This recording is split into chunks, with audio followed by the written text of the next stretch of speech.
Okay. Good afternoon. In accordance with sections 45 and 53 of the Planning Act, this meeting of the Committee of Adjustment of the City of Toronto is called to order. My name is Mary Ann Casson. I'll be chairing today's session. Panel members today are Mr. Nipfeld to my left. Okay. Oh, sorry. Thank you. Apparently didn't have my video on. One moment. Yes. Mr. Fazeli to my right and Mr. Bartolo, and online we have Ms. Sankar. Our Deputy Secretary Treasurer today is Simon Lamb. We acknowledge the land we are meeting on is the traditional territory of many nations, including the Mississaugas of the Credit, the Anishinaabe, the Chippewa, the Haudenosaunee, and the Wendat peoples, and is now home to many diverse First Nations, Inuit, and Métis peoples. We also acknowledge that Toronto is covered by Treaty 13 with the Mississaugas of the Credit. Committee of Adjustment public hearings are conducted in a hybrid in-person and virtual format. Some applicants and participants will make their submissions in person, and others will participate virtually by electronic means through WebEx. The meetings are also streamed on the Toronto City Planning YouTube channel, and anyone wishing to view the hearing may watch on YouTube.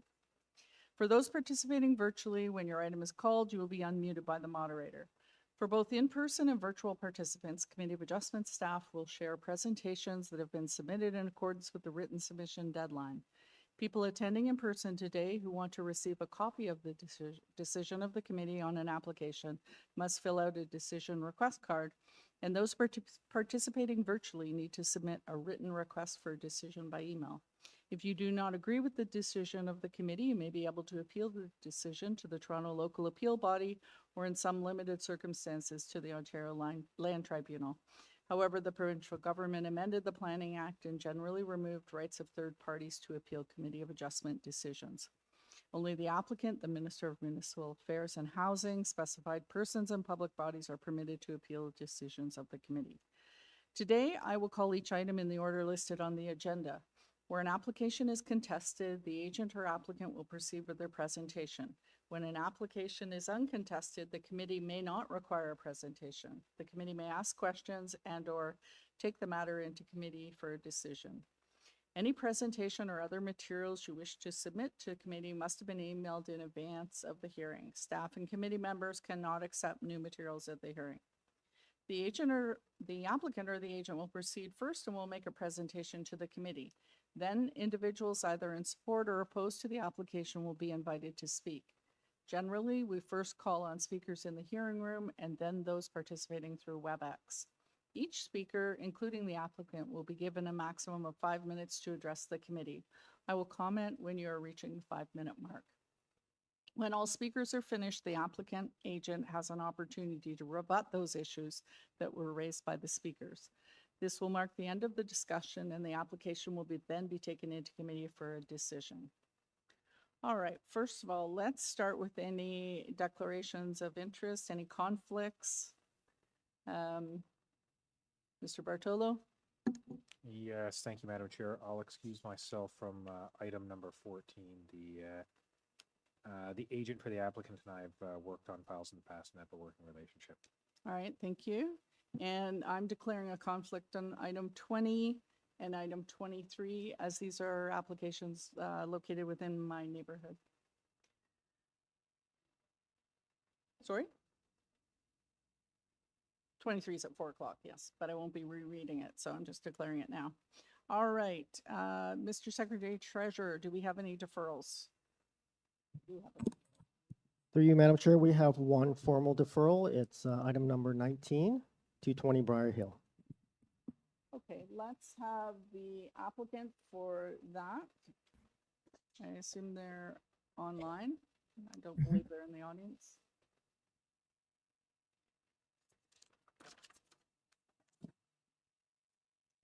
Good afternoon, Mrs. Chair. Can you hear me? Yes, we can. Oh, wonderful. Okay, good afternoon. Thank you. My name is Cindy McPhee. I'm the agent for this application at 220 Briar Hill. We were approached by the planning staff. Could we just have your address, Ms. McPhee? Yep, it's 347 Jane Street, Toronto, Ontario, M6S 3Z3. Thank you. Go ahead. Your request for Thank deferral. you. Yes. So we were approached by planning staff to review the front wall main height. And so we agreed to talk with the homeowner, and we would like to address that issue with planning staff. All right, thank you. We don't have anybody here on this item. We don't have anyone online.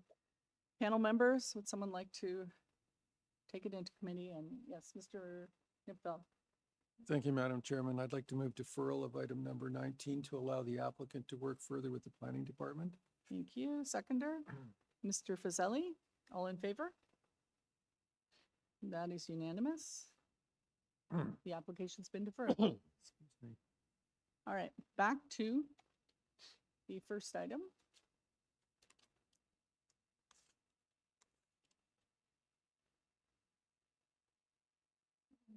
Number 12, is it 12? All right. Checking. I'm having trouble turning paper today because it's so humid in here. It's sticking to itself. Okay, item number 12, 121 St. Leonard's Avenue. This is an application to alter the existing two-story dwelling by adding a two-story rear addition and a rear deck. The variances are for rear deck setback to the east lot line, rear deck projection and height, floor space index, and east side yard setback. On file, we have a survey, plans, photos, presentation, community planning staff report, forestry memo, 2 letters of objection from Ward 46 and 158 Dawlish, and 6 letters of support from surrounding neighbors. All right, our applicant. Good afternoon, Welcome. Madam Chair and member of committees. I'm Ken Tai from Tai Architects. My address is 400 Esna Park, Unit 3, Markham. Okay, thank you. Do you have any changes to make to the application today? No, Okay, thank you. Is there anyone in the audience on this item? Oh, I don't see anybody. All right, and there's nobody online. Okay, so we do have a few letters, but do we want a presentation or do we have questions? Anyone? No? All right, I don't think we have, unless there's something you want to point out, we don't need a presentation. oh, okay, thank you. Thank you. Okay, let's take it into committee. Mr. Nipfel? Thank you, Madam Chairman. I think this is very straightforward. The addition basically encloses an opening on the existing house, and then the deck extends behind that. The deck is adjacent to a deck on the neighbor's property, and I don't see that there are any conflicts. The planning department has suggested that there be a screen along one side. So subject to that, I'd like to recommend approval of the application or move approval of the application. And the planning condition would be that a maximum 6-foot high privacy screen be installed along the east side of the deck as shown on the site plan that was submitted with the planning department's report. And also there's a request for forestry number 2 condition. Thank you. And seconder, Mr. Fazeli. All in favor? That is unanimous, carried. All right, Thank you very much.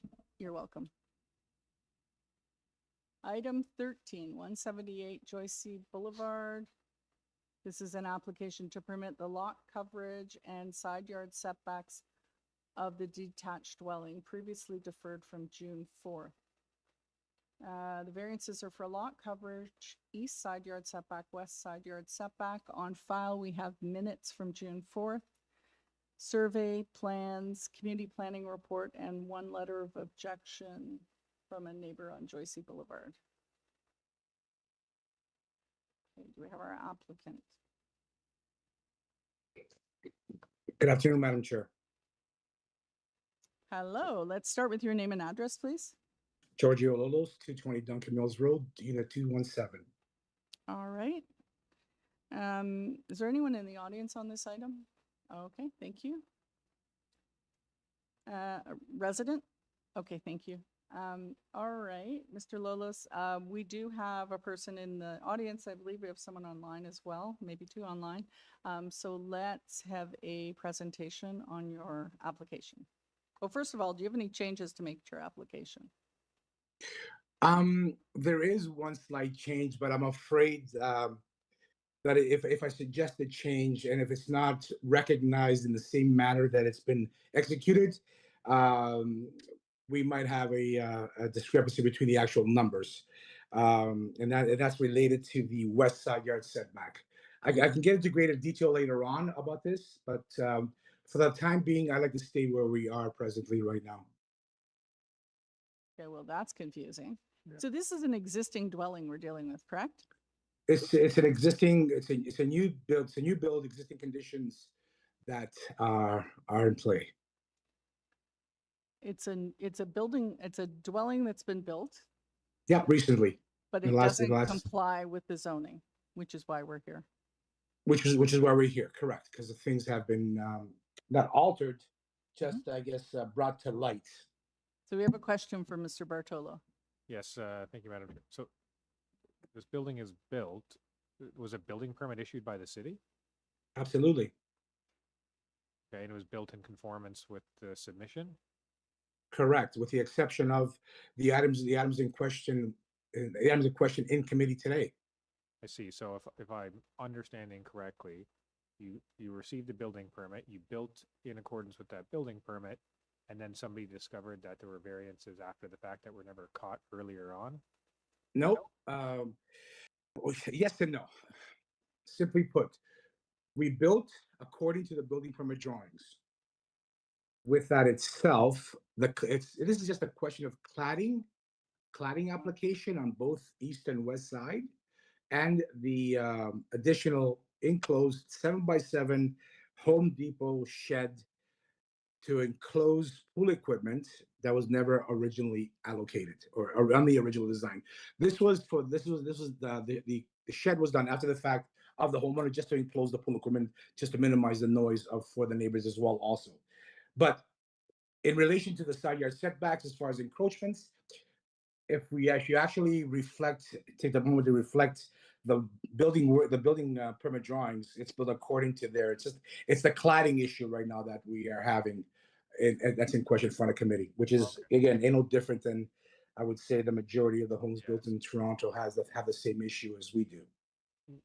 Okay, so I just want to clarify. So they enclosed a shed, which is bumping up the lot coverage now, which is Yeah, by 1.88% from our original Committee of Adjustments approvals back in 2024, from 39.94% to 41.82, a difference of 1.88%. Also, in that 1.88% is included the additional, I would say, in this case, paper thin cladding addition that's now has to get promoted into the calculations. okay. I see. Let's have the presentation, and if there's further questions, we'll get into it. All right, But go you- ahead. Present- Sorry, Sorry, Madam Mr. Chair, through me. I don't understand. The setback, the side yard setback is because of a cladding issue, and I could understand that with regard to the east side yard setback, but the west side yard setback, that distance doesn't seem to me to be a distance that has anything to do with cladding. How did you build They the, all have to do with cladding. Through you, Madam Chair, through you. At the end of the day, when we had our original variances of a 0.6 meter setback and a 0.9 meter setback, okay, that was in line with the foundation wall, which is now the building is still actively there. As far as the zoning bylaw is concerned, our foundations conform and comply to the zoning bylaw conditions and what we originally got. It's the cladding that's been added to the exterior wall components, because the exterior sheathing, the sheathing of the first floor and second floor is in line with the foundation system. So the added component of the styrofoam layer and the stucco, that is the encroachment right now that we are in play with, that we are in front of the committee for. Okay. And the cabana, sorry. And the shed is a whole different introduction, which was never presented on our original submission to the committee. All right, let's go ahead with your presentation. Do you have a presentation? Or I you want believe to I pull believe up we your drawings? we Just- discussed it during this little small debate or clarity factor, but I can go through it again. I mean, I can just explain what I just explained. Basically, this is simply a cladding issue that was done unintentionally, and it's not evolved to something that's related to this building. We've done this through many times throughout any project that we've done. I mean, and I can assure that the majority of the homes being built in the last 2-3 decades do not conform with these conditions if they're all sort of measured to the cladding. Even brick veneer has an encroachment about a half an inch outside the foundation. So it's not just a stucco. This is just a formality that we have done in the past. Unfortunately, it was brought to the inspector's attention by one of the neighbors, and by bringing it to the city and the city inspection attention, we have to now are faced with going through the process of elimination of being here today. We didn't All do right. this intentionally. This was primarily just a process of elimination according to what we've done in the past. Yeah, Mr. Okay, Mr. Lois, Bartolo wants to make I a think I'm gonna point of help you out a clarification. little bit. So I think some of the confusion is here, is you are measuring from the previous decision, whereas the public notice is measuring from the bylaw. That's why Mr. Nimfeld, I understand like the SM insulation is like an inch or two, and then you add the cladding and you lose a couple centimeters. I don't think Correct. that's a big deal, to be honest.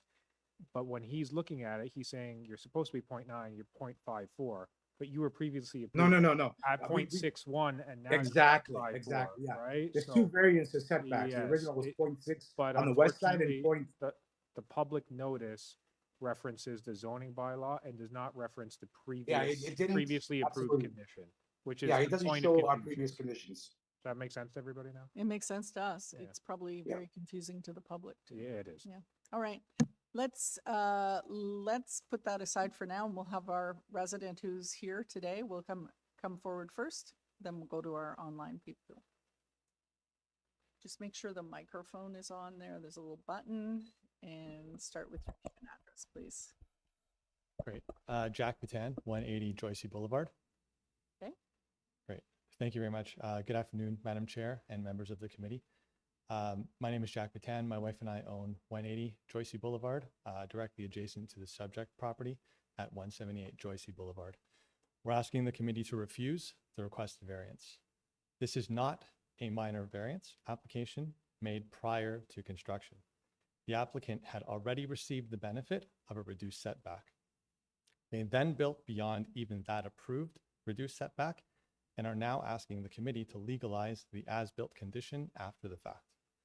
The key point is this: the applicant should not be permitted to obtain setback relief, ignore even that approved relief during construction, and then return later to a further minor variance because the house has already been built. This issue was not discovered only after completion of construction. We identified the problem during construction before the exterior walls were installed. And I should note that the person on the line that keeps on talking about cladding is not looking at the bylaws, because the bylaws refer to the exterior walls. At that stage, the foundation and framing already appeared to be too close to the property line, and I can show you that as in the exhibit which I filed. We raised this directly with the applicant, both verbally and by email. Despite that notice, construction continued. The setback is not just a technical number. It serves important purposes: separation between homes, access, maintenance, privacy, grading, drainage, and compatibility with neighboring properties. In this case, the reduced setback has real impacts on our property. We provided photos and video showing drainage and runoff from the applicant's property toward our property. A smaller side yard setback makes that problem even worse because there is less space for proper grading, drainage control, gutters, downspouts, maintenance, and other side yard functions. So this is not minor in impact, nor is it minor in circumstance. There's also a broader process concern. The committee had already granted setback relief. That approved reduced setback should have been the limit of acceptable construction. If this variance is approved, it sends the wrong message that an applicant can get one setback reduction, build beyond it, and then come back later to characterize the further non-compliance as minor once the building is already there. and you've seen another objection from the Residents Association. We do not believe that is consistent with the intent of the zoning bylaw or the integrity of the committee process. For these reasons, we respectfully ask the committee to refuse the variance. This house has been listed on the market since October of last year. The builders of this house have no intention of living there. They do not have regard for the community or their neighbors. And it's for that reason and the others that I mentioned that we respectfully request that this variance be denied. Thank you. Any questions? No? All right, thank you very much. Let's hear from the online residents.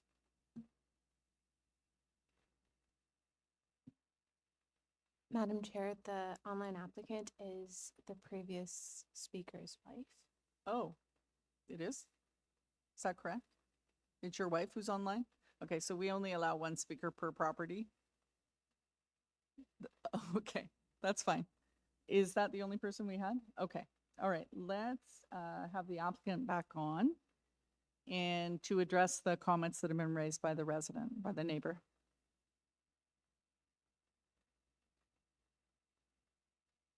Interesting note of issues that he's brought up. Again, this was not an intentional aspect as far as our consideration of building this as an encroachment. This is strictly a cladding issue. This is that stucco was not a structural element to part of the structure of the home. It is a cladding. It is no different than horizontal siding, aluminum siding, even veneer, even a brick. Brick is an exterior skin. It's not considered part of the structure of the building. The structure of the building is the foundation wall itself, and those comply. They conform. Okay. In relation to grades and downspouts and runoffs of water services, as far as drainage is concerned, it has no difference, has no impact. It's still the distance between the lot line and the foundation system still stays intact. This cladding that I'm specifically talking about is above grade. It's not at grade level. It starts top of the foundation wall and it has a height above the grade. So it's not really an encroachment. It doesn't minimize the space from the ground between the neighbors. So grading and all that stuff is really not any different than if this cladding didn't exist. Those issues would not be brought up to this point right now because it has no bearing to them. But again, this wasn't intentional. This was just strictly a process of elimination, as we've done in the past. Claddings are always allowed to encroach into the setbacks.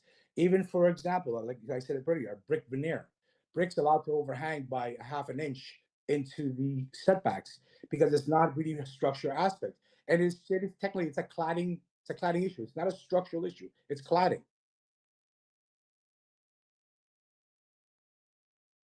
All right, is that everything? That's all I could muster, apparently. All right. Does anyone have any further questions of the applicant?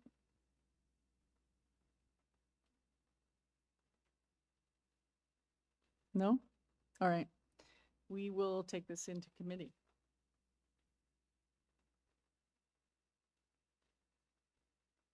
Comments?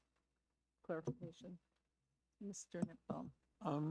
Madam Chairman, I'd just like to make a comment. The applicant seems to have a a fairly cavalier attitude about setbacks, believing that they don't actually apply to cladding. And because the foundation is at a particular point, that the fact that the cladding extends further into the setbacks, he seems to feel that that's fine. I'm afraid that's a really difficult position to accept, and I don't. I have difficulty with the west side setback, notwithstanding all that's been said, and I will not be able to support that. But I just wanted to indicate that I don't think the applicant has an accurate understanding of what a setback is. I don't think we've seen this before. Mr. Bartolo.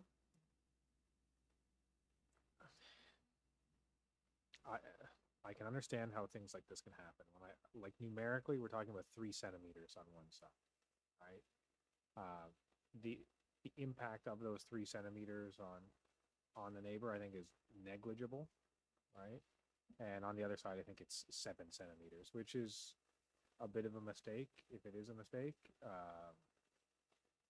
That being said, in the grand scheme of everything, I don't think it's going to have a significant impact on the neighbors, but it certainly will have a significant impact on the homeowner if this was an error during construction.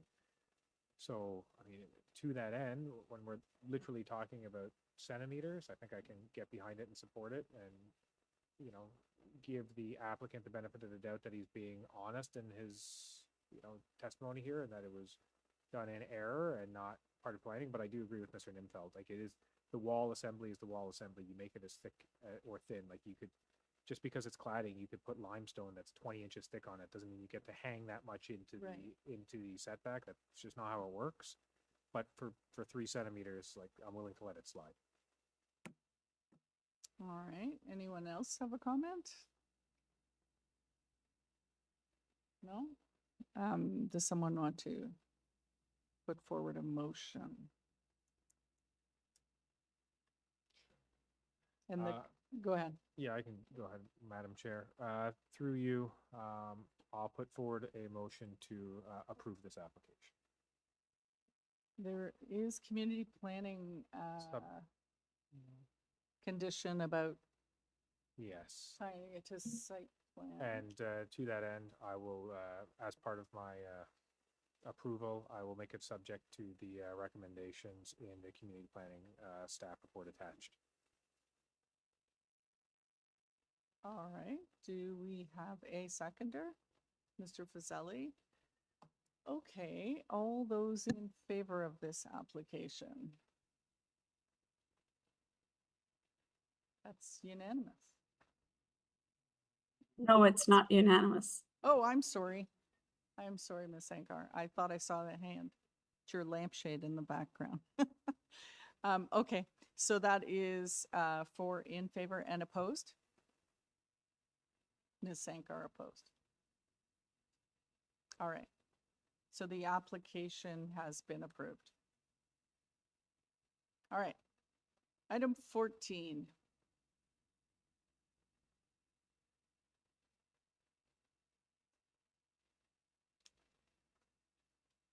This is an application to construct a 6-story building with 54 units. There are variances for building length, front yard setback, rear yard setback, east side yard setback, west side yard setback, percentage of landscaped area, drive aisle width, parking space width, number of visitor parking spaces, minimum loading spaces, and bicycle parking aisle width. On file, we have a survey, a revised plan dated June 17th, a cover letter, supporting materials, traffic study, transportation services memo, counselor letter, 11 letters of support, over 50 letters of objection, a late staff report, 6 more late objections, and a late letter of support. We have our applicant here with us. Thank you.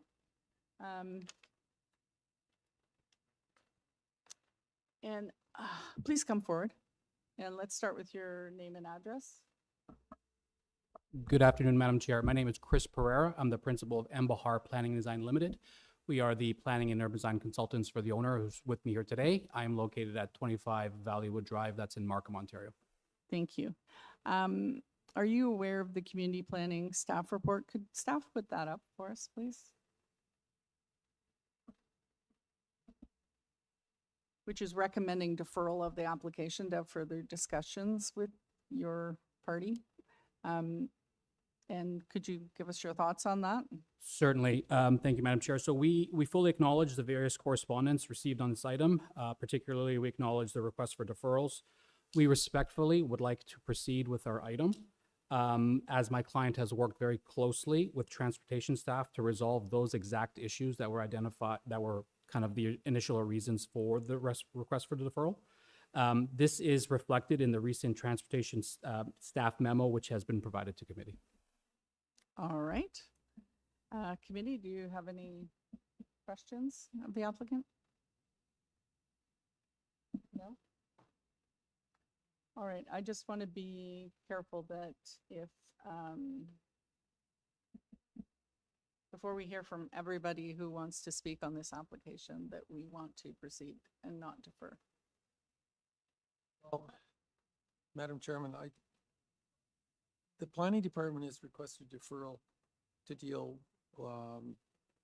further length with the built form of the building. My concern is with the built form of the building.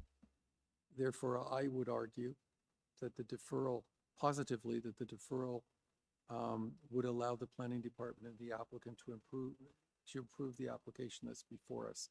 I have serious reservations about the built form, and I gather that planning department shares those concerns, and they feel that there's some merit in deferring to work further with the applicant. So at this point, without having heard anything further, I would be inclined to agree that a deferral is a good idea, and I would like to see a deferral.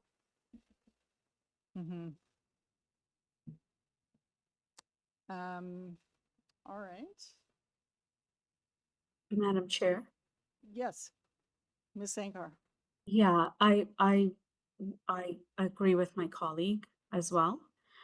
And I also note that the counselor has put forward a letter as well asking for deferral too. So I think that there's a bit of, understanding that maybe there's more to this that needs to be reviewed before making any decisions today. And I wouldn't want to make the wrong decision or an early decision that may be negative as a result of that, if they could help the application further by a deferral. I agree with you. My thought process, though, is that the applicant is not looking to further discuss this with planning. Is that what the impression I'm getting? Through to you, Chair. I wouldn't characterize it as such. My client met with planning staff as recently as July 3rd to discuss exactly those issues. And through that meeting, they never really raised any issues about the footprint. It was more about the massing, and maybe there was some conversation around maybe reducing massing in the upper stories. All of that, of which could be dealt with through the site plan process and continue to work with staff. That conversation really had nothing to do with the variances that are before committee today. And also the results of some of the variances were actually at the request of staff. The building length specifically, if we want to get into it, was at the request of staff, because through the major street study, the priority is the reurbanization of Avenue Road, and staff wanted the building, the entire length, effectively, the entire length of the site, so that that street wall can start being created, and in anticipation of future development and redevelopment of Avenue Road to the north, that this building would contribute to that long-term reurbanization of that corridor. That is effectively, we're not disregarding staff or ignoring them. We're actually doing quite a bit of what they have asked of us. It's just we don't feel that a deferral at this particular stage would benefit really the project anyway, given we've already worked with them on quite a number of items. That is our kind of assessment. So you wouldn't say that some of the variances that are being requested affect the building massing? That's what you're saying to me. In our conversation, Madam Chair, in our conversation with staff, it was more about the massing of the upper stories. A setback to the ground floor, whether an upper story is terraced back or not, a setback is still going to apply. That is the thinking from our perspective. Okay. Madam Chair, Yes. there is one more thing that I wanted to offer, is that I'm noting that there are a number of persons in opposition, whether it be through letters or if they're even here in person. Mhm. And this is actually an opportunity for the agent to meet and discuss and perhaps dispel some of those concerns before coming back. So I just wanted to offer that, because again, I don't know that based on what's going to be said today as well, that I could offer support just based on what I've read. Right. Okay. Has there been public consultation on this? If you allow Other me a than- moment to just, my client is very hands-on. Let me just check with that.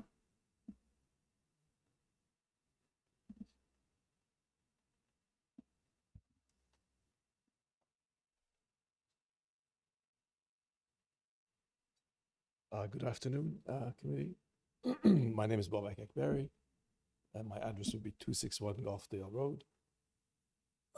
We have had, well, when I put up the sign for the Committee of Adjustment, I did have a chance to meet with the neighbors adjacent, not necessarily adjacent, but within the vicinity. I was approached by a number of them. We had a conversation that lasted a good 45 minutes or so, going through the process of a Committee of Adjustment and why it's a Committee of Adjustment issue, not a zoning issue, and other conversations related to the application. And when I left, I think there was at least 3 or 4 neighbors that were part of the conversation. And I left my contact information with the one of the neighbors that seemed to be spearheading this whole movement. And I told them that I'd be more than happy to meet, discuss any issues, concerns that they might have moving forward. And did they? I have had not Okay. received any contact in any way, shape, or form, email, text, or phone call. Okay. Well, I mean, I think, And if I can just speak to the the reason why we like to see this move forward, preferably not deferred, is that in the past, this whole thing started back in February, and we've had a number of discussions, number of meetings with city staff.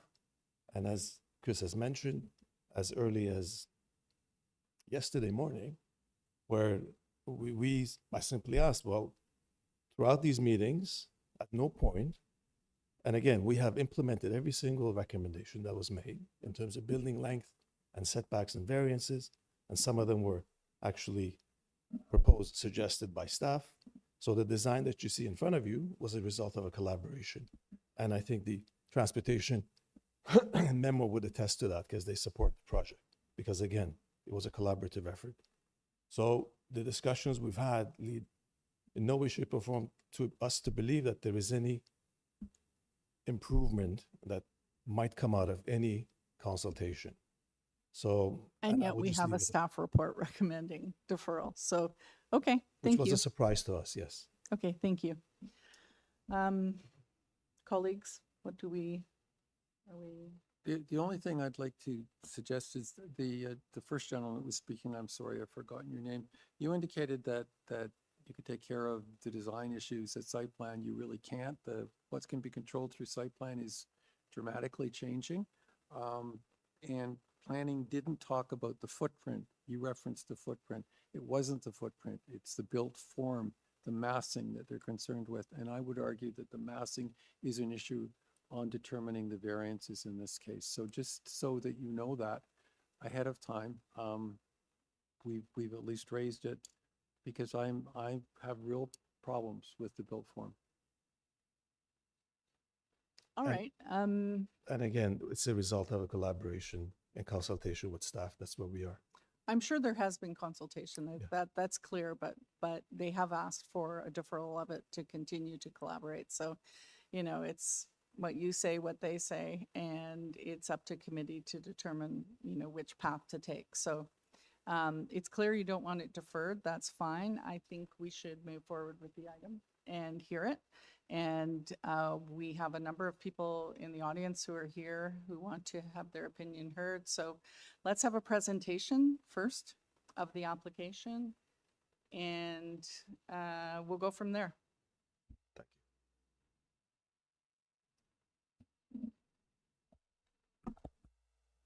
Thank you, Madam Chair. May I proceed? Thank you.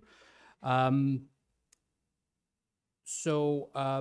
Chair, members of committee, we've kind of gone through the introductory components, and we've acknowledged the deferral item. I did want to also note that we have observed both expressed concern and support for the proposal, including a petition that has reached over 300 signatures in favor of the proposal, which speaks to the demand of the use.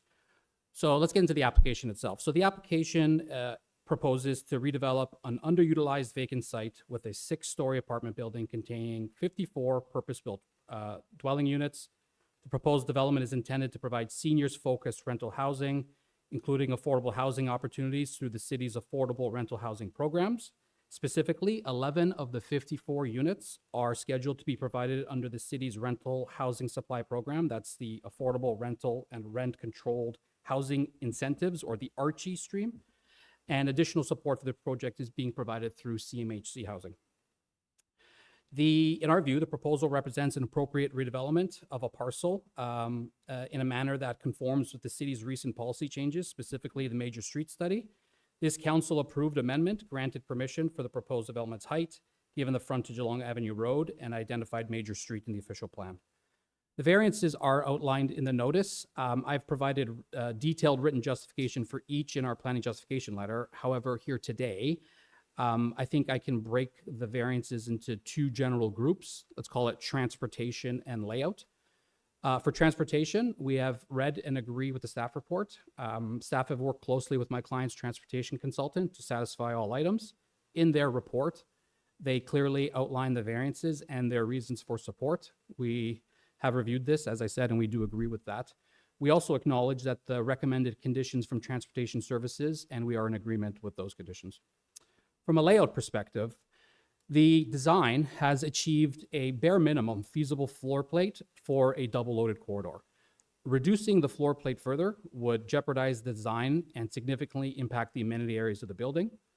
The proposal is not mute to the immediate context. While a corner property and an ideal location for this permitted type of housing, the positioning of the building does consider the two adjacent existing conditions, both of which are blank facades. To the north, along Avenue Road, we have a south-facing blank facade, and our proposal also maintains a shared blank facade. Again, at the request of staff, they wanted a zero lot line for that creation of a street wall and reurbanization of Avenue Road. Similarly, on the east side, the existing three-story dwelling maintains also a blank facade. The proposed building has no balconies, and when coupled with this condition, will greatly assist in mitigating any perceived issues. There are no sight lines or interactions at all between any of the habitable areas. This will be a very quiet building and a very quiet use. Overall, we believe that the proposal meets the four tests of minor variance. Both the official plan and the zoning bylaw were amended by council to permit this height and mid-rise built form along major streets. The requested variances are also minor in nature from a planning perspective. While numerical relief is required from certain zoning standards, the proposed development does an excellent job on a site-specific basis of ensuring that the variances do not result in undue impacts on adjacent properties, which is the test of the OP. The proposal ensures safe pedestrian and vehicular organization, exhibiting good site planning and including site access. It deploys and directs the mass along Avenue Road frontage to contribute to that reurbanization. And the proposal provides a significant community need that is in line with council's vision. We are more than happy to answer any questions that committee or through other correspondence may have. So thank you very much. All right, thank you, Mr. Nipfel. Thank you, Madam Chairman. You've indicated that this is appealing to seniors and it's going to provide senior rental. How do you reserve this for seniors? Because I noticed that many, if not all, of the support letters are because it's seniors accommodation, but there's no mechanism that I'm aware of that you can guarantee that this will be seniors. Through you, Madam Chair, I will defer to my client on that one. But I guess securing the ARCHI funds and the CMHC also funding is dependent on them being satisfied that it is achieving the seniors. But I will. Is that part of their requirement that it be seniors?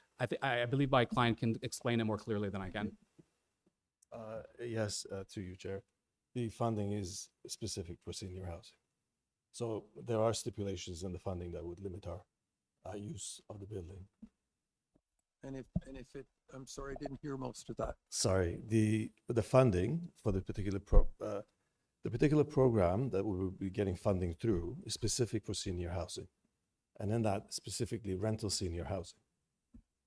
So, and if it doesn't end up being senior, does the funding dry up? Correct. So Okay. the loan is based on, it's a one-time loan, construction loan. Yeah. It's actually called ACLP. That's the name of the program. So and it is a senior-specific project that I'll be funding. So if we do not comply in any way, shape, or form, and we have done another project similar to this under a different program in Coburg. So we do get audited yearly to make sure that the rent roll reflects the commitment that we have to the loan. Okay, thank you very much. Thank you. Any other questions of the applicant at this point? No? All right. The public. This is, I understand there's a number of people here. I'm hoping that you might have a designated person or persons to speak. If you do not, we will hear from you, but I ask you not to repeat what someone else has said, and also to be mindful that the apartment building use is permitted. We're not arguing that. It's the variances required that are in the notice to achieve that building, a building on this location. So what are the impacts of those variances to the neighborhood? So not whether an apartment is appropriate not here or not, okay? Just want to make that clear. If you go down that line of commenting, I will be calling you out on it. So do we have the, by any chance, do we have the north neighbor or the east neighbor here? Are they here? I'd like to hear from you first, please.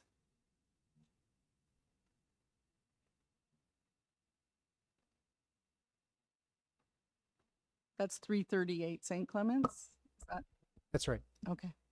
My name is Dan Chan. I am a resident of 334 St. Clements Avenue, and I am also authorized to speak on behalf of George and Mary Taverniti at 338 St. Clements. Dear. Sorry, go ahead. Okay, while I support additional residential density for seniors in affordable housing, this proposal attempts to fit too much into a limited space. If you could go to my slide, I'm not sure who's working the projector there. I have slide 2 on there. Today, my neighbors and I will be providing our objections to on a number of issues in the proposed development. There's a list on there. I will be discussing points 1 and 2 related to the immediate neighbors and congestion. Do we want to find the letter first? Is it, because there's so many letters, it'll take staff a few minutes maybe to find the right.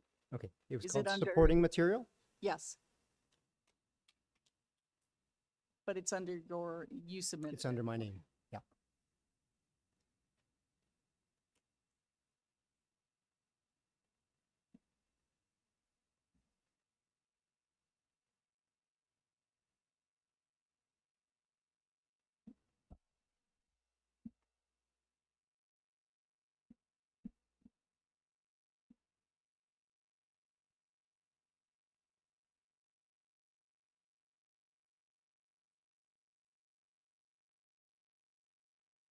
Don't usually have this many letters, so a little bit to sort through.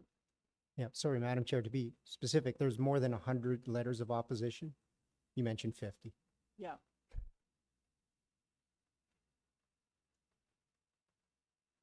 Specifically, I'm looking for the supporting documentation. It was a presentation slide in PDF format. Was it just supportive, sent in by you or? It was sent in by me. Yeah. So it's like a presentation. Yeah, the number of pictures, really. I see one by Andrea Tidy. Not that one.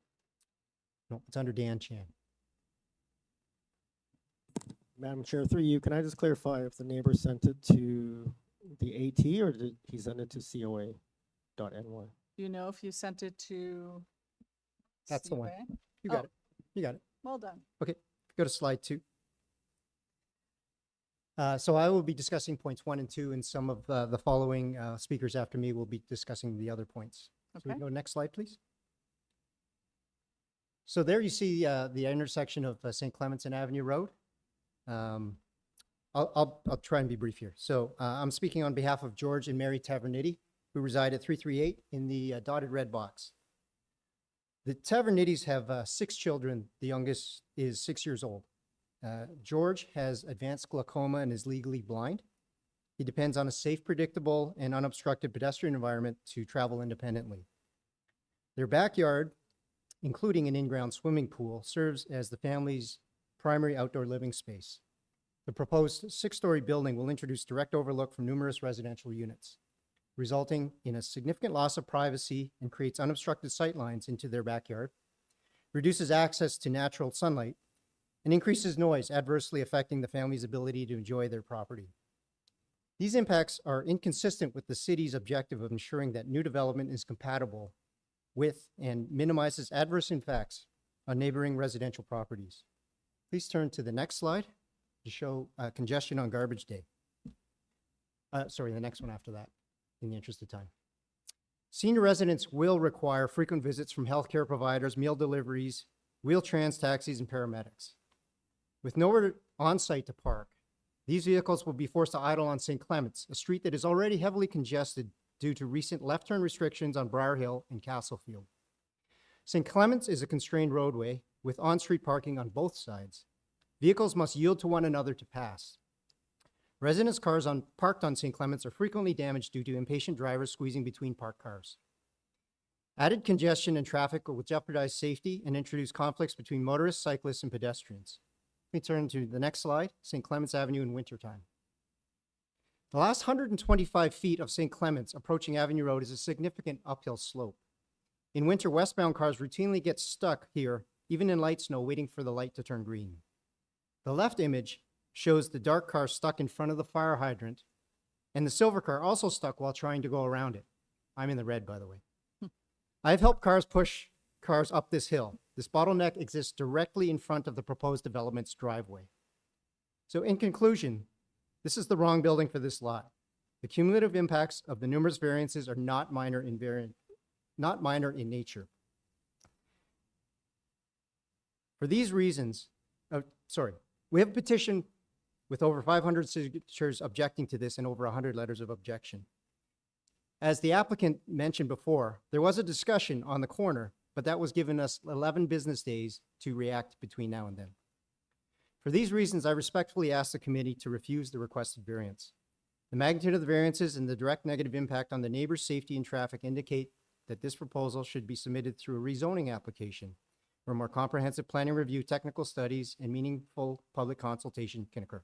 Thank you. Thank you. Any questions? All right. Should we keep this presentation up then for the next speaker? Do we have yes. who's going to address the next? Yeah, that would be Melanie Weckworth, who's my next door neighbor. Okay, let's scroll back to that list that we had. Trying to keep some sort of order to this. Understood.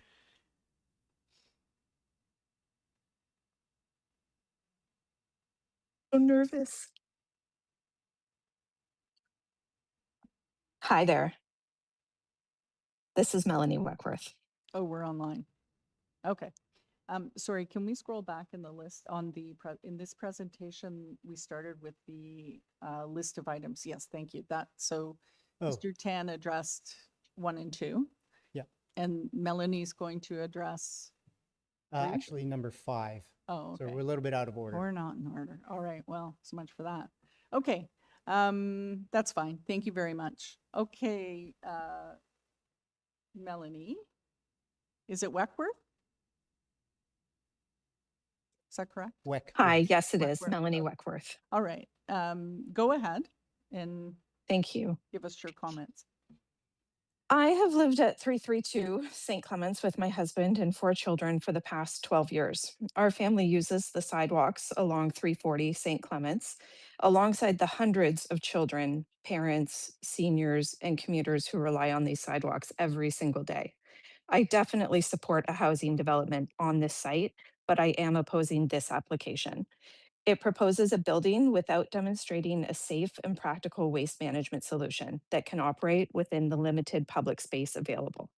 So if we could please turn to Exhibit 5 on Dan's presentation. This photo shows the frontage of the property. The 4.7 meter boulevard shown on the right belongs to the neighboring property whom Dan just spoke about at 338. The proposed development at 340 has only one boulevard available for waste staging, the 10.8 meter space shown on the left.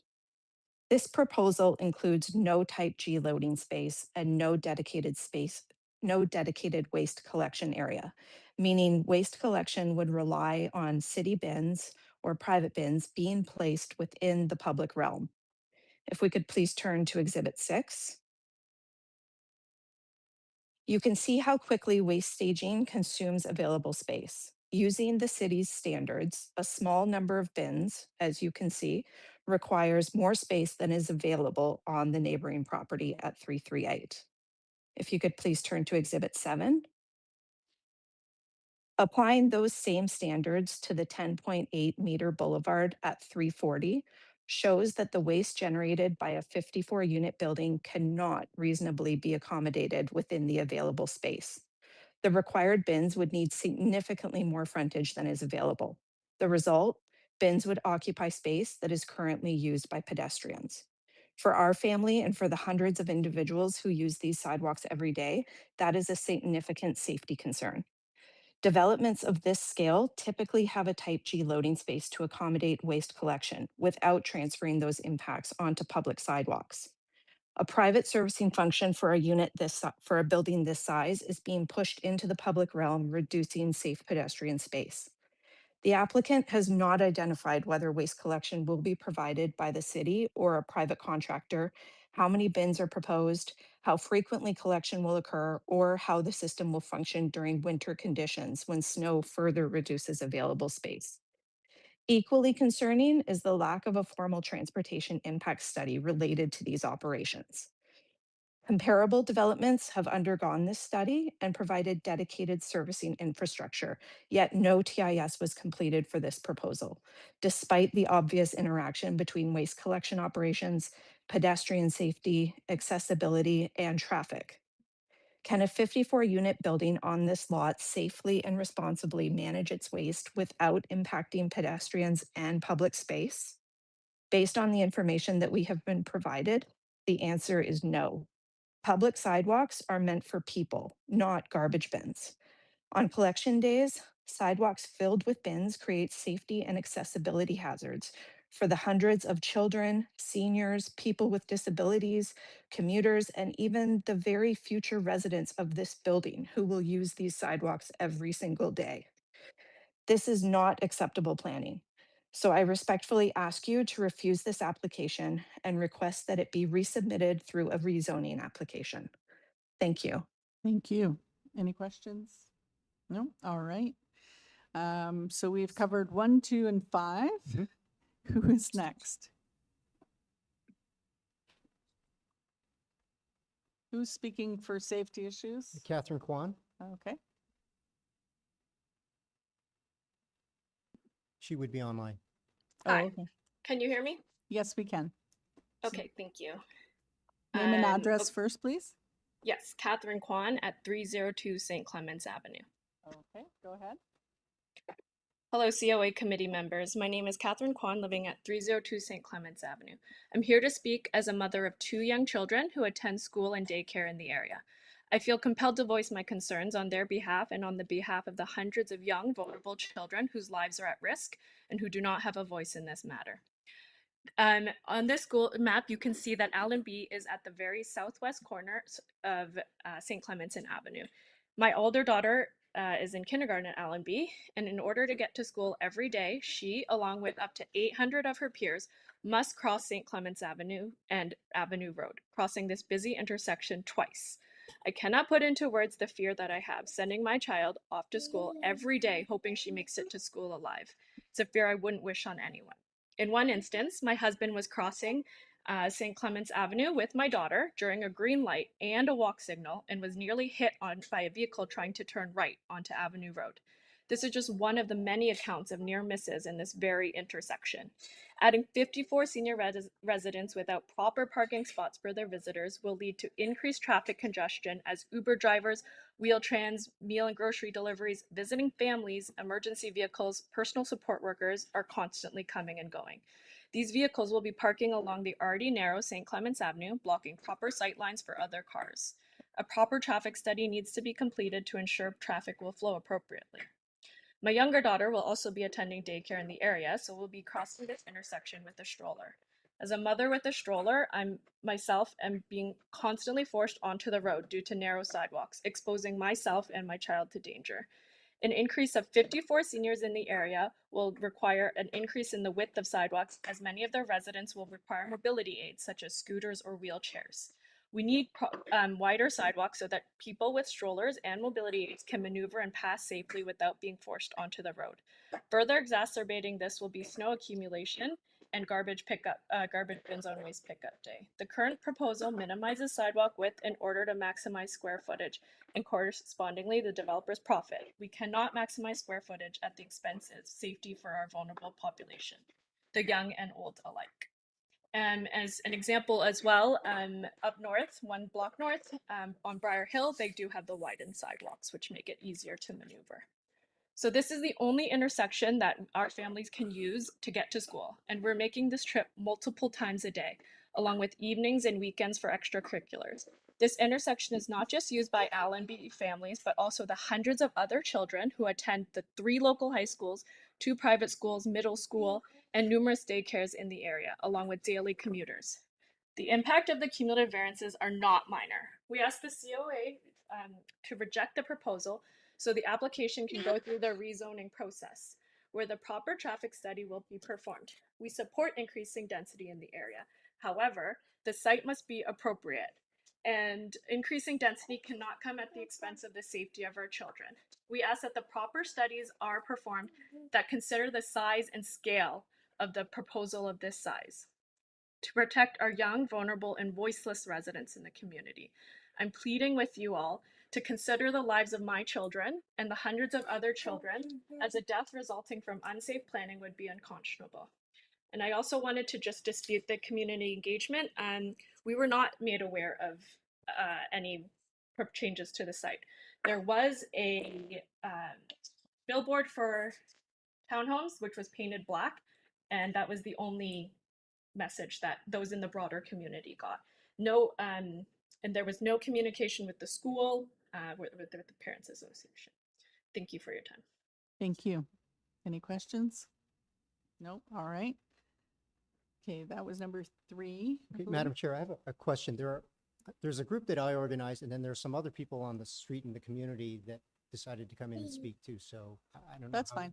Let's stick with your group for now and complete those. And then if people have anything additional to add beyond what's already been spoken, because I think that you have done a good job of breaking up the issues and presenting them clearly. So I think we understand the issues, but let's continue. I think we have one more item from your list. Is that correct? Yeah, and then we have 2 that are not formally on the list. So we did Julie to talk about seniors. Okay, but let's do building size and setback variances. Well, we figured there's actually going to be a fair amount of overlap with some of the other speakers from Fontra and the Lytton Park residents. Oh, okay, they're here too? Okay. Yes. All right. So Julie Schillinger is going to talk about senior citizens. Welcome. Let's start with your name and address, please. Hi, sorry. My name is Julie Schillinger. I reside at 289 St. Clements Avenue. I have lived there for over 25 years. Please note, I was not one of the 3 neighbors consulted by the owner for the public consultation. Absolutely, my family supports the missing middle housing options expansion in Toronto. I am a huge supporter of purpose-built rentals for seniors with affordable units. However, this proposal needs to be refused in its current form because this lot is too small to absorb the demands of the daily life of 54 units with seniors. And herein lies the problem with this proposal. It cannot be a seniors building in name only. It must be well designed for the daily life of a senior. I decided to conduct my own primary research. I called my dad. He's 89. He lives in one of these buildings. He loves his building, but his building has a dedicated pickup and drop-off lane. The occupants are between 60 and 100 years old. They can be divided into active seniors and less active seniors. The active seniors are busy. They don't stay home in their very small, less than 300 square feet apartments, as drawn on the diagrams the developer has submitted. They go out. They go out a lot. They're aquafit at the North Toronto Community Centre. They're playing pickleball on Duplex. They're going to the movies at Yonge and Eglinton. They meet friends at Tim Hortons because they love it. They go to church, 5 churches in the neighborhood. They have many, many medical appointments. Yes, they can catch the bus on Avenue Road, but no one ever refuses a free ride, especially in this weather and our winter. Every single day, dropping off, picking up, dropping off, picking up, dropping off, picking up. Half of these residents may have cars. The congestion, the traffic, the implications on the current residents, the 800 students at Allenby and the many other schools will be a nightmare. I am very, very worried about our neighborhood, but for the seniors themselves. And remember, the less active seniors, they are constantly getting visitors, the VON, the PSWs, the government care workers, friends and family. And yet in one of the documents submitted by the applicant, they stated that the justification for only 2 visitor parking spots, not the required 4, was because the seniors-oriented nature of the proposed development is anticipated to generate lower visitor parking demand than a conventional apartment building.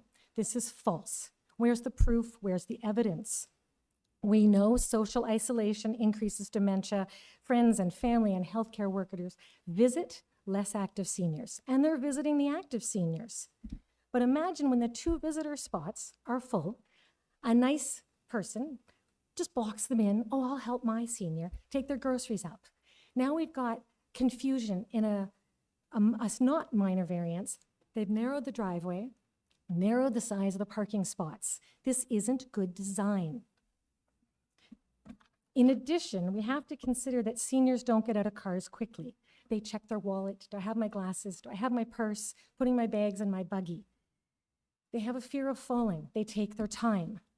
This increases congestion on Avenue Road where the entrance is, where the little tiny driveway is on St. Clement's. I'm worried about these seniors.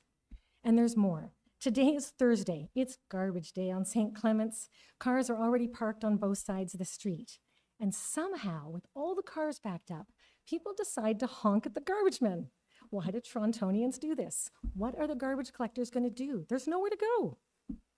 Think about it. With all the pickups and drop-offs and visitors in this proposed new seniors building, are the cars going to start honking at the seniors getting in and out of their vehicles because they're too slow? Are we going to honk at the healthcare workers who are blocked in the 2 parking spots? This isn't responsible planning of a seniors building. I desperately want us to reconsider this building. This proposal is too big for the size of the lot. 54 units is too big. Finally, please send this application back for further zoning review and a detailed traffic study, as requested by the Deputy Mayor of the City of Toronto and the Planning Department. Thank you. All right, I think next, maybe we should hear from the Residents Association representatives, and that's what I'm thinking. Oh, who? And what's the topic?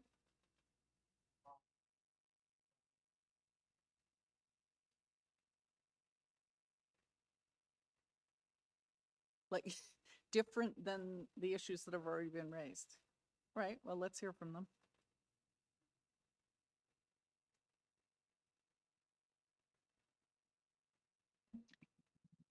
Okay.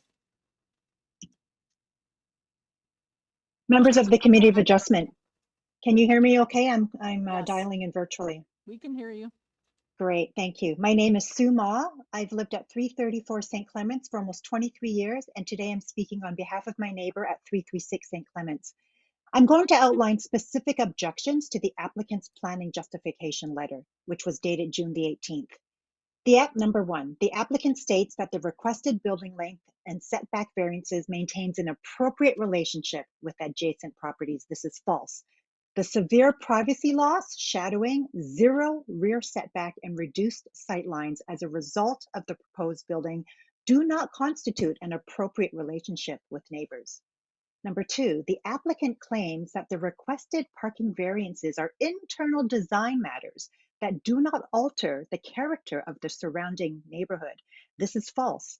A 6-story apartment building would be the tallest building on the east side of Avenue Road, from 1.3 kilometers south to at least 1.5 kilometers north, and it would definitely be out of character of the established neighborhood. Number three, the applicant claims that the reduction in visitor parking, aka 2 visitor parking spots instead of the required 4, is appropriate given the site's location within an established urban area with access to community services, and that the seniors-oriented nature of the proposed development is anticipated to generate lower visitor parking. This is false. The closest grocery store and pharmacy store are about 1.5 kilometers away. This is not a reasonable walking distance for seniors, and there will be an increased, not decreased, need for both visitor and resident parking. Number four, the applicant claims that the loading space variance is appropriate given the scale of the development. This is false. A complete absence of loading zone space when one type G space is required should not be considered appropriate or minor. This is simply irresponsible planning. Number five, the applicant claims that the bicycle parking aisle variance supports active transportation opportunities. This is false. Let us remember that this building is intended for seniors. There are no cycling lanes along Avenue Road or St. Clements. It is completely irresponsible to assume that seniors will be cycling. Now, in response to what the builder said about a community consultation, I, in fact, had spoken with the builder on June 24th. It was 11 o'clock in the morning. I was coming home from the grocery store. I saw a person putting up a sign on the development and ran up asking, "Who are you?" Found out he was the builder, decided to talk. This does not constitute a community consultation. Leaving my groceries in a hot car to speak to somebody impromptu on the sidewalk, having a few passerbys walk by and a neighbor across the street and my husband attending, does not constitute a community consultation. The sign was posted on the second last day of school, the start of summer vacation. How could we realistically put together a community consultation? And if we did, should it not have been instigated or initiated by the builder? Also, in response to the builder's claim that a similar building has been developed in Cobourg, I would like to point out that it is well documented in the media that the builder did not fulfill his obligations of meeting the minimum number of affordable units for seniors. Let's think about the track record of this builder. In conclusion, the impacts of these variances are not minor. This application does not pass the 4 tests. This is the wrong building for this lot, and it is not a debate about affordable housing. The safety of our community and the quality of our daily life rely entirely on your decision. Entirely on your decision today. I respectfully urge you to refuse this application and request that it be resubmitted through a rezoning application. Thank you. Thank you. All right, that's it for Mr. Tan and crew, correct? Yes, okay. Sir, you had a question in the back there? Okay, I wanted to hear from the Residents Association representatives next, if possible. I understand we have two, Lytton Park, and I'm not sure the other one. Okay. Are you representing the group? Oh, okay.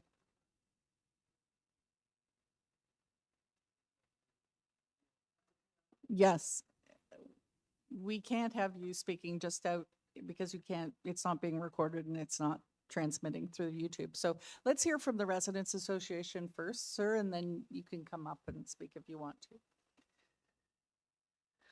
Welcome. Good afternoon, Madam Chair and committee members. My name is Melvin D'Souza. I live at 274 St. Clements Avenue. I've been living there for the past 15 years. I'm also a representative of LPRO, and I realize community involvement and discussion has been discussed significantly in this so far, and I'd be willing to offer LPRO facilitating community gathering at a local church hall, LPRO renting the church hall for an evening to have that community consultation, because I think that would be beneficial.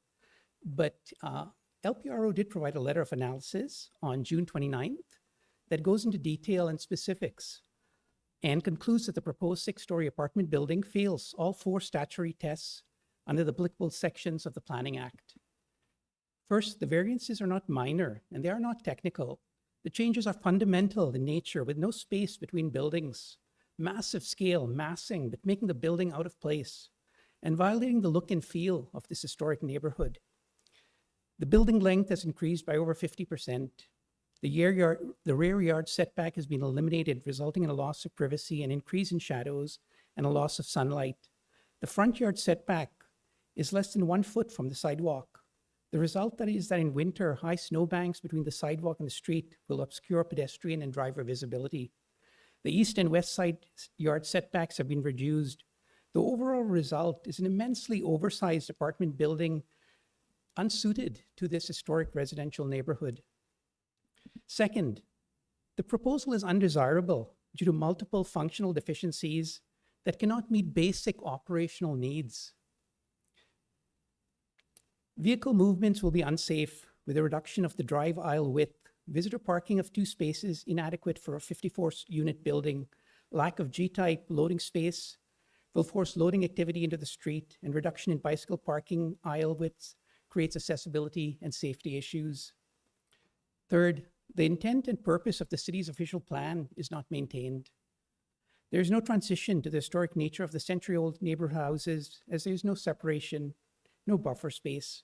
There are issues in terms of adequate privacy, access to sunlight, and to sky views for current neighborhood residents. The building's occupants will have no green space, no amenity space, and living in cramped hotel-sized rooms for years may lead to physiological and psychological impact to these very residents. Fourth, the intent and purpose of the zoning bylaws are not maintained. There's no protection in terms of noise, lack of sunlight, lack of privacy for neighborhood residents, as the building, due to its massing, will overlook many nearby homes.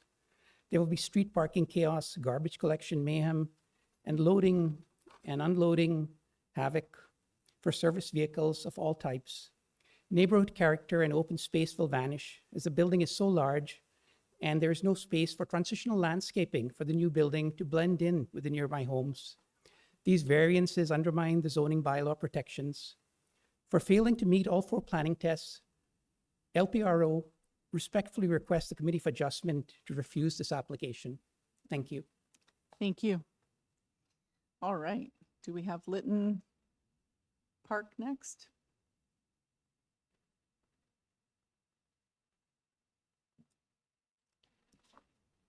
Hello, my name's Al Keevy. I live at 427 Belsize Drive. I'm with an organization called FONTRA. FONTRA represents 38 residents associations in North Toronto. So we're very much involved at the policy level, and our organization has been following the Major Streets study very carefully over a 2-year period, all of the background consultations, all of the discussions of OPAs and bylaw amendments. So this is the, the fruition, this is the result of all of those policy discussions. And it's clearly not what was attended in the community consultations, and perhaps with the few minutes I have, I can perhaps demonstrate that a little bit. I just want to maybe comment on Mel's comment. This is one of the things that happened as a part of this process is the official plan was actually updated in sections 4.1, 4.1.6, 4.1.7, 4.1.9, where it introduces major streets. So if you're on a major street, you have to do X and Y. It's not a garden variety. This is not a garden variety infill. It's not, does this building belong on the street? You actually have to read the official plan and understand the guide rails or the guidelines that are presented in those various official plan changes, which Mel's document highlights very carefully. And that gets translated into the bylaws. The first chart that we can see here, perhaps if we could just raise it a little bit, is a map that was created to justify the creation of this major street, to redesignate it as a major street. What city planning did is they looked at all the parcels that were along the street and they said, is this parcel eligible for redesignation? Is there a larger purpose for this particular parcel? This particular parcel was not designated as part of that process. It's a very large citywide type of activity. One only has to guess why it was not identified in this particular chart. The next slide, or the next picture, if we can here, please.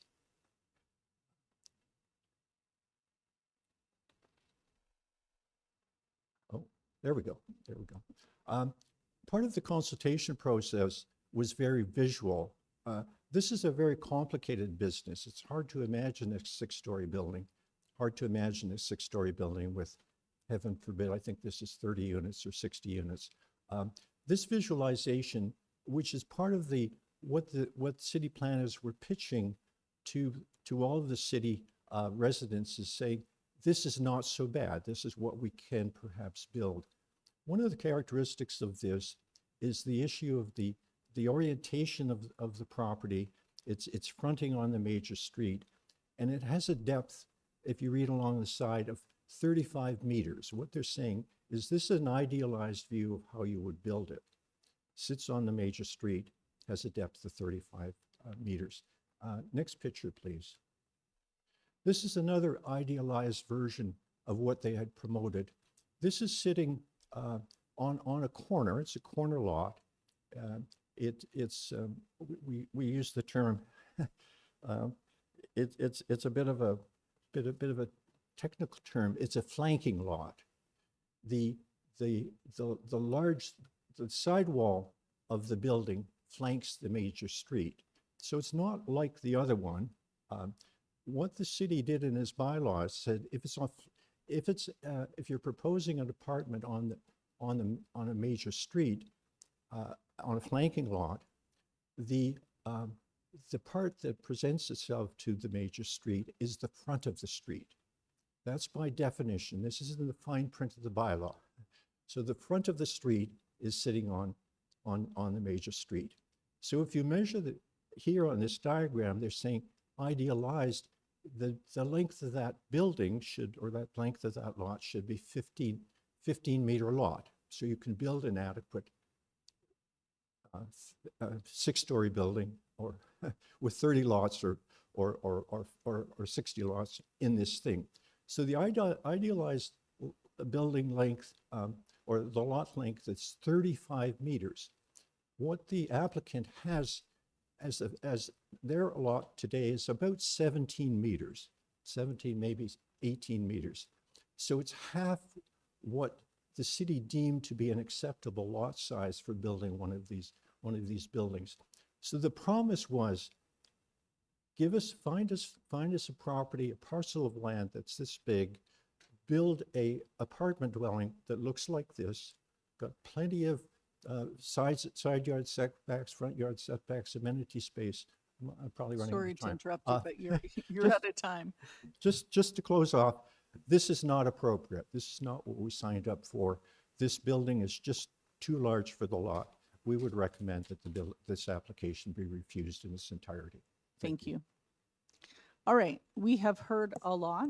You, Madam Chair, sorry, to interrupt, the neighbor to the north is also online, if you want to hear from them. I did, yes. All right, let's go to the neighbor on the north first. Hey, hi, my name is Max Farrar. I'm here with my partner, Carolina Gabriel. So my address is 1165 Avenue Road, so north of the post. So I'm just going to let Carolina talk on my behalf as she's a bit more experienced in development. So I'll pass it on to her. Hi, everyone. So we included a photo in our July 2nd letter of objection. If that could be pulled up, it would help us speak specifically to the 0.0 meter rear setback, which, as we understand it, is actually extremely unusual condition for a mid-rise development when it's abutting an existing private residential driveway.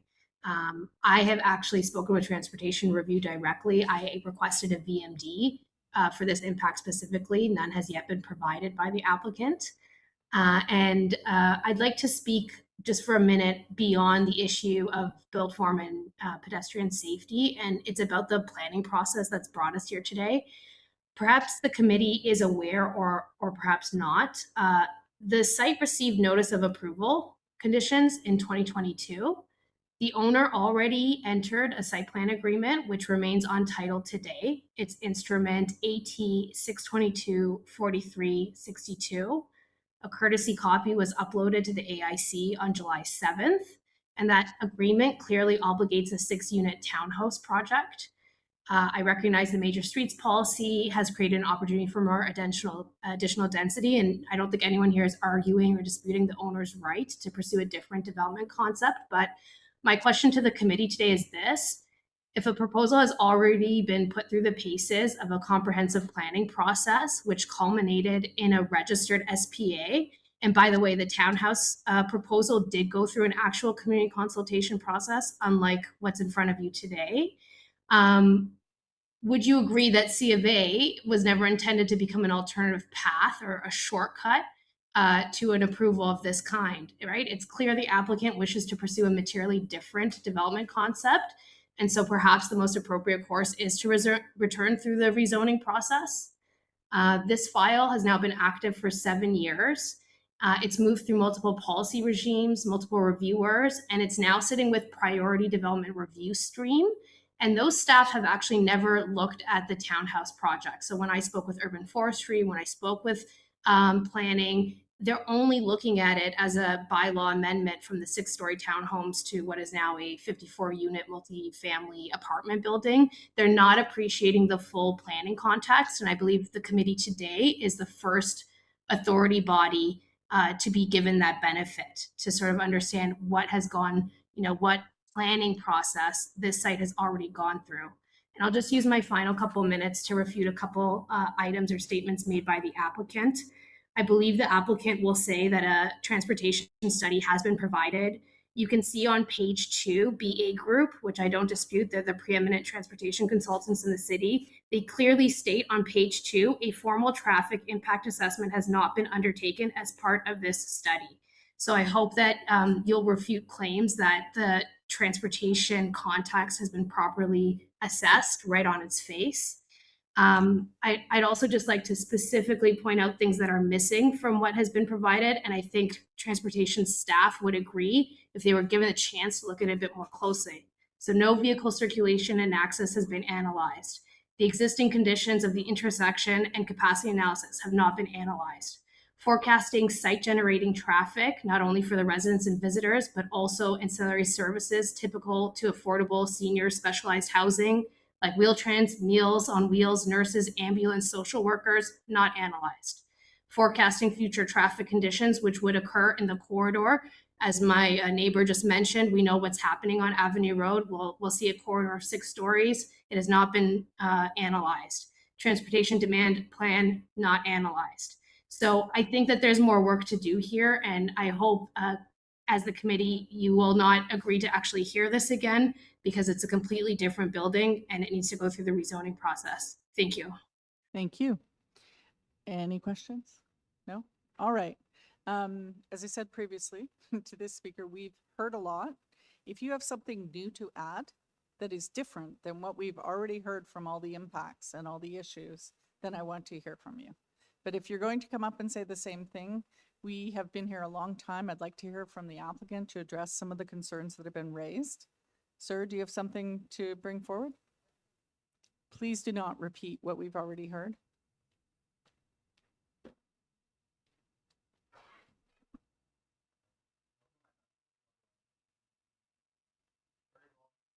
Is your microphone on there? I guess it was left on. Sorry. Yes. So- Ari Roland, 400 Castlefield Avenue. I said I had a lot here, but I'm not going to read through everything that I had on here. Thank you. I'm both a resident in the area. I'm also the Allenby Junior Public School Council Chair. And that's what I really want to focus on. And it's a little different than what you heard. This is one of the largest junior public schools in the entire city. There are 615 kids last year. That's not including a daycare, which has over 100 kids. It's a community hub. There are constantly people coming, not just during school times. We've already got 4 crossing guards in the area, which tells you how dangerous this area is. But it's a hub. There's swim, there's sports programs. There are kids literally there every day of the week, crossing right at the intersection where they're proposing this huge building. The only other thing I want to add, which I don't think was, maybe as detailed as it could be, which is the cars. And it's specifically in the application, it notes that, and I know somebody said this earlier, that older folks tend to not drive. According to Statistics Canada, that is patently false. People over 65 still drive at a very high rate. In particular, it depends on the gender, but men over 80%, and it doesn't really go down until they're 85 or older. And women still, at more than 50%, still drive, and this is on a weekly basis. This will add significant cars to the area, which means more pulling in, more pulling out, little tiny children that are walking around in this area all the time. That's all. Thank you. Thank you so much. All right, sir, you've been waiting patiently. You can come forward. Next. Remember, different information I'm certainly going to try. or additional. My name is Jeffrey Gelgoot. My wife and I live at 37 Hillhurst Boulevard. We've been in the neighborhood for 30 years. One of the considerations, of course, and it has been mentioned, is traffic. Some years ago, when we would pull out of our driveway in the morning to attempt to get to work, it would take us approximately 3 minutes. It now takes us over 8 minutes when we're trying to pull out of our driveway, and we're only 5 houses west of the intersection. So traffic is a huge barrier and consideration. The gentleman before me did speak about safety. When we've attempted to sit in our backyard, the sounds of pedestrian accidents and other accidents on Avenue Road have escalated over the years to such an extent that it is extremely uncomfortable to sit in our backyard so that we're not listening to the screeching of tires and to the accidents. We have a rat infestation. We have an animal infestation. We have a garbage infestation. We have 5 children, and so I take our garbage to a private facility because the infrastructure that we currently have does not keep up with what is being offered. And so I'm simply saying to the committee, number one, we only became aware of this project a couple of days ago. My wife and I don't travel a lot, but we were away and only just became aware of this project.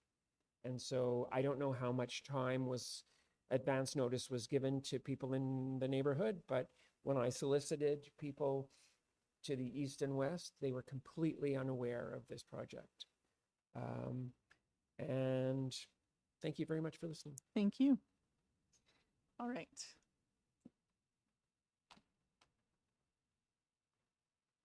Good afternoon. I'm Haley Resnick. I live at 268 St. Clements Avenue. I'm a registered speaker for today. I won't repeat anything that has already been said. I just want to say that I'm firmly opposed to this proposal. There was no public consultation. As Ari spoke about, the proximity to Allenby Junior Public School is actually the biggest concern that I have. To be kitty-cornered to this only intersection with a crossing guard. His name is Bernie. He knows all of our children's name. He crosses with us every day and yells at the traffic and the cars that are encroaching on the sides where our children cross the road. It is not up to him to be able to keep our children safe because of this building being built to the scale and magnitude that was once on a corner that was a single family dwelling. And to the previous resident who mentioned that this proposal should not be grandfathered in from previous proposals in disregard for traffic and safety because this is a vacant land. There were trees on this property.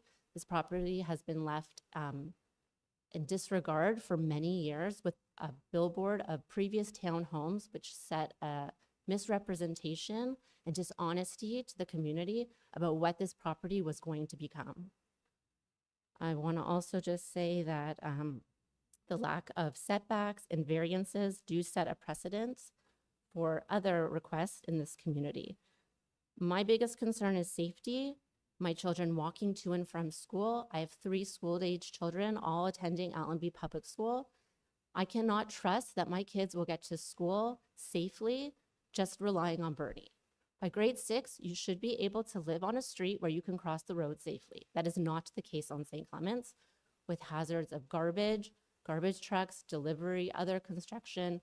Cars are constantly weaving in and out of traffic that's already backed up at this intersection. So if a full traffic study hasn't been done to accommodate a building of this scale and magnitude on this corner that creates even more blind spots for children crossing the road, this should be absolutely an objection and should not go through. I think that's everything I wanted to say. I appreciate your time today, but I fully commend that. I just want to actually just say one more thing. You must consider the safety of our children, the families, and the residents who use these streets every day. How many children is this committee willing to put at risk so that a builder can make a profit? For these reasons, I fully object this application and request the committee to do the same. Thank you. All right. No clapping, sorry. No. Welcome. Hi, my name is Christina Fage. I live at 341 Briar Hill Avenue, which is just around the corner from the proposed build at 340 St. Clements Avenue, and have lived there for the past 22 years. I wanted to begin by saying that affordable housing, including housing for seniors, I agree with that. I think we need to have that in Toronto. My concern is not who is going to live there, but my concern is whether this proposal respects the planning rules, environmental policies, and commitments that every applicant, large or small, is expected to follow. I do have some pictures that I have included for this presentation. And just sort of to take a look today, I'd like to focus on what has already been lost on this property and why I believe the current proposal should do more, much more, to restore those environmental benefits. The images that right here, you will see are from 2016 and 2021, show property that was surrounded by mature trees that provided privacy, absorbed stormwater, supported wildlife, even though sometimes we wonder about them, and contributed to the character of our neighborhood. By comparison, the photographs from today, so if you can put to the next picture, please, show a site that has almost entirely been cleared. The house is gone, most of the mature trees are gone, and a landscape that took generations to establish has been lost.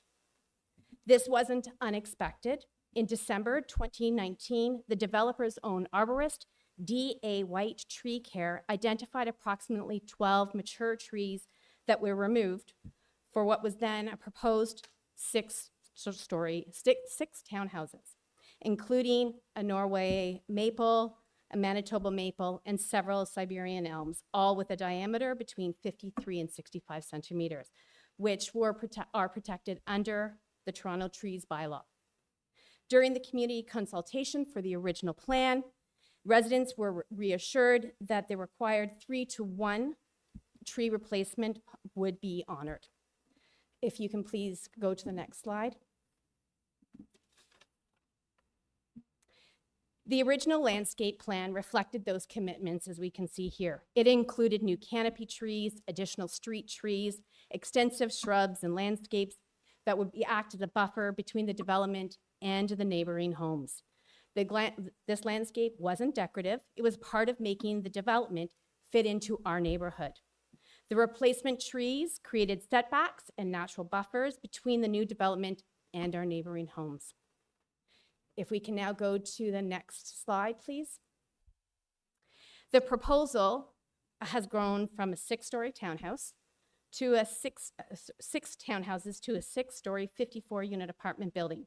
Yet the landscaping has gone in the opposite direction. The current plan shows no replacement canopy trees whatsoever. The building has become larger, while its environmental contribution has become smaller. I am also concerned that the tree protection declaration states that there are no trees on the property, yet the photographs that we just see previously show that actually there are 2 surviving trees on the north side of the property. I respectfully asked whether the declaration has been independently vetted before this application is even approved. Toronto does need affordable housing, and it needs housing for seniors. But Toronto also needs mature trees. The goals are not in conflict with one another. I recognize that the committee has a difficult decision to make, and I respectfully ask you to refuse this application on the minimum, or at the minimum, defer it until the applicant submits a landscape plan that complies with Toronto's tree replacement policies and honors the commitment made when mature trees were removed. I'd like you as a committee to think about if the original proposal for the 6 townhouses required a comprehensive 3-to-1 tree replacement plan, what planning rationale justifies approving a much larger 6-story 54-unit building on the same property with virtually no trees whatsoever?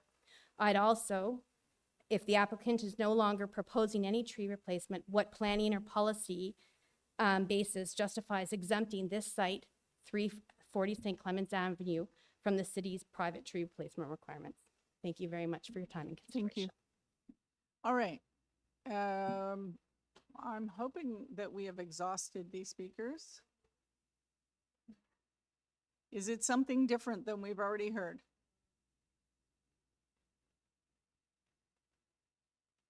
All right.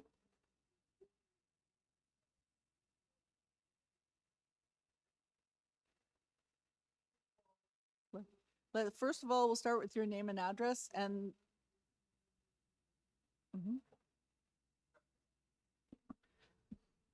Alan Zweig, St. Clements Avenue, Okay. 284. First of all, we about 15 or 20 houses down from the corner, and we have received no formal notification about the building being proposed. So to say that there was some kind of community consultation, there was none. The way I know about it is a neighbor who lives close to the property gave me a copy. Secondly, the builder entered into a contract with the city on the original 6 townhomes, which they undertook certain commitments. One was to maintain and repair the sidewalk. The sidewalk is still in disrepair. Residents there will notice there's asphalt in the cracks on the sidewalk, and there's only asphalt because I called the city twice and I had to have them fill it. In that contract with the city, he undertook to clean the snow in perpetuity, forever and ever. The snow is not cleaned, it's icy, and only about 2 years ago, the city started using small tractors, but previous to that, it was just a foot of snow all around the property. And then the only other issue he raised that he has experience in affordable housing in Cobourg. I'll read you something from the Cobourg News, which is the local newspaper, that currently they've proposed in the project he's talking about 15 affordable housing units out of the 70 or 71 in the project. Now that the project is finished, only 4 are affordable housing.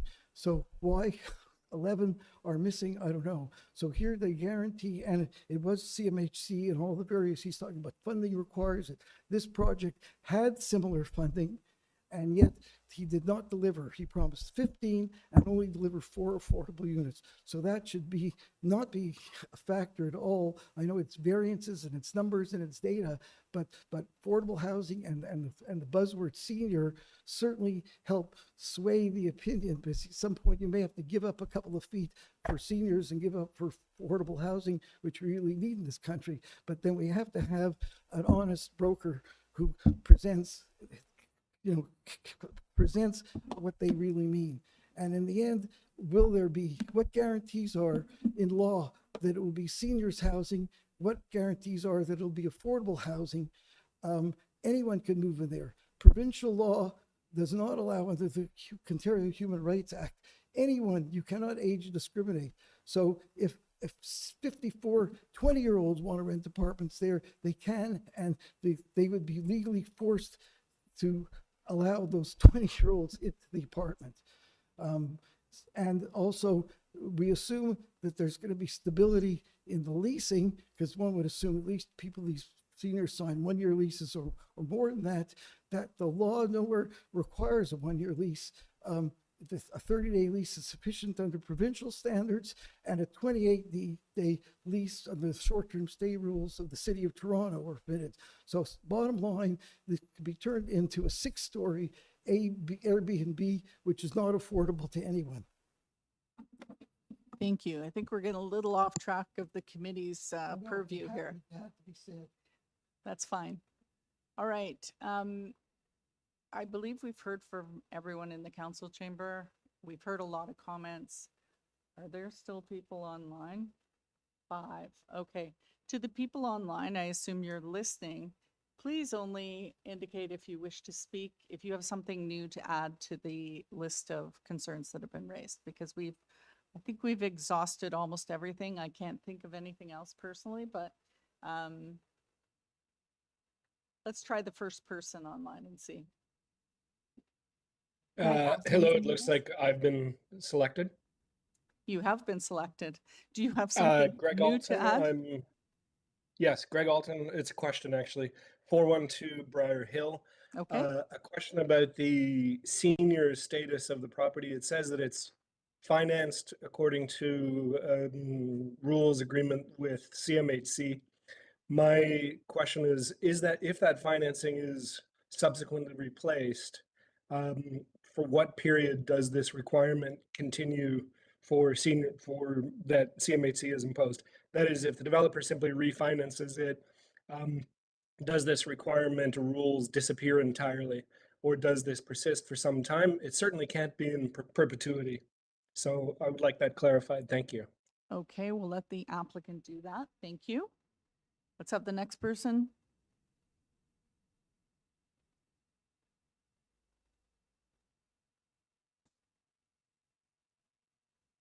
Please only speak if you have something new to add to the conversation. Hi, can you hear me? This is Russell Goldenberg at 97 Headington. Yes, we can hear you. Thanks. A lot of what I planned on saying has been said, so I will limit my comments to just one point, and it's that City Council has already established a planning framework for the site. The property was subject to a full planning approval process approximately 6 years ago, during which City Council established the appropriate development framework for the site. That process involved our elected representatives making a policy decision on behalf of the community after considering the balance between intensification and neighborhood compatibility. In my respectful opinion, the applicant should not now be using the Committee of Adjustment process to substantially reopen that balance by seeking relief from numerous fundamental zoning standards. The question before the committee is not whether redevelopment should occur. That question has been answered by City Council, and a 6-story building is allowed on the site. The question is whether the approved planning framework should be significantly relaxed through a collection of variances that individually are far from minor and taken together are a radical departure from the allowable building template. In my view, it should not be allowed, and I respectfully request the Committee of Adjustment to deny the request for these minor variances. Thank you. Thank you. All right.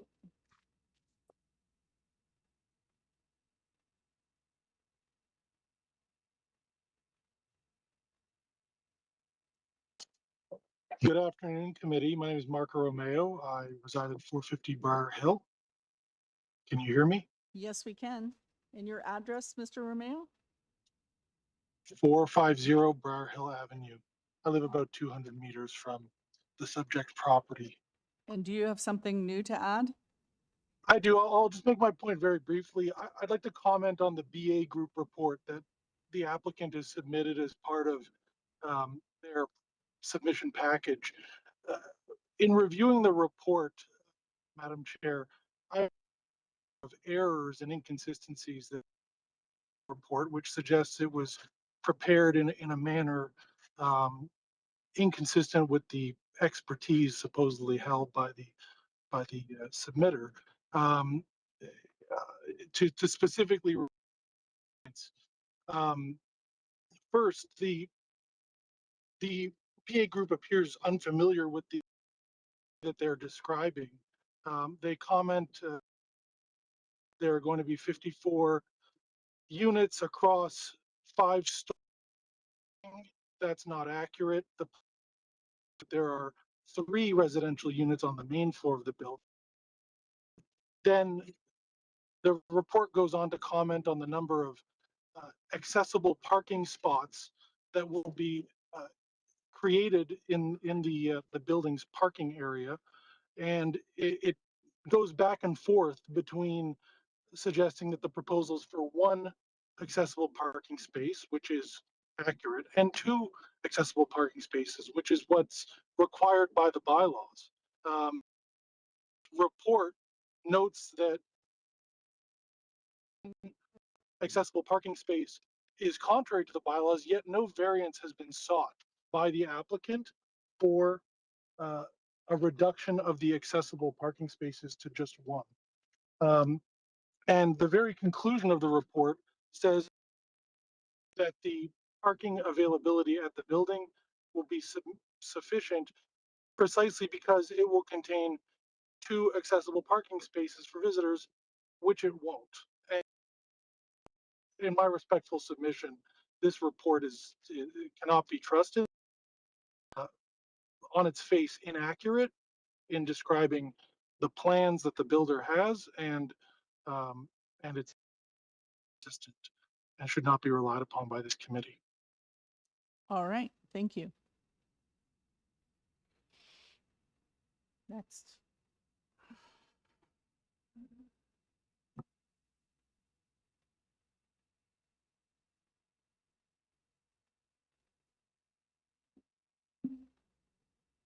Elizabeth Bell's unmuted.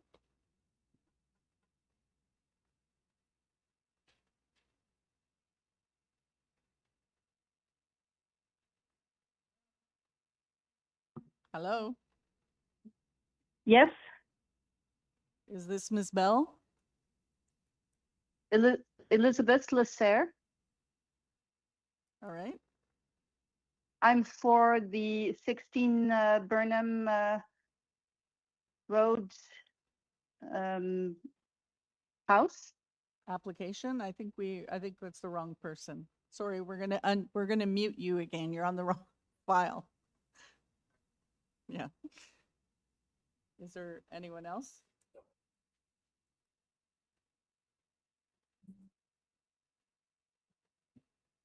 Michael Hassick's unmuted. Hello?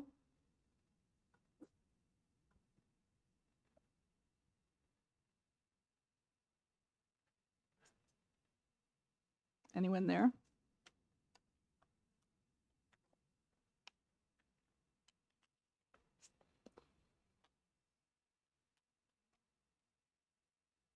All right. Is there anyone else? We go to.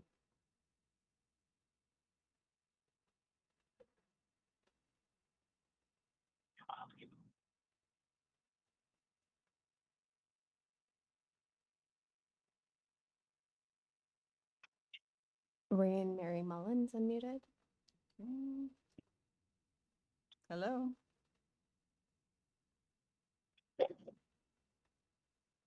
We have nothing. We have nothing to add. You have nothing to add. Thank you. I appreciate that. There's been a lot added already. Thank you. Anyone else? Oh, phew, okay. Applicant, let's come on down. And hopefully you've been keeping notes. I have a few notes, but Thank you, Madam Chair. I 5 minutes. I max. did my best to keep furious notes here. So I trying to group them to provide kind of coherent responses. So let's start with transportation. A lot of conversation about transportation. What I would say is, yes, the late June letter provided by Councillor Cole's office did highlight some concerns, some transportation-related concerns. Transportation consultant was retained. Information was provided in late June, early July, which necessitated all these discussions that we were referring to earlier, which then led to the transportation memo after they had an opportunity to work it out. So that was a independent transportation professional that was then reviewed by the city's transportation professionals. They concluded that from a transportation perspective, they had no issues with the variances. I'm not a transportation planner, so I will defer to them on that.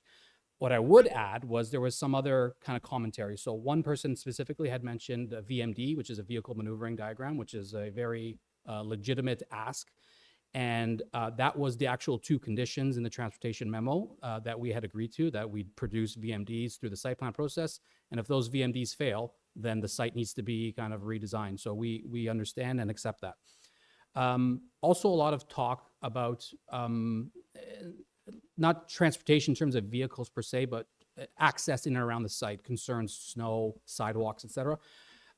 If you look at the drawings, you'll see that both sidewalks along Avenue Road and St. Clement's are being rebuilt per a 2.1 AODA compliant sidewalk. So that's the accessibility standards.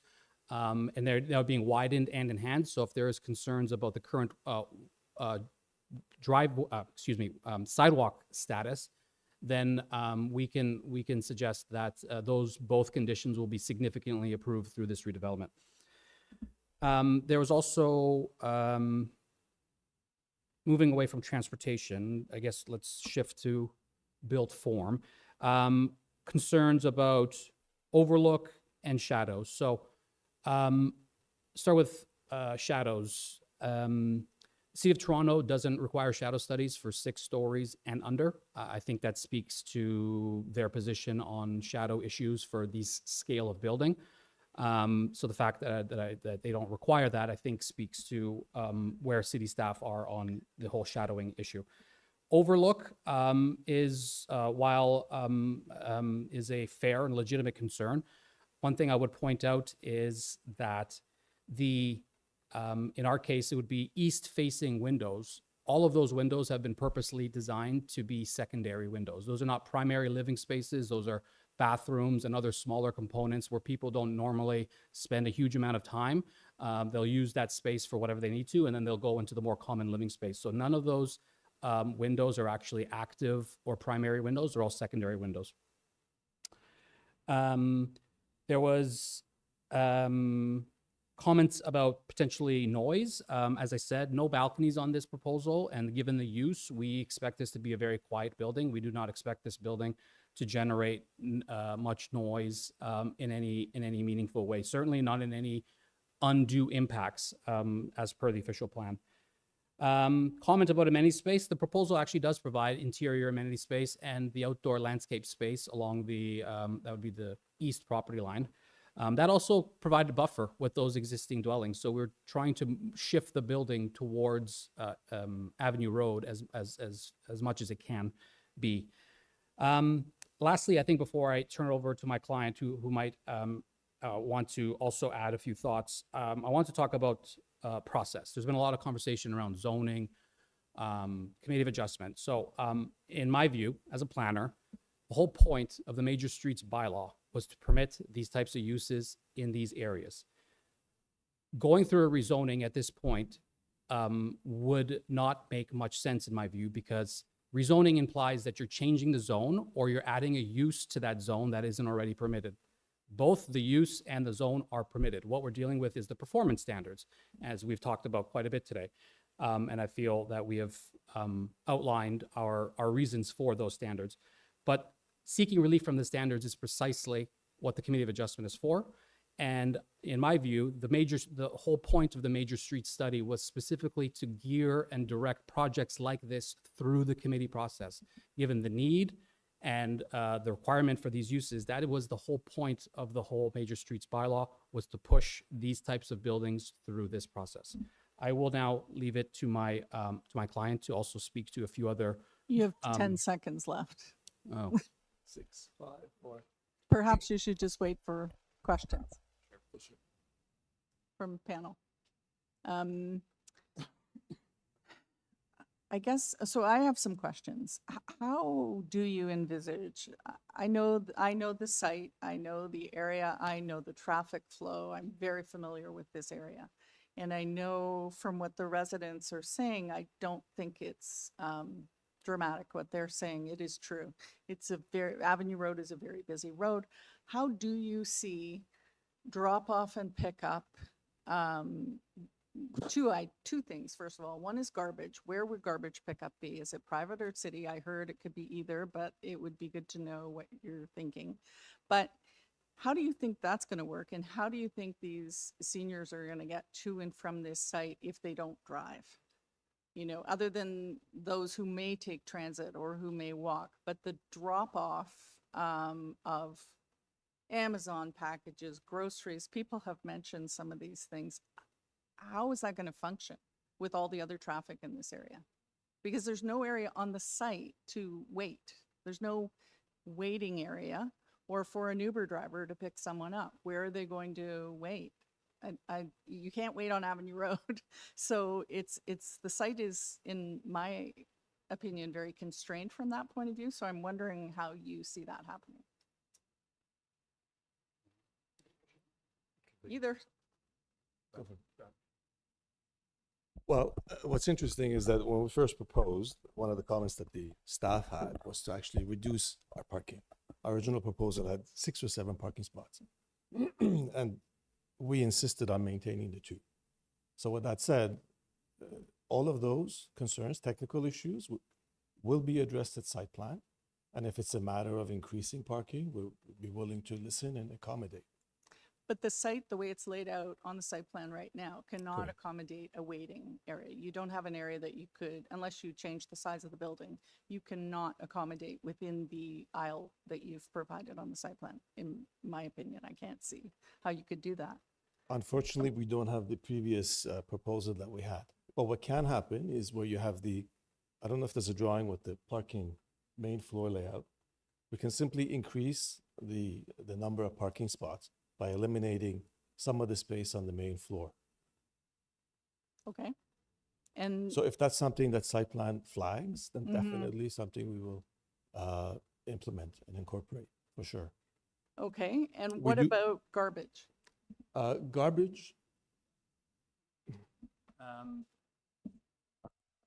Thank you, Madam Chair. So for garbage, under 60 units is subject to the, so it is municipal garbage pickup. So the first question, it is planned as municipal garbage pickup. Under 60 units is then permitted to do curbside pickup, which the city garbage truck is not required to get on site. If you have more than 60 units, you need to get to the front loader bin where they need to kind of toss the bins over, so they need to actually get into the building. In this case, per the City of Toronto requirements, under 60 units is permitted for curbside pickup. The staging area for the bins, to answer your question, Madam Chair, where is this garbage going to be stored? So stored 95% of the time within the building, within the garbage room. On garbage day, that gets wheeled out into the boulevard on St. Clement's. You can see on the site plan, it's labeled as staging area. That is effectively where the bins would sit and then get picked up. And then once that's done, they would get brought back into the garbage room within the building. So that's effectively how the garbage is being picked up. To answer your other important question, Madam Chair, about deliveries and drop-offs, the use, of course, is a consideration. You know, this is not going to generate the same amount as a typical condo. But to my client's point, there are opportunities if, you know, through the site plan process, staff feel like that could be an issue to expand the 2 visitor spots. Of course, if the 2 visitor spots are empty, then that's where people would park, whether it's an Uber, whether it's a food delivery or whatever the case may be, they do have that opportunity. If those two are full, I think my client's more than willing to work with staff to maybe add a few more if they feel like that is something that is required. All right. Another question for you. Were there any trees to be proposed to be added in the boulevard anywhere? As per one of the residents' comments There are 2 trees proposed on the boulevard, correct, on St. Clements? on St. Clements. Nothing on Avenue Road. I don't think you have room on Avenue Road. No, even the previous proposal didn't have trees proposed. But that was a different format, right? Correct. And I have to point out that the previous proposal, the townhouse proposal, had a bigger footprint because we did have an underground parking garage. And the only soft landscaping was to the east, which was only 1.5 meters.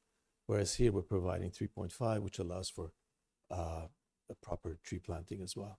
So we are actually proposing to plant bigger trees on site as opposed to off site, where the 1:3 ratio was proposed. Because typically your replacement is 1:3, but the replacement trees could be anywhere in the city where the developer pays the fees and the town and the municipality plants the trees accordingly as they But see the fit. impact is on the adjacent property. So the underground parking garage, is it the extent of the property or is it setback? The previous proposal that This had one. this one, there is no Oh, underground there parking. is nothing. Okay. Correct.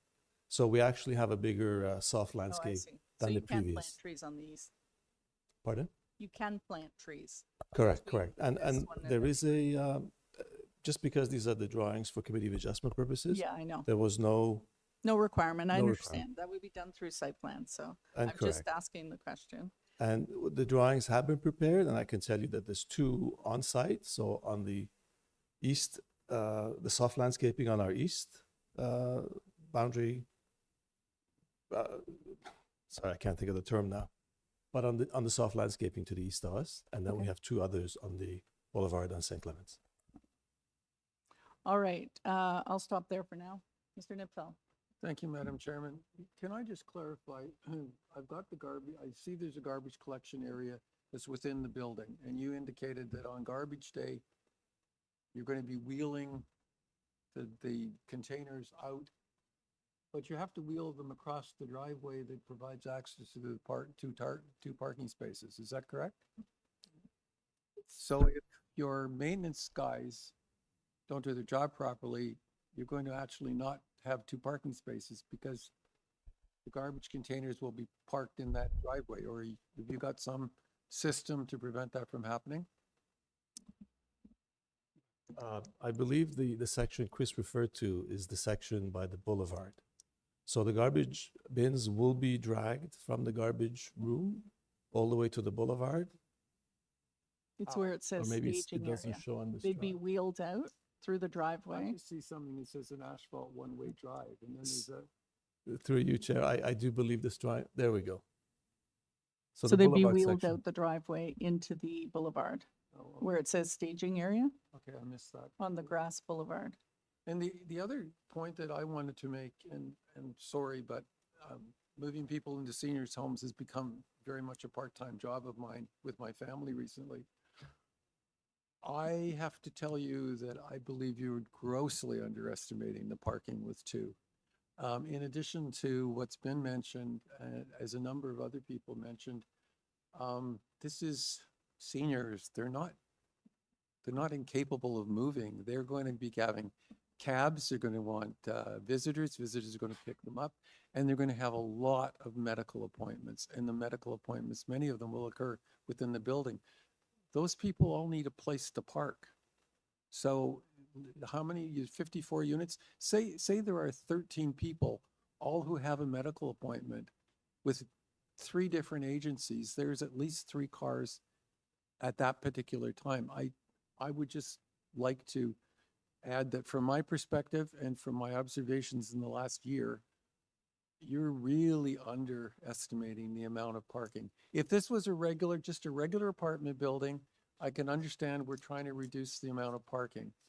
But this is a very specific audience, and the specific audience contrary to what's been presented, I think generates more cars rather than less cars. Through you, Madam Chair. Thank you for the comment.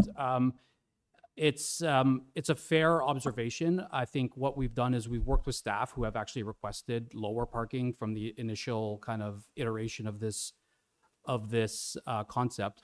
And the other thing I would add is, from a parking perspective, there's a certain marketing component that comes with this. If the owner is content in kind of trying to rent these units with the current parking arrangement, that's kind of a risk that he is willing to bear.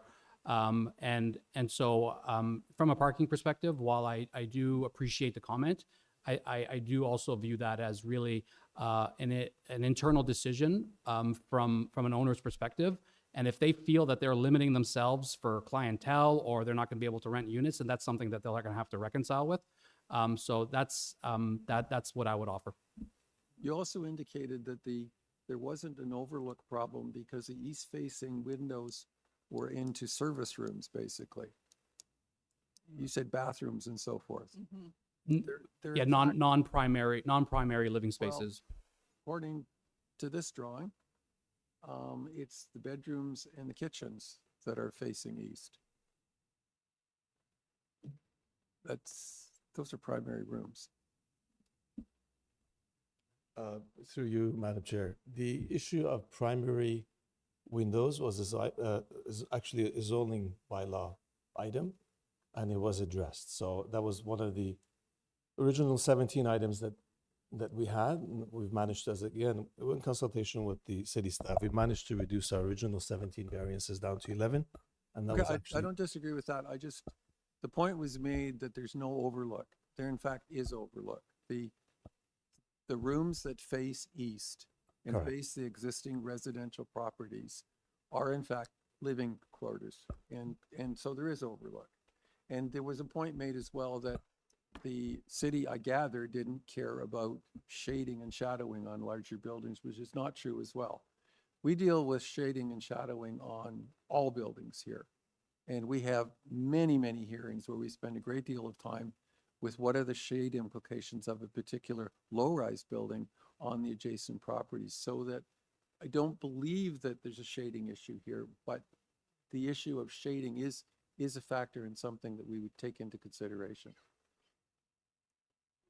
Through you, Madam Chair, that's certainly fine. I think my point was, City of Toronto does not require shadow studies for 6 stories and under. Fair enough. Yeah, that's it. All right, thank you very much. Are we exhausted on the discussion, and we'll take this into committee? I didn't miss, Ms. Sankar, I didn't miss anything, did I? No. Thank you. I'm here. All right. So we have this application. Do we want to start with commenting on it? Mr. Nipfeld, I know you have comments to make. You want me to start? I will start. I think there's merit in an apartment building on this site. The extent to which this is proposed, I don't agree with. I think that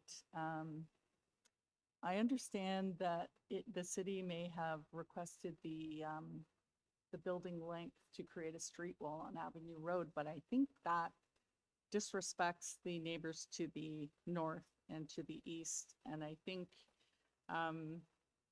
it's a very busy intersection. I have concerns with some of the setbacks, but not all of them. But overall, I think that this is just too much for this site.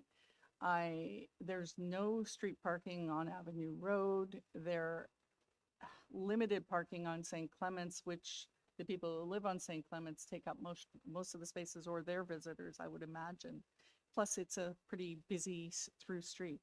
And I understand that it's meeting the city requirements with respect to transportation, and transportation doesn't seem to have a problem with it. But I can't see how this site is going to, I just think it's too big. I think the massing is very impactful to the neighborhood. And I think when the city approved the idea for these apartments. I think the idea would be on a slightly larger site. It would be appropriate. But this is a, as one of the residents said previously, a single detached lot. And I believe this is a bit too much to be cramming onto the site in height, mass, activity. And so I think overall, I don't want to cut and slice and dice the variances into what I would think was appropriate and not appropriate. I think overall, I'm not really supportive of it. Mr. Nipfel. Thank you, Madam Chairman. My views are very similar to what you just stated. I also, when I was reviewing this at home, I was intrigued and pleased to see that this was a senior-focused rental apartment, and I think that much of the support was based on it being a seniors rental apartment. I, like you, think that an apartment building on this site would make sense, and a seniors one would be even better. A rental at another notch. But I think there's too much crammed into the site. I think the variances are taking all the guardrails off of the bylaw relative to the existing residential community. It's too close. I think the setbacks in many cases are, well, in one case, they've been completely eliminated. But I think that the setbacks aren't adequate. The build form, I don't think respects the existing properties that exist there. The servicing and the actual servicing of it as a seniors focused building, I don't think there's the space here to do what needs to be done. So I won't belabor it, but I'm of the same view. I think there's just too much on the site, and I won't be supporting the application either. I think the variances make matters very bad. Ms. Sankar. Yeah, through you, Madam Chair, and also to sort of add to this is just the sheer magnitude of folks that have taken time out of their day and their busy lives to come and speak to us at length about their concerns. And I think that that can't be taken lightly. I do believe that impact talks to whether this is minor or not. And just the magnitude of that doesn't give me any sort of consolation in terms of the responses that I was waiting for the builders and the agent to, share with me something that would provide some kind of consolation. I took really the point of I think it might have been the third speaker who had her father in a senior's home and shared what actually made sense, and knowing that my own father's a senior as well. And you look at something that has to be done, it's not just around the application and how it fits in. I mean, what are we really doing as well? In essence, I don't believe it fits any of the tests. And perhaps if it were something smaller, more manageable, that's been delicately and gently introduced into the neighborhood, I would have thought a little different, but this doesn't seem to be the case. And as so supportive as I am about affordable housing and seniors initiatives, I am so for that. But the way that this is being imploded into the community, there's been a lot of very valid points that came across that does not sit well with me to be able to say I can put a green light stamp on this. To me, it doesn't meet the 4 tests. Mr. Fazeli. Yes, through you, Madam Chair, thanks. Thanks everyone for explaining their opinions on this application. I think I have 2 parts to share here. Is that I think, in my opinion, I'm looking at the application in terms of like a cumulative massing of like a 38 meters building length, and with few of the setbacks that basically they're minimal to 0. If you're looking at that part, for me, I would say it's not minor when you're putting all these variances all together. We understand that our committee looks for sort of going beyond sometimes the limitation that it's set by regulation. But if you're even looking at the very first variance, it's already talking about the measurement of like a lot abutting a major street. So it's already sort of taking to the consideration that there's a major street, the limitation is 25 meters. So having such regulations already consider those matters in terms of it being in a major, abutting major street. That's one point. The other point about the transportation review, I understand that this affordable housing, while I appreciate building the affordable housing within the city, I see a lot of comments in the reports where it refers, it seems as if sort of seniors don't have life, kind of, when I read the report. When you're looking at the demographic of seniors, there are so many definitions about seniors. What is the age of the seniors? In different act, maybe you look at the affordable housing or RGI, subsidized housing, they have a definition of a senior housing.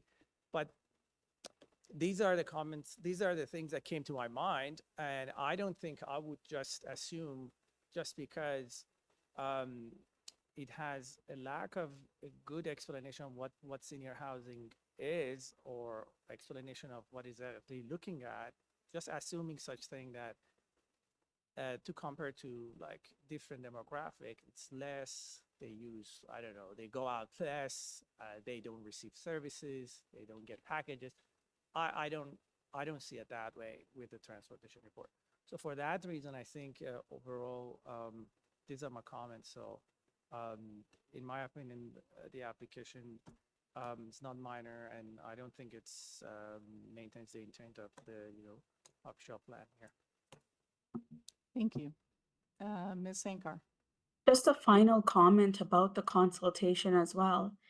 If there was so much movement and opposition on this, I just feel like it's everyone's due diligence to take the time and do this.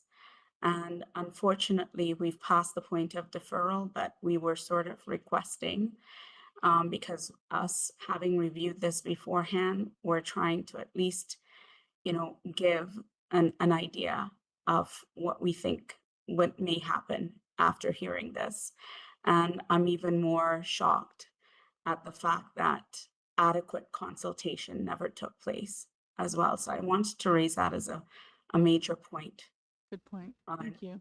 And, determining the decision-making for this. Thank you. All right. Does someone want to make a motion? Mr. Nipbel? Thank you, Madam Chairman. I move that the application be refused because it does not clearly meet the 4 tests that we were required to meet. All right. Do we have a seconder? Mr. Fazeli? All in favor? That is unanimous. Yes, we're going to take a 5-minute break.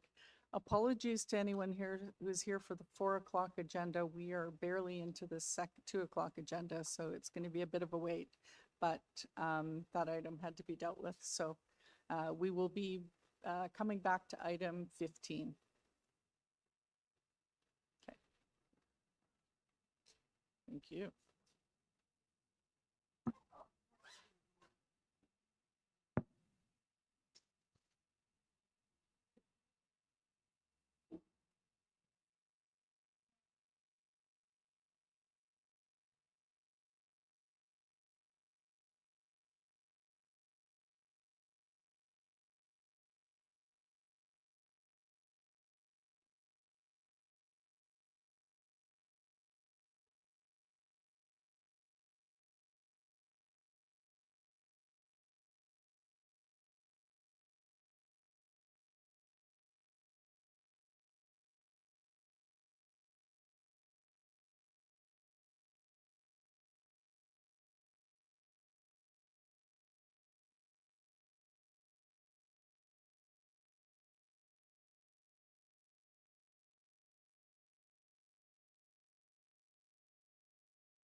All right, we are back. We're on, correct? Yes, we're on. We're on item 15, 132 Elmhurst Avenue. This is to install new gutters along the west roof line of the existing dwelling. The variance is for roof eave projection into the west side lot line. On file, we have a survey, plans. Oh, thank you. 1 second. Presentation, counselor's letter, letter of support, letters of objection, and a late staff report. Let's have our applicant. Oh, hello. Yep. My Welcome. name is Jennifer Ng, and I'm at 132 Elmhurst Avenue. Okay. And we do have an area resident, so I guess we will first have could you give us just a brief presentation of the application? Sure. I do have a slide deck. Okay. Okay. Okay. So, and then as the slide deck continues, I'll just say next slide. Is that okay? Yep. Okay, so good afternoon, Madam Chair and committee members. My name is Jennifer Ng, and I'm at 132 Elmhurst Avenue. I'm here today requesting a minor variance to allow the installation of an eaves trough system to responsibly redirect stormwater and protect the structural integrity of my home and surrounding area. Next slide. So the next, yeah, perfect. So just a little bit of a history. We moved in as newlyweds in 2005, always with the dream of having a renovation addition. And then finally, 18 years later and 2 kids later, here we are, and we moved in 2023. So what we did, because it was an addition, we kept up 3 walls.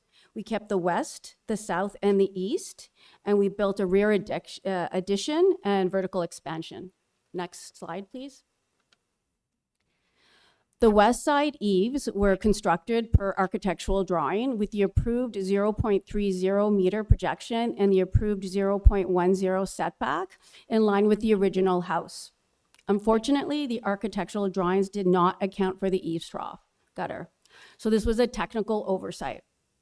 Next slide, please. So currently what we have is we only have gutters on 3 sides of our house. All of them except the west side. Next slide, please. So what we're proposing is to install a 2nd-story custom-made 0.09 meter gutter at 0.01 meters from the west property line with downspouts running to the front and the rear portion of the property. Next slide, please. Okay, so upon consultation with Assistant Planner Wilzer Canal, we've reduced the original proposed eaves trough gutter width from 0.10 meters to 0.09 meters to better contain the eaves trough system within our property. Next slide, please.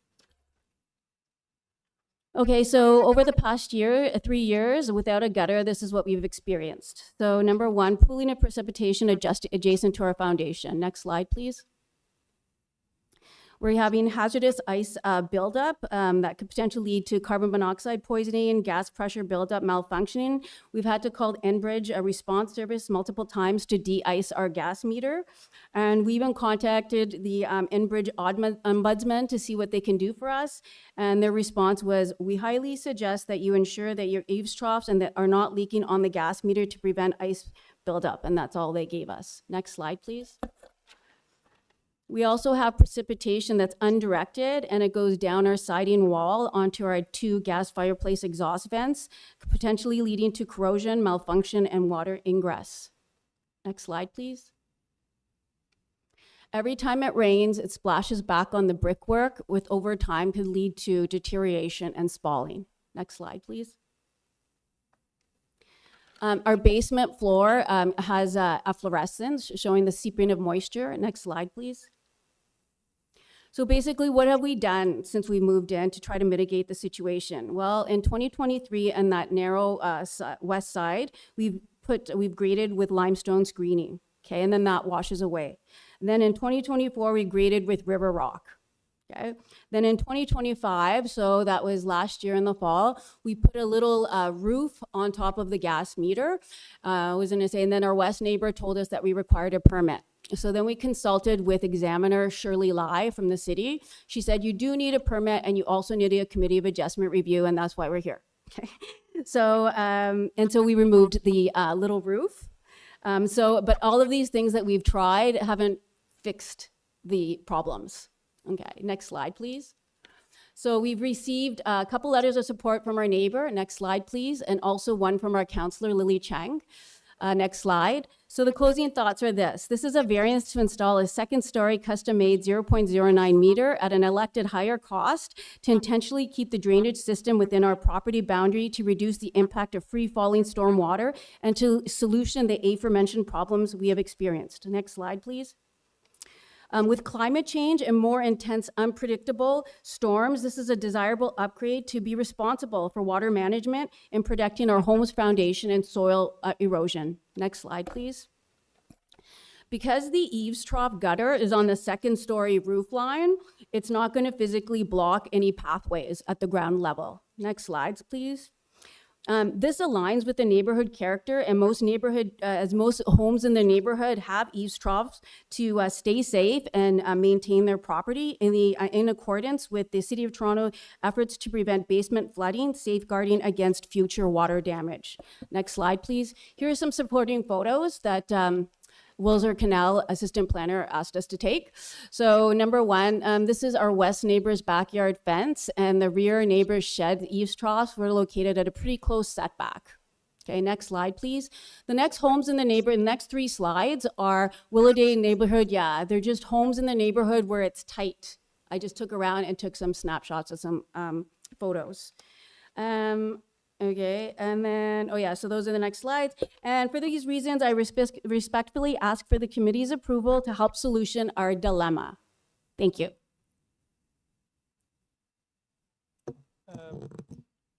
Through you, Madam Chair, I have a question for the applicant. Go ahead, Mr. Fazeli. Can the applicant explain how is your requested variance is not an adverse impact for your neighbor? So it'll redirect the water. If you look at some of the pictures, when the water sheets off the roof, it actually lands on their property. So it'll help redirect the water. And are you aware of the letter of objection of your? Yes. Do you have any comments on that? The comments are, okay, will he speak to it or? Maybe. I think he will. So do you want me to just respond to that after he speaks? It's up to you. Okay, I can do it afterwards. Okay. Yeah. Or oh yeah. And sorry, just to clarify, I didn't ask you whether you had any changes to the application. Did you say you changed the request? Yes, I changed it on the recommendation of Assistant Planner Wilser Canal. He suggested that we narrow the gutter. So what is it now that you're asking for? So it's 0.09 meters. 0.09, okay. Mhm. Is that what the variance needs to read then? Yes, as opposed to 0. Yeah, that's what I wanted to clarify. I wanted to know what this meant. The 0.09 is the eaves with the gutter on them, right? Is the 0.09 is the gutter. Okay, what is the variance you're asking for today? 0.01. 0.01. 0.01. Oh, 1 or 9? Sorry, I'm not understanding what the question is. Sorry, the variance reads right now that the proposed eaves project 0 meters from the west side lot line, and you said that through the city planner, you changed that. I wrote down 0.09, but you just said 0.01. Okay, so you're asking from the distance of the property line to the gutter? Oh, 0.01.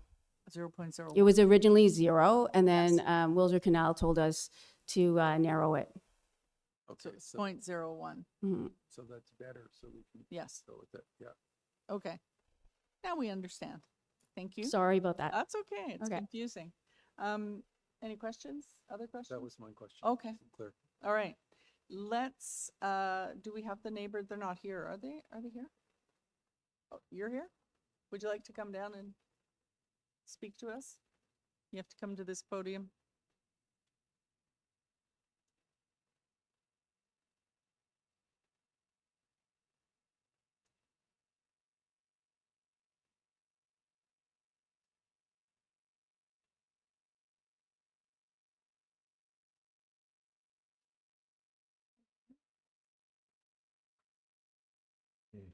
Hello, just make sure the microphone's on, and if you could start with your name and address, please.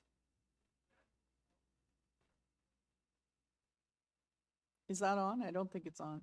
There's a little button. Okay, you got me? Yeah, I'm sorry. I'm Daniel Alksness.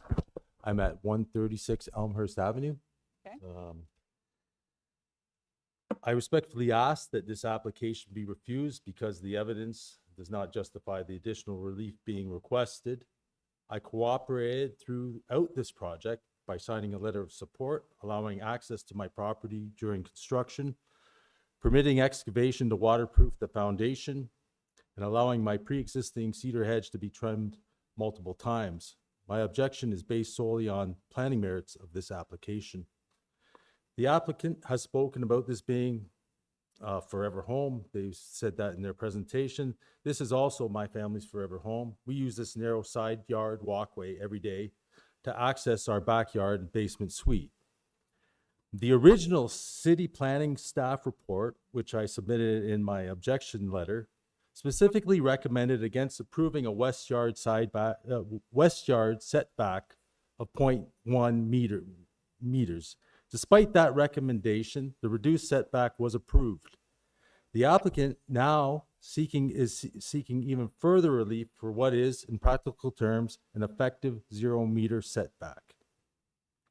The applicant also suggests that the original house had a 0.1 meter eave setback.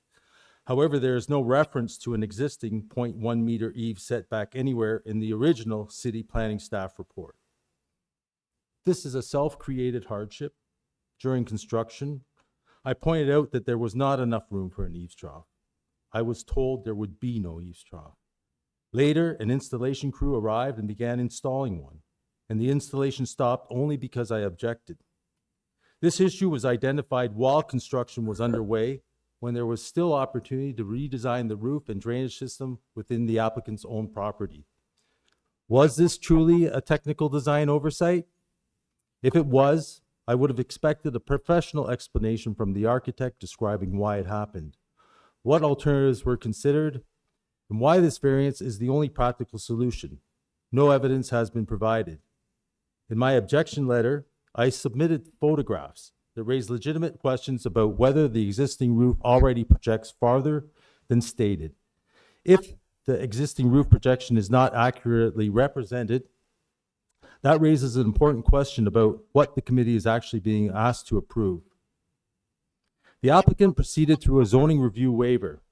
Consultation with an assistant city planner should not be confused with an independent zoning or planning staff review, which the applicant chose to forgo. The revised plans also raise concerns. They do not show the outside dimension from the proposed gutter to the west property line. Instead, the detail simply states close to property line. The legend in the plans still identifies the highlighted gutter as a 4-inch gutter, even though the revised application refers to a 3.5-inch gutter. These inconsistencies leave uncertainty about exactly what the committee is being asked to approve. There is no independent engineering evidence demonstrating that a 3.5-inch gutter can safely manage the concentrated runoff where two steep roof sections meet, or withstand the snow, ice, and freeze-thaw cycles that occur every winter without affecting my property. Nor is there any explanation how this eaves trough can be installed, inspected, maintained, or replaced without requiring ongoing access to my property. The Enbridge Ombudsman's letter is not an engineering opinion. A gas meter can be relocated or temporarily protected during the winter. The applicant has not demonstrated that this variance is the only practical solution. The presentation also includes a 2020 Google Street View image labeled as 2025. The earliest is from 2007, which is a dramatically different landscape, which raises the concerns about the reliability of the evidence before the committee. In my respectful submission, the applicant has not demonstrated that this proposal satisfies the 4 tests under the Planning Act. It is not minor in impact. It is not desirable because it transfers the burden of drainage, maintenance, and practical access onto the adjoining property. And it does not maintain the general intent and purpose of either the zoning bylaw, or the official plan. For those reasons, I respectfully ask the committee to refuse the requested variance. Thank you for your time and consideration. Thank you. Question for you. Okay. If the water is being collected in that eaves trough and directed to the front or the back of the house, Mhm. how is that impacting you? Okay, I mean, I understand the encroachment. yeah, okay, there's the encroachment, but also a 3.5 is not even your standard 5 or 6 inch gutter. And in the presentation that the applicant has presented, they have a video that shows the amount of water that's coming off that roof where the two steep roofs interconnect. And it would be next to impossible even for a 5-inch gutter to handle that. I mean, the shooting off would come through the 3.5-inch gutter, would still overshoot. Mm. And Like so I see the water overflowing is going to impact your property. yeah. Yeah.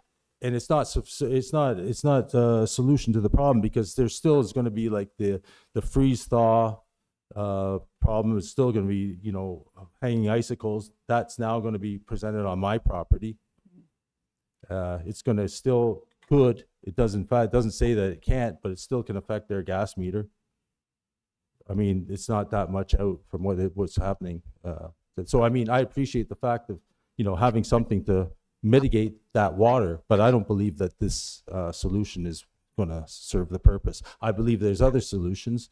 Perhaps, like I said before, they could have adjusted the roof before when I presented to them. I told the builder, he said no eaves trough. Then he said, the next thing I know, a couple of months later, they're trying to put an eaves trough. Like I said, I don't believe this is just technical oversight. I just think the architect was negligent. All right. Thank you. Okay. Thank you, Madam Chairman. If that being the case, as I read this, there's a water problem, and it's a water problem that affects the applicant, but it would, I assume it also affects you. The water coming off of the roof and potentially is going to create problems for you in your basement. Do you have a solution that you think works? Because I can understand your concern now that the eaves trough isn't large enough to handle the flow. Is there a solution that you haven't? I mean, well, it seems to me that having the water come off this lady's roof into that trough area and is going to be a problem for you as well. Is a problem for you as well. Am I not correct? Well, in a matter there is, like, if the water is landing on my property, at the same time, it's not so much my concern as I don't want it to be worse with the extended eaves trough, which I think the eaves trough would actually make it worse, because it would then project the water onto my property, overflow more, and at the same time, let's say icicles or ice would get caught in that eaves trough at the time. If there is a solution, it could be some sort of maybe a French drain along the outside of their property. Perhaps they could re-engineer their roof a bit, cut it back a little bit if they wanted. If I'm correct, your concern, I want to get your concern. Your concern is that, yes, there's water coming off the roof now and it goes down. And Yeah. Yeah. But with the proposal, it would go into a gutter. Yes. That you say is not big enough to hold the water. And because it's going to overflow. Yeah. Water is actually going to go more onto your property than it does now. Yes. And and I have actually have taken photos that would show you that if they put that 3.5-inch gutter on the existing roof, I have photos saying that that roof is actually going over like 1-2 inches past, like that. Now that gutter would now be over the property line, onto my property line. No, I have a picture. If you could look at the letter that I sent you, I mean, there's a picture with a tape measure there that's showing it's 13. Just the soffit alone, like it's 13 inches. And okay, thank you. All right. Is there just the one person? Okay. All right. Do you want to come back and address it? Okay, so I want to state that we did pay for a survey, a 2026 survey that was done, and the numbers are correct according to the survey that we got conducted this year. We did it prior to even applying for a committee of adjustment, just to make sure we did our due diligence on our homework. And our house was built per architectural drawings. That's number one. Number two, regarding the waiver, we did a lot of consultation with the City of Toronto, like back and forth, like we did our homework, and we consulted with Building and Inquiry for the City of Toronto, and they're the ones that told us to do the zoning waiver. I didn't even hear about it. They suggested it, so we just listened to what they were saying. Also, this was a design error by our architect, unfortunately. And like, it's very upsetting that we have to return to the Committee of Adjustment to fix it, okay? And we've tried various things, we've researched it, and there doesn't seem to be any other solution. At the end of the day, what we're asking for is a gutter. We're not asking for anything aesthetic. We're just trying to preserve our investment, be responsible with the storm water that's pouring down, and prevent further damage. And at the end of the day, keep my family safe. That's the most important thing. Number two, the 3.5 inch gutter, we were in consultation with a gutter specialist. He said it is possible, and he said because it's custom made, he could make it deeper for a greater volume. And I feel like, logically speaking, isn't a gutter better than no gutter? Okay, so that's a question, number one. Number two, I was gonna say, at least it'll catch some instead of it shooting down every single time. We do have a gabled roof and 2 valleys, and those valleys are, okay, so the roof has a slope of 11.5 over 12, rise over run. And then the 2 valleys shoot out water. Yeah, shoot out water whenever it rains. So like, I feel like some gutter is better than no gutter. At least some of it's being redirected. And so basically what I'm trying to do is, again, keep our family safe, and then protect our investment, and then try to alleviate any water onto our neighbor's property. All right. Thank you. Any further questions? Okay. Comments? We'll take it into committee. Thank you. Sit down. Yep. Okay.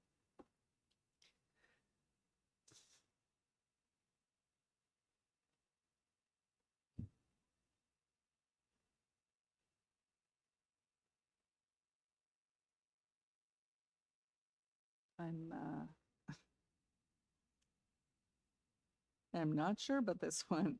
I think I understand the residents' concern that if it isn't big enough, it's going to impact him more than, right now the water is impacting the homeowner mostly, right? Because it's running down the side. If we grant the encroachment and the eaves trough is out there and it's not big enough, it's going to impact the neighbor's property. So what do we? Smaller is the problem, actually. Probably the 4-inch one might be able to accommodate it, but the 3.5 is going to be a problem. Possible. The depth, no. I guess the smaller gutter is less of an impact. Yeah, that's convenient that we have one. Sure, he's got an opinion. I've been through this exact same thing elsewhere, to be honest. Really? With gutters being close to the property line, but if it's custom made and you get a little bit of extra depth on it, you can increase the volume that goes through it. And if you put in a heating cable, you can prevent it freezing. Those are commercially available, commonly used items, but we're not here to dictate methods of installation, right? It is technically doable, right? There are a variety of technical solutions to help solve this issue, right? Putting in a gutter and tossing in a heating cable so it doesn't freeze in the winter is doable and practical, I think, right? It's, and would prevent those ice crystals from falling onto the Right. either side. In planning terms, granting a 1 centimeter setback is a bit of a different scenario. Yeah.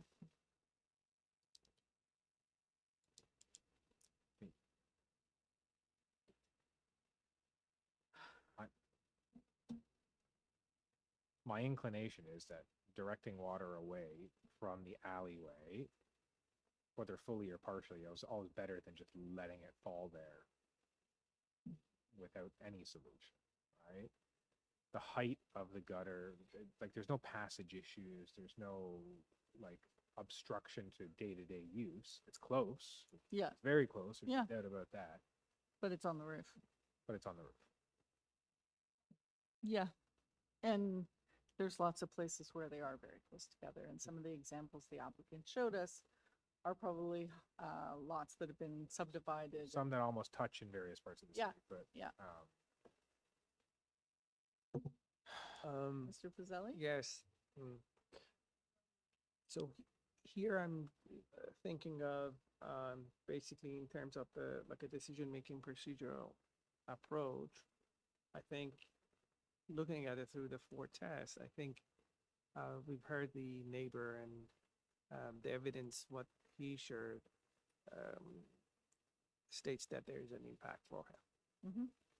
I understand that our discussion was trying to see what could mitigate the situation and what can help, but there are sometimes situations where either or are not going to result us Fix it. into, exactly, fixing or solution. But in terms of the fortress in that matter, I think there's the impact for the neighbor in that matter. The neighbor expressed that. And for that reason, that is my lead towards that, basically. But there's impact either way. There's impact Correct? either way for the applicant as well, definitely. But here we have a neighbor who expresses this. But I'm saying there's impact to the neighbor, either decision. If we Either approve it, decision. if we don't approve it, there's still. Oh, impact. absolutely, absolutely. There will be always impacts in that case. However, from the testimony of the neighbor, I'm referring to what he basically expresses, whereas what I think is going to be the right thing for them. And we don't know that for sure. Exactly, because and we don't know, so I'm just relying to what the evidence of what neighbor is expressing here, and I see the impact. It's very detailed here. Yeah. I had said, but And if we had an eavesdrop expert that would help, but to give us some advice. I know. But through the Fortis, that's what I think. That's Yeah. my opinion. It sounds like then you don't agree with approving it. Okay. Collectively, what do we think? We're in committee now, so no.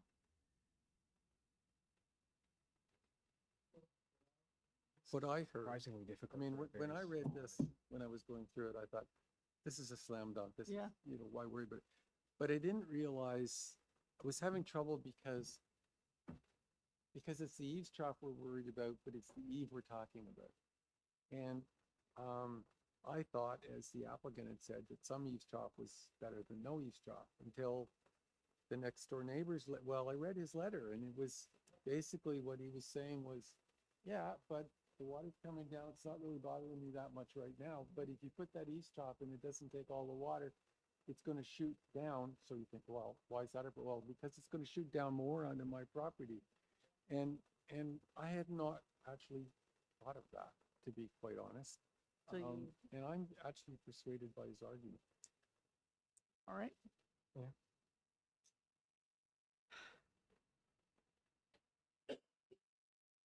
Yeah. Who wants to put a motion forward? Shaheen does. Shaheen. Yeah, make a motion, Shaheen. Okay, sure.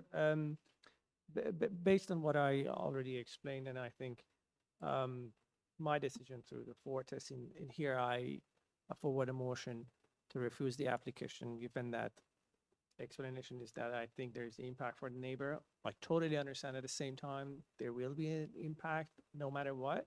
And I understand the applicant side as well, but here's what I have to follow through.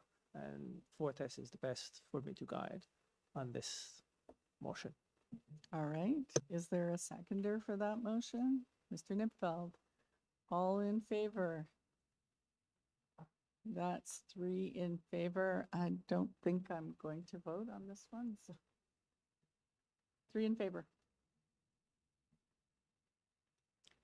All right, the application was refused. All right, item 16, 38 FLAREMORE Crescent. This is an application to, oh dear, hold on. To construct a new 2-story detached duplex containing 2 dwelling units with an integral garage and front and rear platforms. The variances are for main wall height, building length, north side yard setback, south side yard setback, main pedestrian entrance above established grade, driveway width, number of platforms on rear side of main dwelling, rear yard setback for the 2nd floor. On file, we have a survey, plans, forestry memo, letter of opposition from 94 FLAREMORE Crescent, late revisions from the applicant, late revised site plan, late staff report. We have our applicants. You're the applicant? Good afternoon. Oh, no, hold on. There's a bit of confusion here. Sorry? Are you a resident? No, I'm the applicant. Sorry, hold on online. We're going to hear from the applicant first and then we'll call you out. Okay, go ahead. Good afternoon, Madam Chair. My name is Nushin Mozaffari from Hyphen Studio, 3429 Yonge Street. Okay. And first of all, do you have any changes to make to the application today? Yes, in back and forth with the planning, we have an improvement on the variance number 9. The rear setback of the deck is improved to 8.48. Okay. Anything else? No, that's the only, that was actually the only concern that the planning had with our application, and that's the only change that we made on the application. Okay, that's fine. We have a resident here. Looks like we might have someone online as well. So could you give us a brief presentation on the application, please? Sure. I go through the variances and explain the reasons and limits that we had on the proposal. For variance number 2, the length, as you see on this color-coded site plan, the portion that is exceeding 17 meter of the length is the purple portion at the rear. And as you see, the front property line and also the rear lot line, they're not perpendicular to the side lot lines. And as you see, the same way that the north part of the front wall starts closer to the lot line, and the south part has like almost 1.4 meter step back in compare with the north portion. At the rear, the same thing is happening, and the south part, which is shown in purple, is projecting almost 1.5 meters, so it's almost the same amount. So what I'm trying to say is that the building length on the north side, if you just consider the walls at the front and rear on the north side, it's 17 meter, which is the allowed length, and on the south side also is 17.12, I believe. So it's basically 17 meter on both sides, but the south part is moved more to the rear because of the angle of the front lot line and the rear lot line. But the measurement of the length is from the farthest front wall to the farthest rear wall. And for the side setback on the south as well, the only portion that is not in compliance is shown in blue color. At the rear, the proposal is in compliance with the required side setback and even has more setback. And on the north side, we have a straight wall, but since all these properties are at the curve of the street, as you see, the north neighbor has a very decent side setback. And it has like an angle increasing side distance between the two homes. For variance number 5, the variance is for the pedestrian, the height of the pedestrian entrance. And I just wanted to mention that the porch itself is in compliance, and what is visible from the street, which is the front porch, is 1.2 meter from the established grade and is in compliance. Only the entrance door is like 6 inches higher. Variance number 6 is for the driveway width, which is narrower at the front and widens up inside the property, and transportation has no issue with that. Number 7 and 8 is for the number of platforms, and because we have a very small balcony on the second floor, which gets access from the master bedroom, because my client is a smoker guy, and he just wanted a small balcony on the second floor for the master bedroom. That's why we have total 3 platforms, and 2 of them are located at the rear, where only 1 is allowed. And this extra balcony that we have is half inset. Only 3 foot of the balcony is projecting from the rear wall. And last variance is for the setback of the rear deck, which we improved to 8.48. And the proposed rear deck is in compliance with the side setback, so it's not aligned with the building, and it has the required 6 foot setback.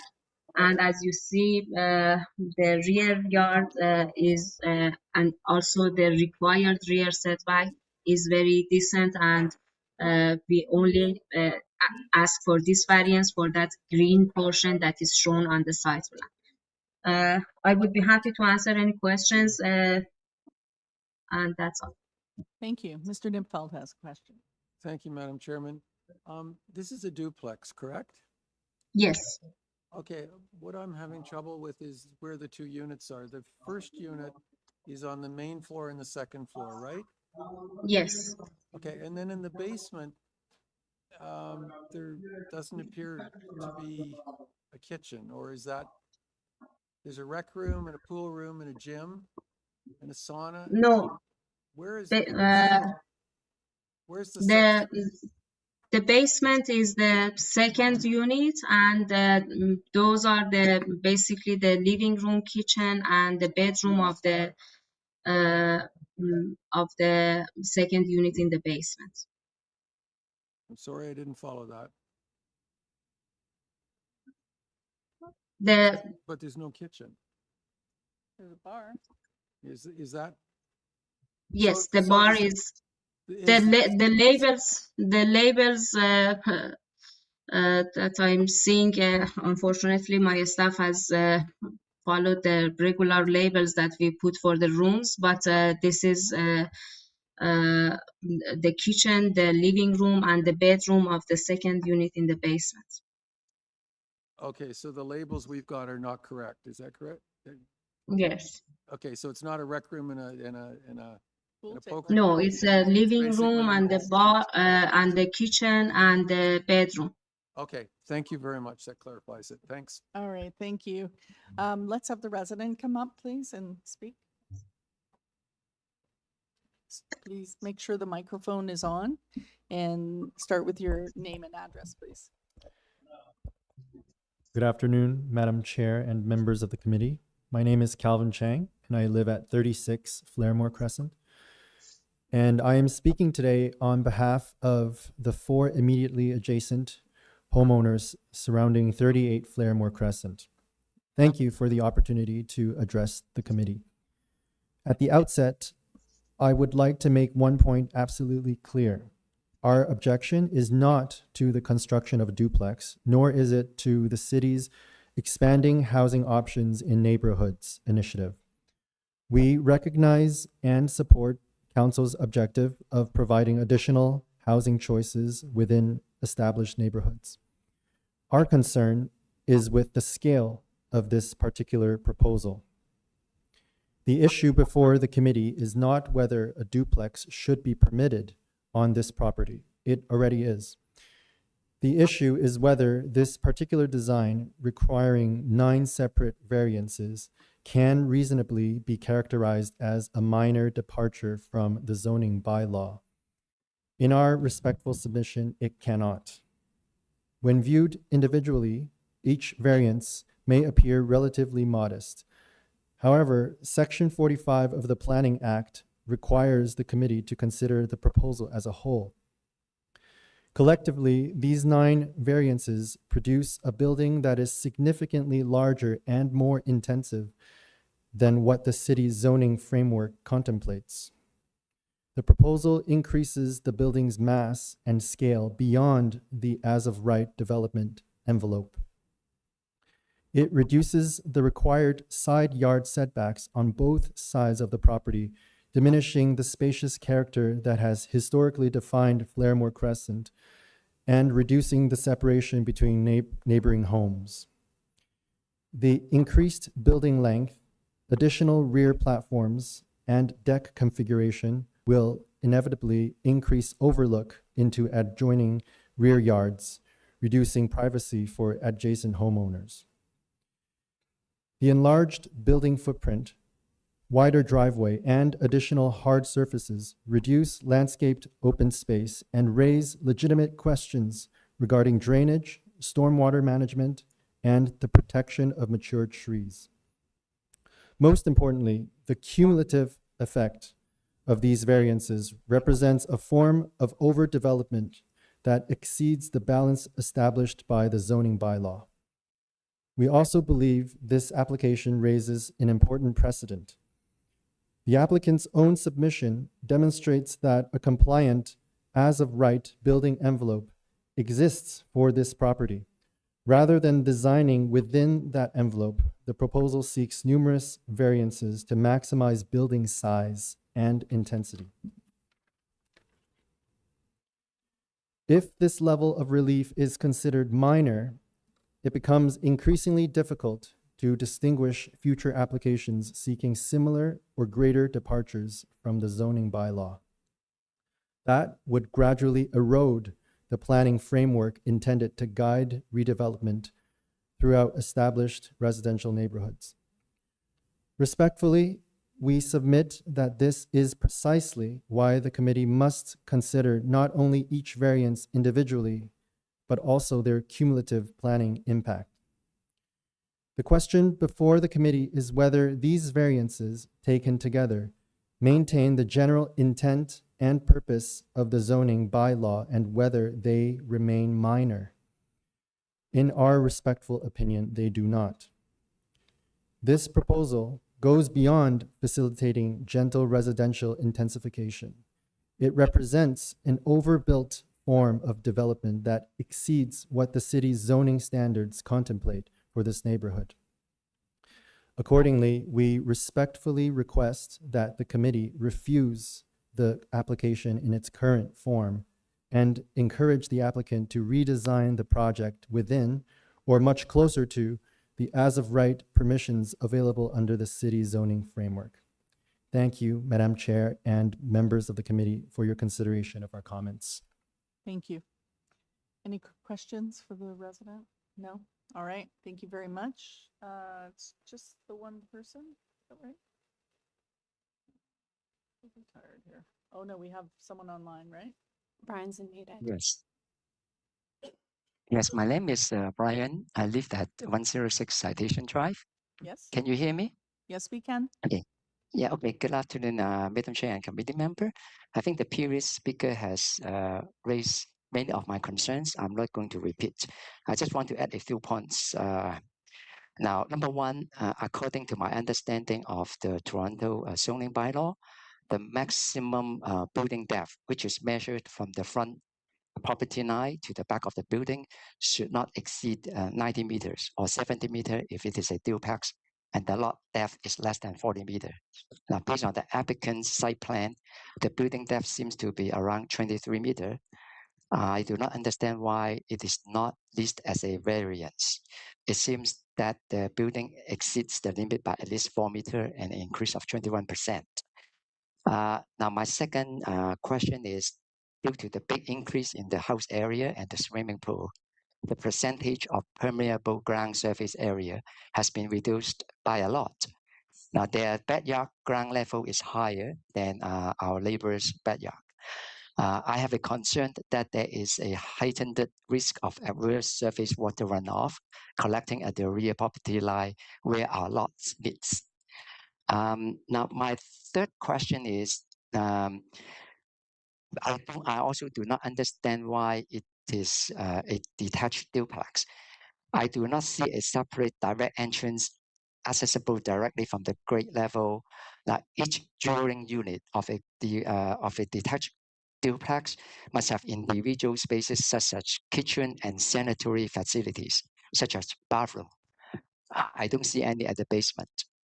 And I do not see how each unit is completely standalone.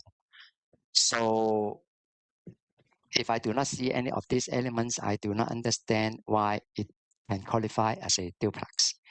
I think the previous speaker has talked about the variance. We cannot consider the variance individually. We have to consider the variance as a whole, and the variance exceed by about 20 to 30% in most areas. So I do not consider them to be minor. These are my comments. Thank you. Thank you. Any questions? Is that it, or is there someone else? That's it. Thank you. All right, let's have the applicant back on to address the concerns.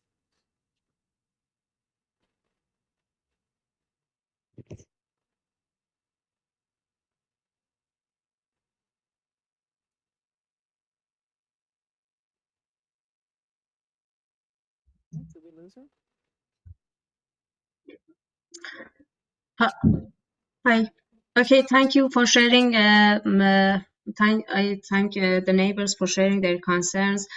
For the building envelope,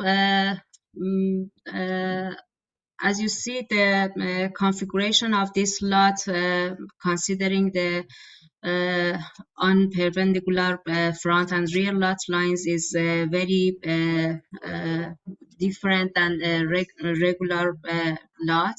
And the variance for the length is basically the result of this different configuration. And as you see on the south side, the backyard of the south neighbor is facing our side lot line, and there is a very big distance between the two homes, because basically what is adjacent to the south sideline is the rear yard of the neighbor.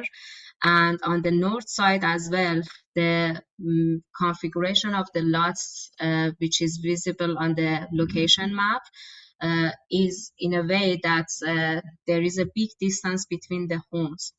And what we are asking is only for the north side setback and a partial of the south wall, and the length is basically the two portion of the building on the north and south are shifted, but we still have almost 17 meters of length on each side.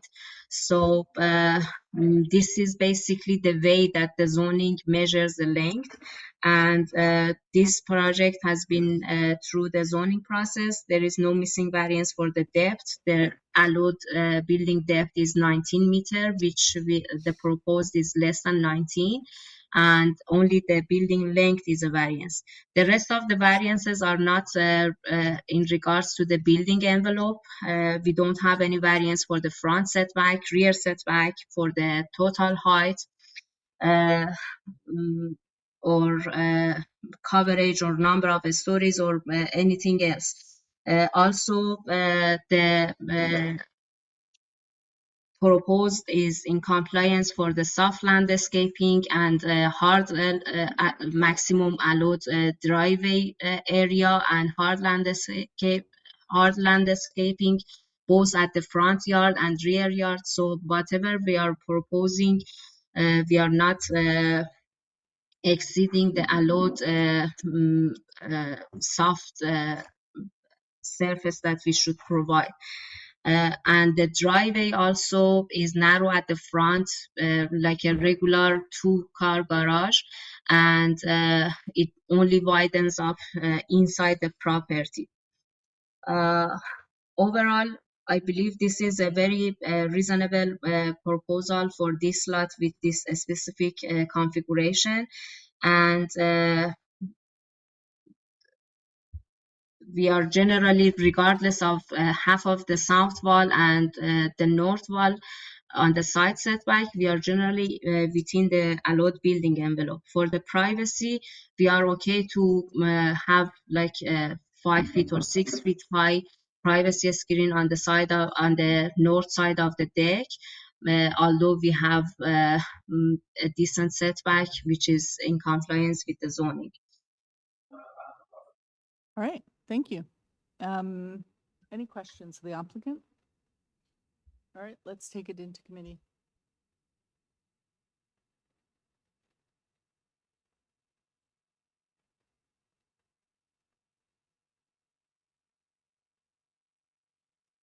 Anyone? Mr. Bartolo? Yes, thank you, Madam Chair.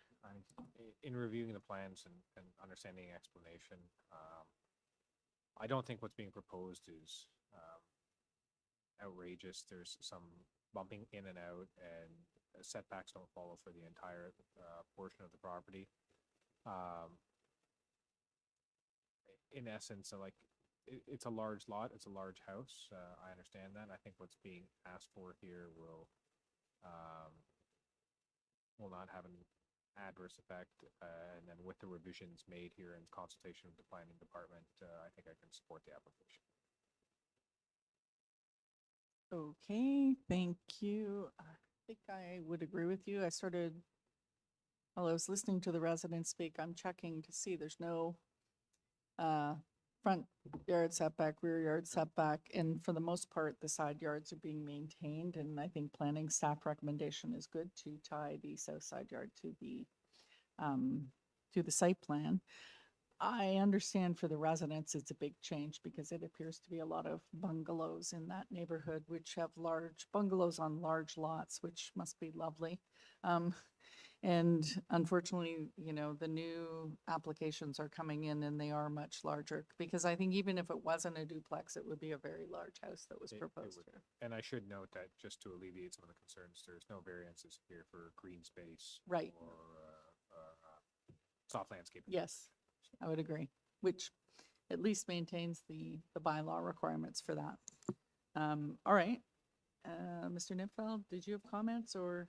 The only concern, I agree with my colleagues, but the only concern I had was with the 3-car garage and the size of the driveway needed to service it. But as Mr. Bartoli indicated, it hasn't generated a variance for landscaping. So I feel that there's enough here to support. I'm supportive of the application.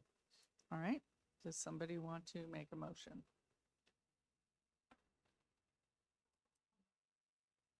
Yeah, I don't mind, Madam Chair. So I'll put forward a motion to approve this application subject to the following condition: that variance number 9 be modified to 8.48 meters, and follow the recommendation of the staff report that the rear yard or the South side yard. South side yard be developed substantially in accordance with the plans submitted here. All right. And yes, and subject to the conditions of the urban forestry memo attached. All right. Mr. Nimfeld, second that? Yes, thank you. All in favor? That is carried unanimously. The application has been approved. You want a 5-minute break? Okay. Only 5 minutes. The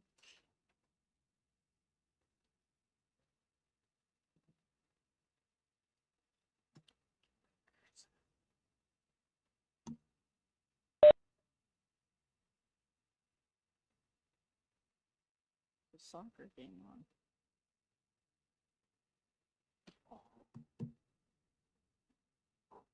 No, it looked like it was gonna rain. It was supposed to rain, but when we came back at lunch, it didn't rain.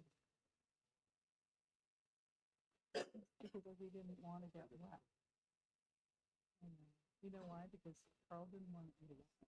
And Shaheen, is it Shaheen? Yeah. He doesn't really like seafood, so fish. So we had a really good discussion. We did. It doesn't matter what we're eating. It's just we all had the world's problem. Yeah. Yeah. Yeah, last time I was with Jordan and Larry and we went for lunch. We had a very nice lunch, you know.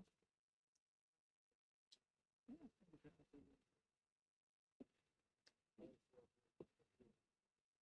I like it here. You know what? I like the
All right, we are on 17, 8 Newbury Lane. This is an application to convert an existing carport into a garage and add a rear deck. Do you want me to start over? Oh, okay. Sorry about that. The beep didn't go. We are on item 17, 8 Newbury Lane, to convert the existing carport into a garage and rear deck. The variances are for east side yard setback for the rear deck and east side yard setback. On file, we have survey, plans, photos, forestry memo, and a community planning report, which I couldn't read yesterday when I was trying to review it. I've got it now. I have access. Okay. All right, let's go to our applicants. Online, I suppose. Yes, good evening. Hello. Good evening, Madam Chair, members of the committee. My name is Graham, 37 Main Street South in Waterdown, and I am the designer slash agent for the owners of 8 Newbury Lane. Okay, and do we need, yes, so we don't have anybody here on this item. It's uncontested. Does anybody want a presentation? No, all right. Unless there's something you want to point out to us, we can just take this into committee.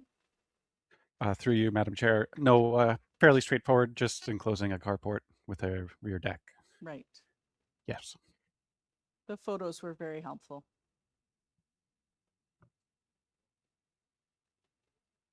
And you don't have any concern with the community planning report tying your side yard setback? Through you, Madam Yeah. Chair, I did read it. It wasn't exactly clear, but I think it's pretty straightforward that the setback. I think don't it's know if just the to verbiage ensure is that it's not going further to the whatever direction that is, east. right. Yeah, there's no widening of that carport. That's garage. correct. Okay. Yes. Okay. Yeah, similar to one of the earlier situations with regards to cladding. That's not happening here. We don't have that issue. That's good to know. Thank you. Yes. All right. We'll take this into committee then.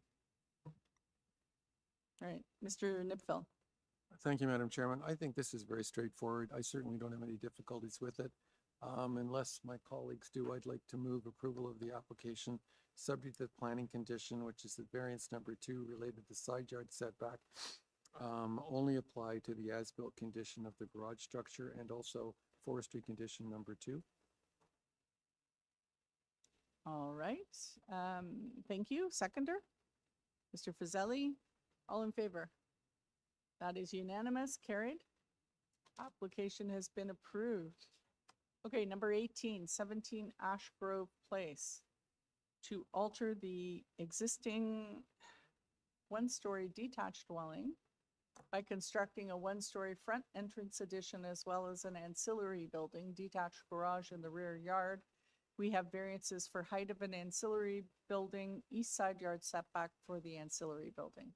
On file, we have a survey, plans, presentation, tree photos, community planning report, Metrolinx memo, a ravine and natural feature protection memo, and a TRCA memo.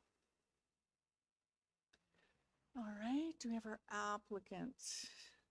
Good afternoon, Chair and members of the committee. My name is Adria Durazo from Replacement Design, located at 160 the Westway, Unit 16A. I'm here today on behalf of the property owners at 17 Ashgrove Place. Would the committee like a presentation? I don't know if we need one. Does anyone need one? No. Have you seen the community planning report? Are you okay with the recommendation? Yes, we are aware of the conditions recommended by Urban Forestry, Metrolinx, Community Planning, and the owner is fully committed to complying with those requirements. Okay, and there's a forestry condition. Okay. Yeah, I don't think we need a presentation. We'll just take it into committee. Thank you. Okay.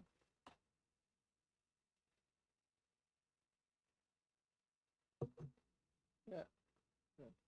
Mr. Fazeli? Yeah. Go ahead. Through you, Madam Chair, thank you. I think it's a straightforward application, so I'd like to forward a motion to approve this application. In my opinion, satisfy the four tests. Also, I'd like to include the conditions of the community recommendation on their report. Also, I think Metrolinx, they have some conditions of approval. I don't know that we should attach the Metrolinx. Because it's right next door, no? But it's, let me just see. It is next door, but what are they asking for? Yep. Well, while you're checking that, Madam. Yep. Also, the ravine and natural feature protection conditions, they have urban forestry condition they mentioned. It's number 1. TRC, nothing, so. It sounds like they've already engaged with Metrolinx, possibly. I don't know. She said Metrolinx. Yeah. So I keep them. Okay. That's my motion. All right. Seconder. Mr. Nipfel. Sorry. The conditions. He didn't hear you. He couldn't hear The your motion? Yeah. Sure. So forwarding the motion to approve the application. And the conditions are Metrolinx and committee staff report also. And the urban forestry, number 1. It's, yes, it's named as ravine. But it's. And it's on the table mentioned as forestry, so I'm just clarifying that. Yeah.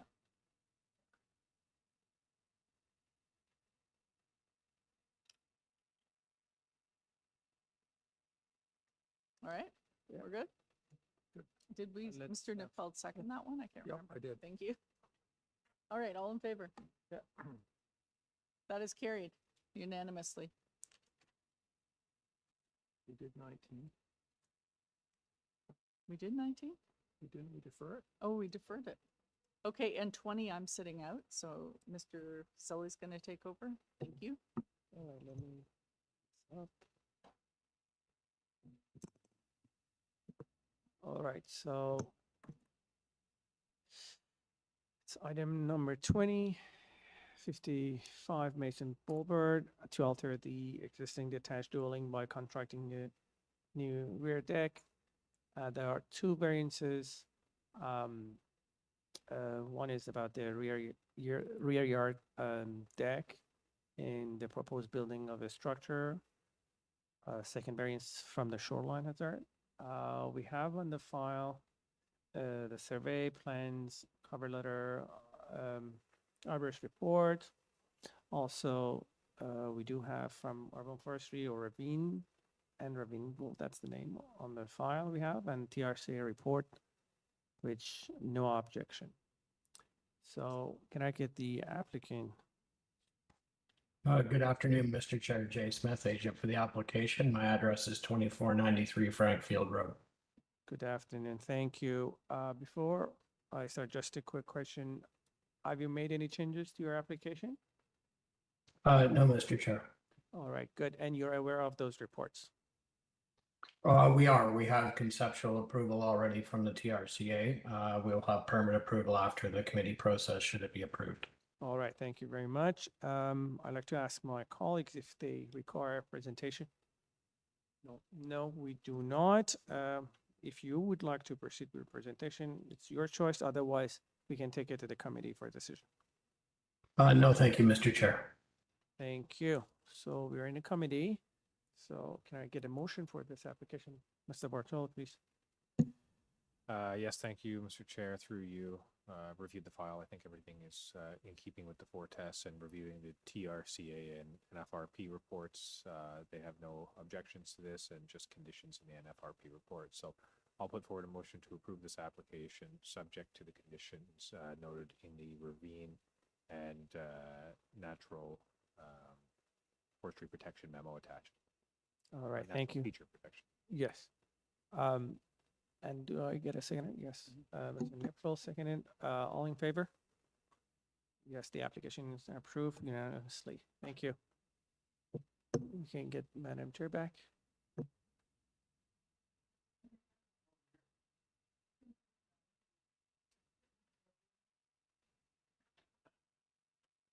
Thank you, Mr. Fazeli. No. Oh, sorry. Do we have deferrals of 4? Did we talk about them already? Can't remember. Yeah, through you, Madam Chair, we have 2 deferrals in the 4 p.m. time slot. Oh. Yes? Number 22, which is 41 VIAMEDE, and number 27, 18 NEPTUNE. So why don't we start with item number 22 first? Good idea. Let's have our applicant for 22.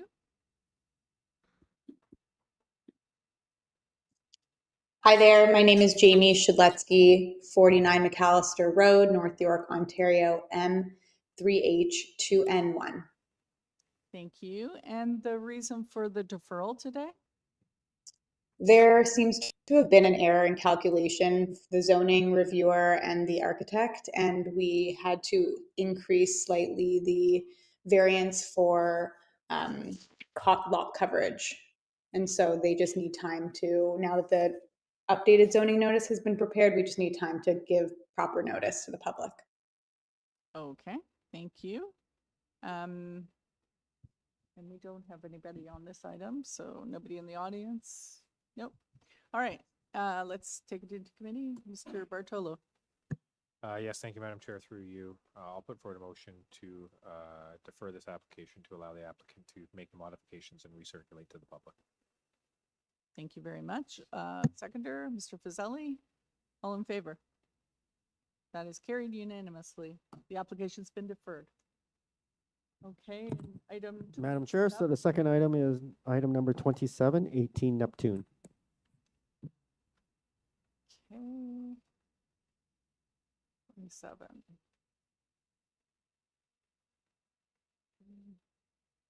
The modular classroom, this one, right?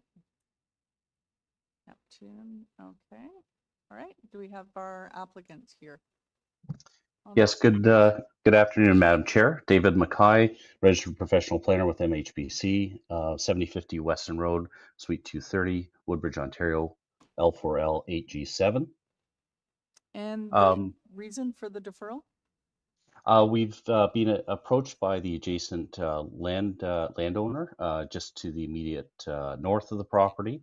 They've raised a number of concerns, and the deferral would allow us to meet with them over the next few weeks and then try to resolve those matters and move forward, hopefully with everyone on board with an approval. All right, thank you. Okay, let's take this into committee. Mr. Nipfel. Thank you, Madam Chairman. Excuse me, I would move deferral of the application to allow the applicant to resolve matters with the adjacent owner. All right, thank you. And seconder, Mr. Bartolo?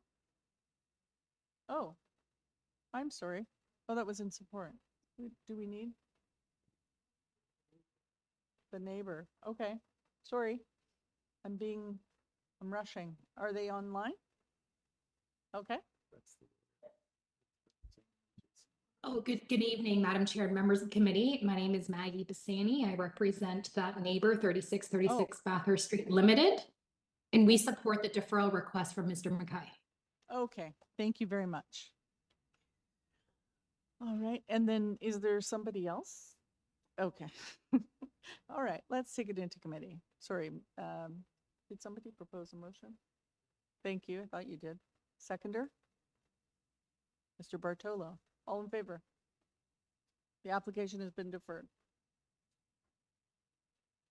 All right, back to 21.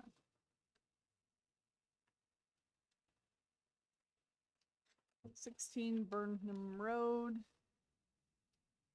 Give me one moment to catch up.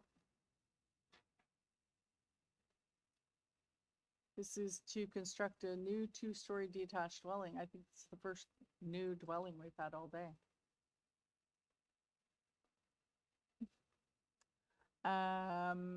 We have variances for height of a building, main wall height, floor space index, and lot coverage. On file, we have a survey, plans, presentation, forestry memo, and a letter of opposition from 18 Burnham Road. We have our applicant. But we have, is anybody in the audience on here? Oh my goodness, you've been waiting a while. All right, thank you. We have our applicant.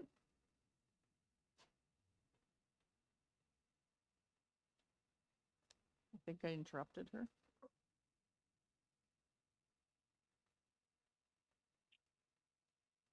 Hello? Happened to her. Hello?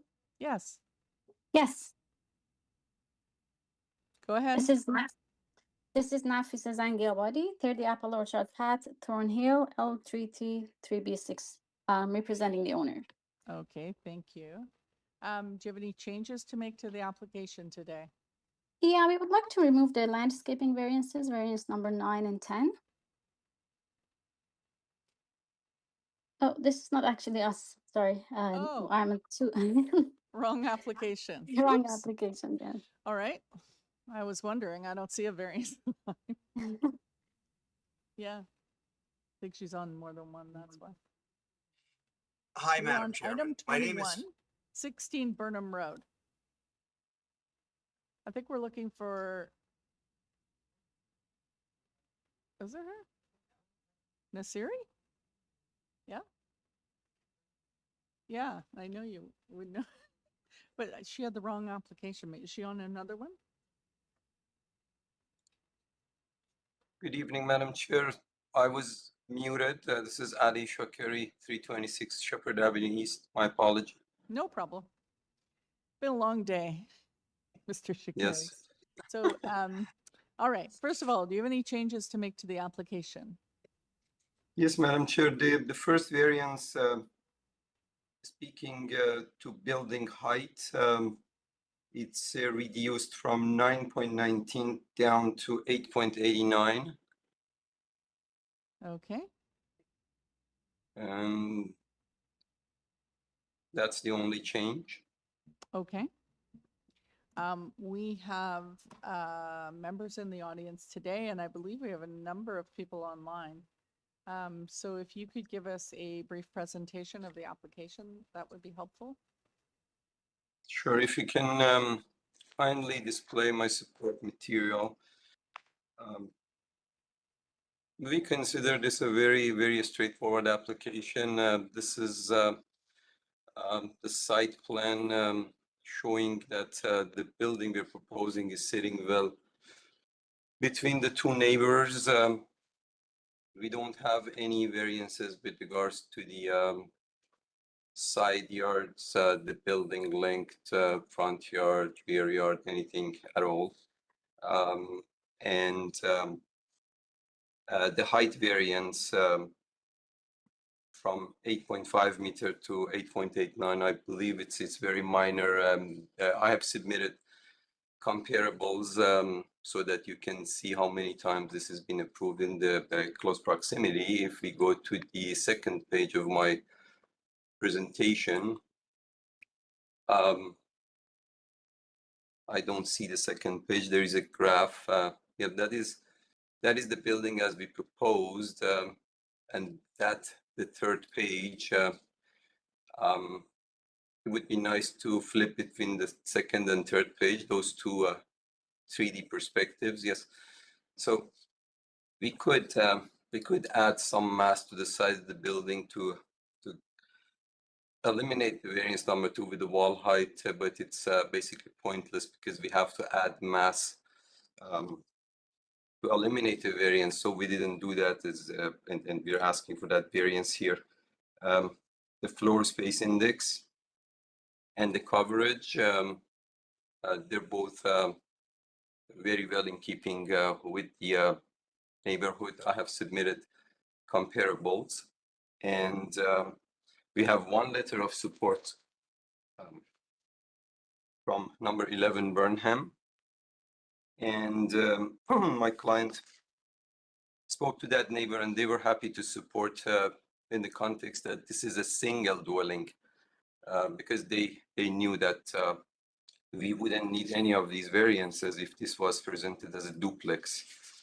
We would get more building height, and neither the coverage nor the FSI would be an issue if this was a duplex by means of a small second unit in the basement. But we both us and our client consider this is a better development. This is going to be their home, so they want to use it as single family. And the rest of my presentation, if you just flip over to other pages, yeah, this is the lots that we study in the neighborhood, and following by all those evidence of the approvals, speaking about the coverage, the height, the wall height. I'd like to ask the staff to go through other pages, but I'm sure you have a copy of it. I have highlighted those related approvals. So all in all, I believe this is a reasonable and straightforward proposal. Happy to answer any question. Thank you. Thank you. Mr. Nipfeld has a question. Thank you, Madam Chairman. The elevations, you have two kinds of side elevations. One where the wall goes straight up and one where there's the kind of a mansard attachment. Which are you proposing? The one without the mansard attachment? Yes, the one without the mansard attachment, sir. The one with the mansard attachment is the one that is in compliance with the wall height. Okay, but you're not proposing that one. Just to clarify, because the people that are going to speak need to know what the building's going to look like. So not the second one, the first one. Yes, sir. The second one, which is in keeping with the drawings that we submitted on file. Thank you. Thank you. All right, any other questions? No? Let's go to the residents that are here first. Just make sure the microphone is on. Probably heard 100 people speak to it already. Good afternoon, Madam Chair and members of the committee. Anamika Gadia from 18 Burnham Road. I submitted a letter of objection on behalf of a number of residents in Bennington Heights, in particular residents both to the east and the west on Burnham Road, neighbors to the south, so across the street from the proposed house, as well as residents on Moore Avenue, which would that this house would back onto. And you know, there are a number of variances being requested as part of this application, but our objections relate to two. I'm going to start with the second. The second issue that we have raised is relating to coverage. And so as we understand it, there is proposed to be a covered deck at the back of the house, a 14-foot covered deck at the back of the house with a 2-story roof. Based on what I have reviewed in the materials, it appears that the variance that's being sought does not include that covered deck. So the variance being sought for coverage is 39.87. But if that covered deck with the 2-story roof were to be included, it would take the coverage to 47.1. And based on my sort of lay person's review of the bylaws, as I understand it, if a covered deck is more than 5% of the property, it's not a permitted encumbrance. And so we take issue with the coverage that's being proposed on this application and believe that it's actually far greater than the variance that's being sought. And then the second issue relates to the height of the home. And, you know, I understand from the applicant just now that they've reduced the height request, but I'm not, again, just on the fly, not 100% sure as to what the implication of that is. I think our position on the height is that, you know, we are supportive of new builds in the neighborhood, but we ask that any new builds be reflective of the other new builds in the area. And you know, there's a new build on the other side of this house at 14 Burnham Road. There's, you know, another new build on Burnham Road, as well as new builds on Lumley. And we just ask that the size and scale of this proposed home be consistent with others in Bennington Heights, both in terms of height, lot coverage, and the other features. And those are my submissions. Thank you very much for your time. Thank you. Any questions? No? All right. Thank you. Anyone else here on this one? No? Okay. Yes. Okay. Online?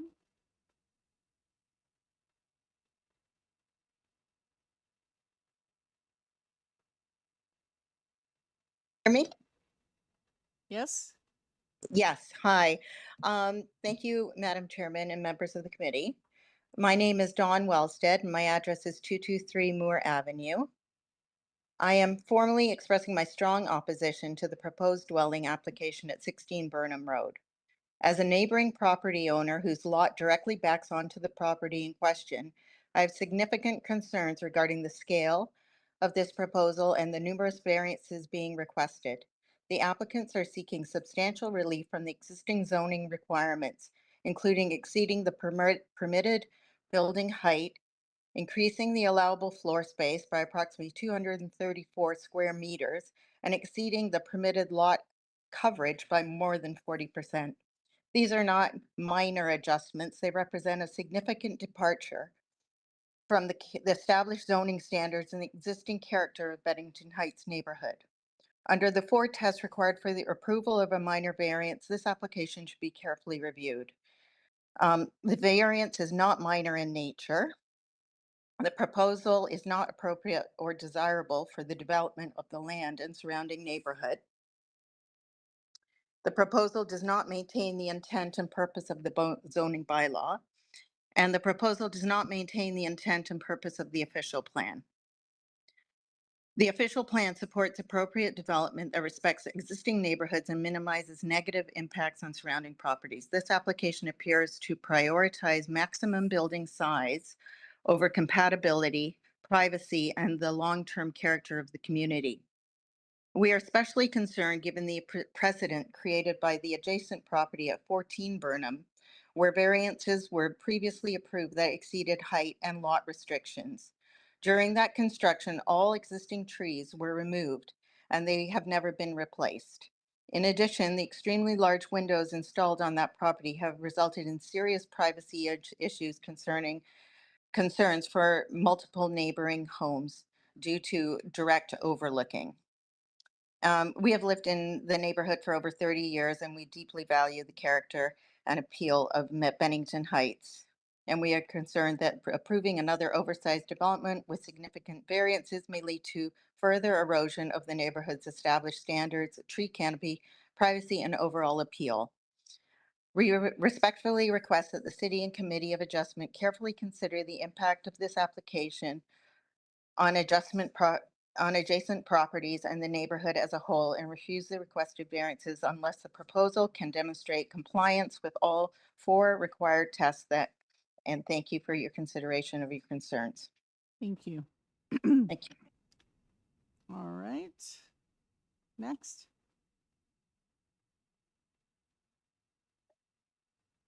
Hi, Madam Chairman. My name is Chris Partridge. I'm at 12 Burnham Road. I live in the house 2 doors to the west of the proposed dwelling. I've appeared before the committee. I have a recently newly built house. Just by way of background, 12 Burnham Road was built in 2017. I took a different approach. I engaged our local interest group, Save Our Bennington. I engaged 20 of my adjoining and immediate neighbors in support of my application, and I effectively engaged my entire neighborhood on my build. And that's it. I still had to go to committee and ask for variances, and I was respectful of sort of the high watermarks that had been set in the area for both lot coverage and permitted floor space. So my challenge here is notwithstanding what the planner said immediately, this is a spec build, as is the house beside me.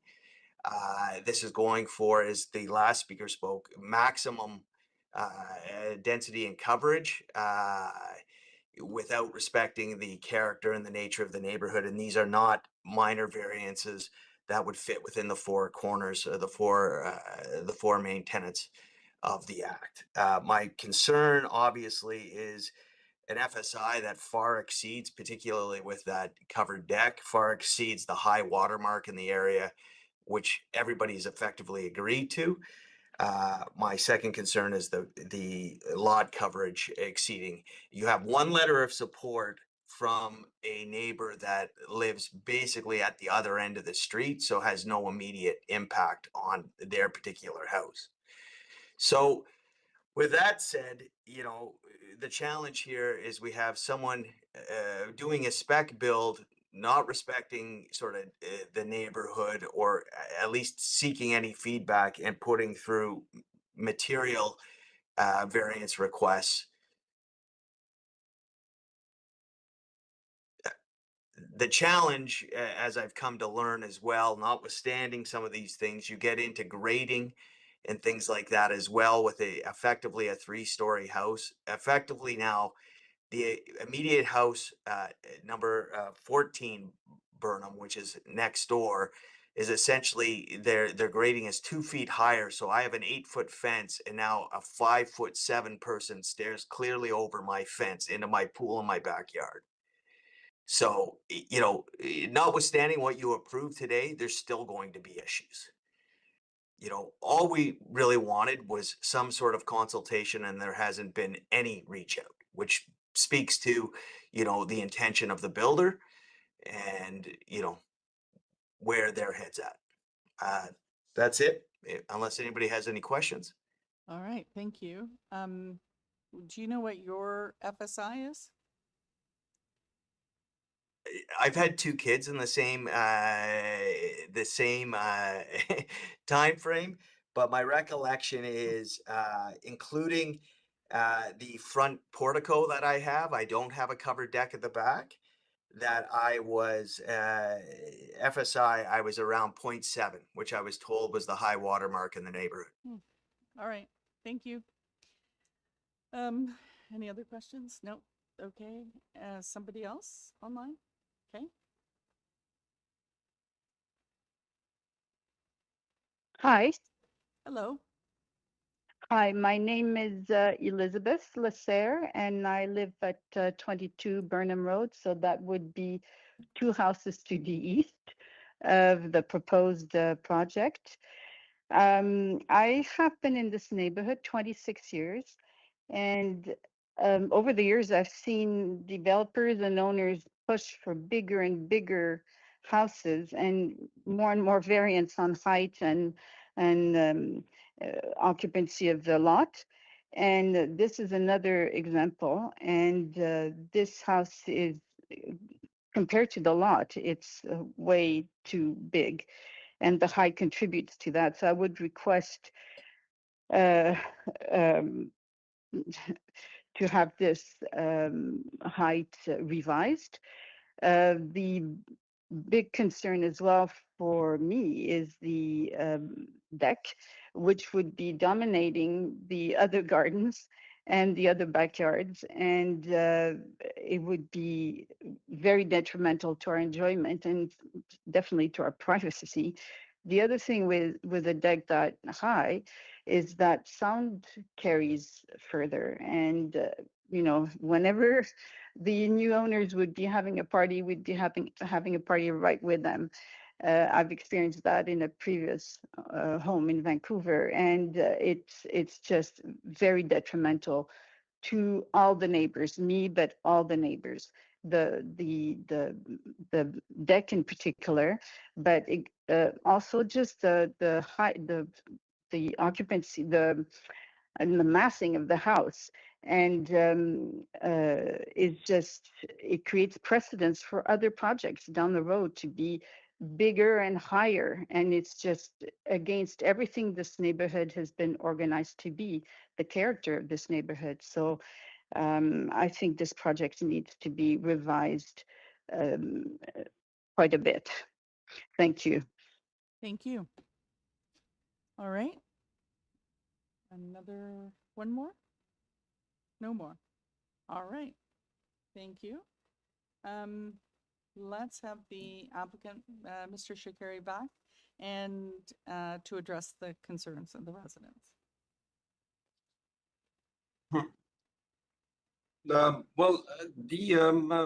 tried to be quick. The coverage, we have submitted a zoning notice by the building department that Covered deck on the back is a permission by the zoning bylaw. That's not part of the coverage. We do not require any sort of variance for that. If they are calculating the coverage based on that, that would be wrong. The correct coverage of this building is indicated on that zoning notice and on the public notice.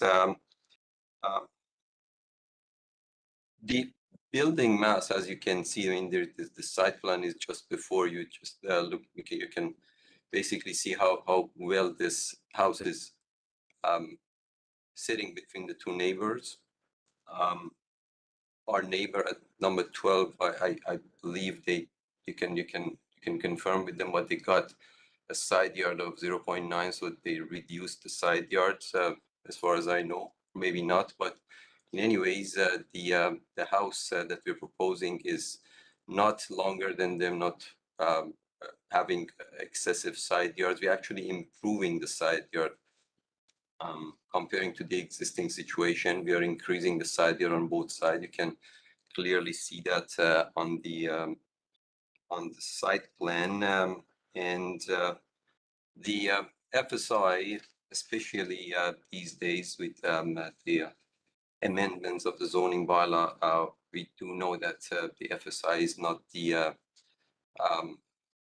correct scale to measure the mass. A house could be very massy without having too much of FSI, or vice versa. And that is, I have submitted, we studied the neighborhood and have submitted some precedents anyways, irrelevant to that. As I mentioned, this is just a single dwelling, and while I understand the points of view from the neighbors, when we look at the planning merits, this is these days, with all those provisions of the zoning bylaw, this is a very, very friendly proposal. As I mentioned, perhaps, not perhaps, for sure, we wouldn't need any of these variances with a duplex application, and we could easily, with the additional height that it gives us, another 1.5 meter, we could even put a third story on this. God forbids that would be an obstacle for the neighborhood. That's, I mean, I wouldn't even like it, but I think the variances before you are very minor, and they are not basically resulting in a very massive house. The height is increased by from 8.5 to 8.89 as I reduced. That's almost the height of the perhaps a piece of letter size paper that you have in your hand. That is not significant. That's what I would call minor. And that is repeatedly granted in the neighborhood. I mean, regardless of that, I think that is minor. As I mentioned, the wall height is just a technical thing. We could, and if you move ahead to say refuse that variance for the wall height, too bad, because we have to, as a solution, we have to incorporate additional mass to this building. So yeah, the coverage of this building, 39% something, is I think very comparable to our neighbors, and it is significantly lower than what is allowed by recent changes of Ontario Regulation 299 and other amendments that allows 45% of the coverage, which results in massive buildings. Just maybe an hour ago, less than an hour ago, there was another case that was proposed as a duplex. Still, they had 9 variances. And we are here basically proposing a single dwelling. And if this was a duplex, we wouldn't have to be here. I think I admire my client to just go through the cost and time to come here, propose a single dwelling with sort of variances that are similar to very many other houses in the neighborhood. Thank you. All right, thank you. Few questions. First of all, I think that duplex application was on a larger lot and different size lot, different area too. I think that there are aspects of this application that are good. You're not asking for reduced side yards, front yard, rear yard. Do have a bit of an issue with the height, and given the neighborhood and their sensitivity to new development that has been, vocalized quite a bit. I note that the first floor, or the first floor above the garage, I guess, looks to be 12 feet, and the second floor is 10 feet. Is there any movement that could be made to reduce those so that you don't have the additional height on either the wall or the overall height? Well, Madam Chair, to whatever extent that you see fit, I respectfully accept any reduction. Yet I would say that the height that I'm asking is very minor and repeatedly granted in the neighborhood. But The if you wish, overall height is, but the sidewall height is considerably higher. well, the sidewall, if I have to reduce the sidewall, I have to reduce it. Basically, I have to eliminate it altogether by means of additional mass on the side of the building. And I think it's important for me to say here that duplex is indeed allowed, not in this lot, everywhere in that neighborhood. A duplex, even a houseplex, is permitted. The wall height, if you reduce it or you remove it, I respectfully accept. But my professional opinion is that it's not gonna help. It basically makes the mass even bigger. Because you would add the piece on the side. Yes, that's a solution. I'm sure you see that in many other houses that they try to comply, and for sure, I think that's horrendous. I think that adds to the cost, creates unnecessary details, creates more a mass, and creates shadows, and it gets more proximate to the neighbors. Now I have a clean 1.2 meter, which is prescribed by the zoning bylaw as a setback. And if I was a neighbor, I would appreciate it. Again, to whatever extent that you want to modify this, I respectfully accept. Yet my professional opinion is that this is a very straightforward and very minor application. The other clarification was if the porch, I noticed that the covered deck is unenclosed, like there's no basement portion. If there was a basement portion, then it would be included in coverage, is that right? Yes, Madam Chair, if we had a habitable space beneath that porch, it would be entirely added to the coverage, but that's why I wanted to clarify for the residents. Okay, all right. Those are my questions for now. Anyone else? No? All right. Should we take it into committee? All right. Mr. Nipfel. Madam Chairman, maybe I could start it off with some comments. Excuse me. I find the development that's before us too massive and bulky for the area. I think it's inconsistent with the build form of the area, and I think that's in part the height, floor space index, and the lot coverage. The other two things that add to the sense of bulk are the front porch, which is not a normal front porch. It's like something you put on the front of the White House. It's a massive, great big two-story piece that's stuck on the front of the building. And at the back, there's a deck, but then the deck has a roof on it, and the roof is 2 stories high. If you look at the side elevation of this building, you'll see that both the front porch and the rear deck, given their size, in my view, add to the overall appearance of bulk and scale of this building. So although I have trouble with the variances themselves, I think that perhaps adjusting them would be helpful. I think that the actual way in which the building is being configured is a problem. with bulk and appearance of built form. I really feel the rear deck, and you heard many of the people speak about the rear deck. It's not just a regular rear deck. It's got a 2-story roof over it, and that's a substantial piece of structure, as is, and not to overlook it, as is the front porch. Look at the side elevation. Yeah.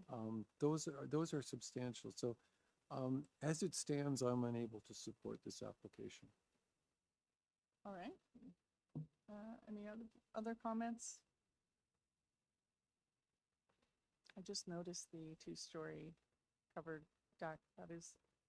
That's more White Housey than the front porch. Yeah. Yeah, can we put that up?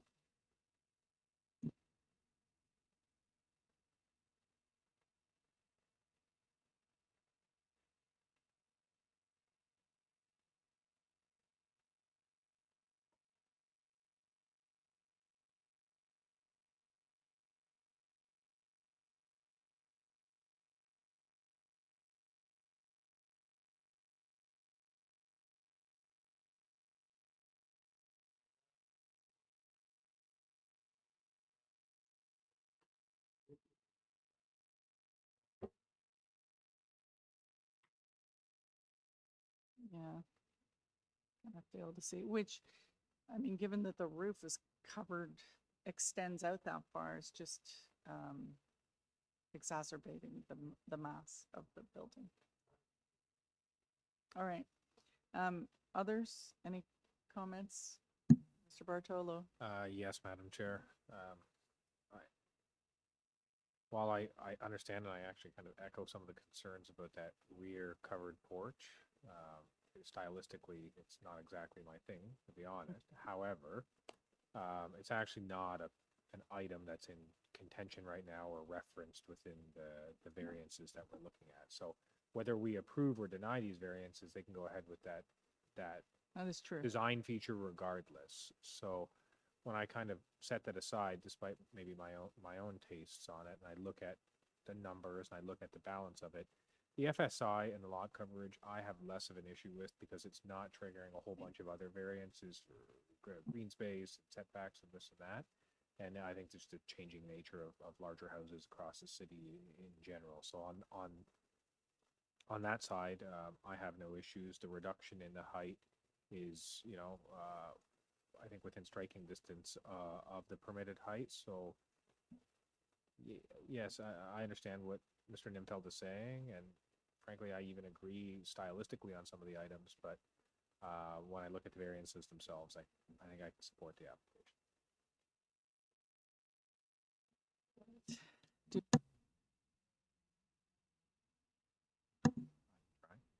I mean, based on everything mentioned, I'll put forward a motion to approve this application subject to the following: that variance number 1 be reduced to 8.89 meters and subject to the conditions of the urban forestry memo attached. Would you also agree to an amendment that the rear deck remain unenclosed? That's on 3 sides? We'll accept that amendment. Okay. Do we have a seconder for that motion?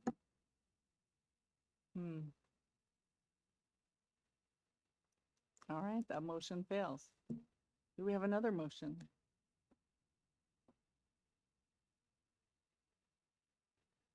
Mr. Dipfeld? I'll put forward a motion that the application be refused for the reasons I mentioned earlier, and I don't believe that it meets the 4 tests. All right, seconder for that motion, Mr. Fazeli. All in favor of that motion? We have 2 in favor. I can't vote. All right, so that carries. Opposed, Mr. Bartolo. All right, the application has been refused. All right, let's move on. 22 was deferred. So we are on 23, and I'm stepping out for this one as well, Mr. Fazeli. Thank you. Okay.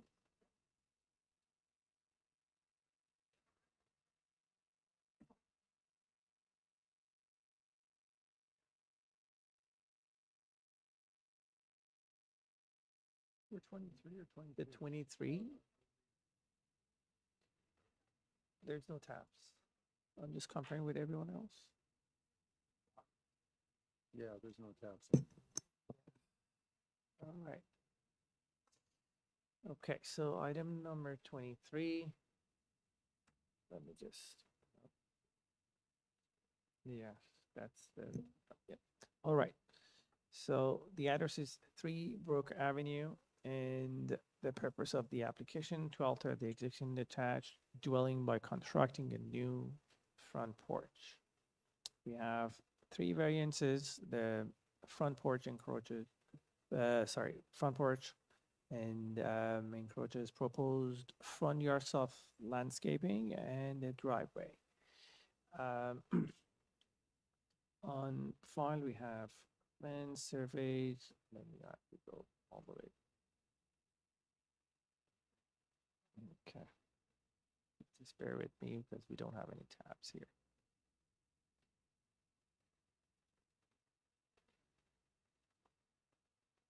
Oh, it's not moving. Yes. Sure. That would be difficult. All right.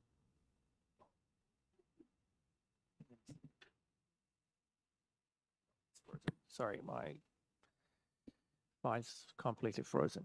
All right, so when we have, oh, what else we have?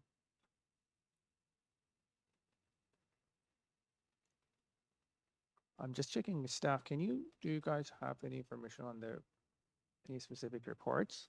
Because we don't have any tabs here. Transportation, we have transportation reports on the file. And they have no objections, but they have some sort of conditions. All right, okay, so. Okay, so who do we have here on file? Can I get the applicant, please? Hi, good evening, Mr. Chair and members of the committee. I'm Roy Basso from 530 Brown Tree Dairy Road. One. Thank you. And have you made any changes to your application? No, I have not. All right, and you're okay with the transportation comments? I am, with the exception of item 4, which is that the distance between the closest edge of the driveway and the intersection is a minimum 15 meters. With our modification, so one of the variances we're seeking is actually a slight reduction in the width of the driveway, which is actually in the spirit of that comment to increase the distance from the stop sign. But unfortunately, the stop sign as it is today is within 3 meters of the driveway, and we're increasing that by about 2 feet or 0.6 meters away. So unfortunately, we won't be able to accommodate that, but otherwise we're okay with the comments received. All right, well, thanks for sharing that. I let the panel members to decide if they're forwarding their motion there. So we don't have any ones in person here for this application, and online we don't have anyone. All right, good. My colleagues, I'm asking you, do you require any presentation? No, I don't see any. All right, so let's take this into the committee. Can if there are any comments or any motions? I don't personally have any difficulty with the application. I think it's very straightforward and simple.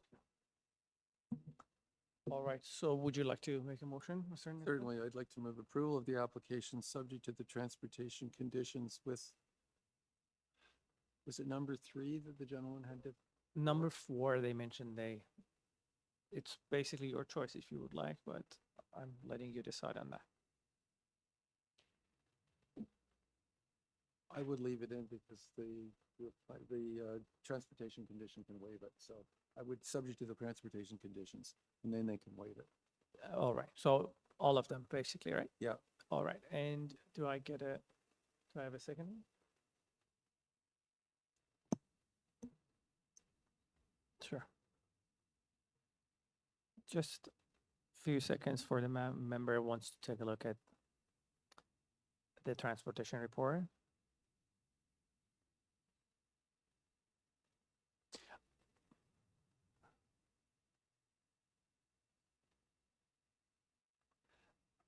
All right, so it seems like, since basically we're three and we're technically not able to move forward if we don't have a seconder, but Mr. Bartolo is asking if we can come out of the committee because he has question on that matter. So for that reason, I'm asking for all the panel members, we're coming out of the committee. All right, so Mr. Yeah, Bartolo, you have a question? I'm not opposed to Mr. Nimfeld's motion, and I'm prepared to second that. I just want to understand from the applicant, what is the concern with not being able to achieve condition number 4 in the transportation memo? They're on your site plan. It's not dimensioned to the intersection, so I can't tell what kind of distances we're talking about. Yeah, no, understood. If possible, if we could share maybe some of the site photos that were provided as part of the application, or perhaps bring up the site plan, I could identify the location of the stop sign, and it'll be clear that it's not possible for us to achieve the 15 meters.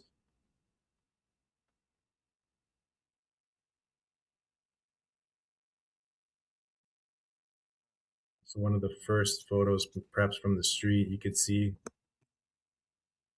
Okay, I guess that photo's not there, but if we could perhaps pull up the site plan.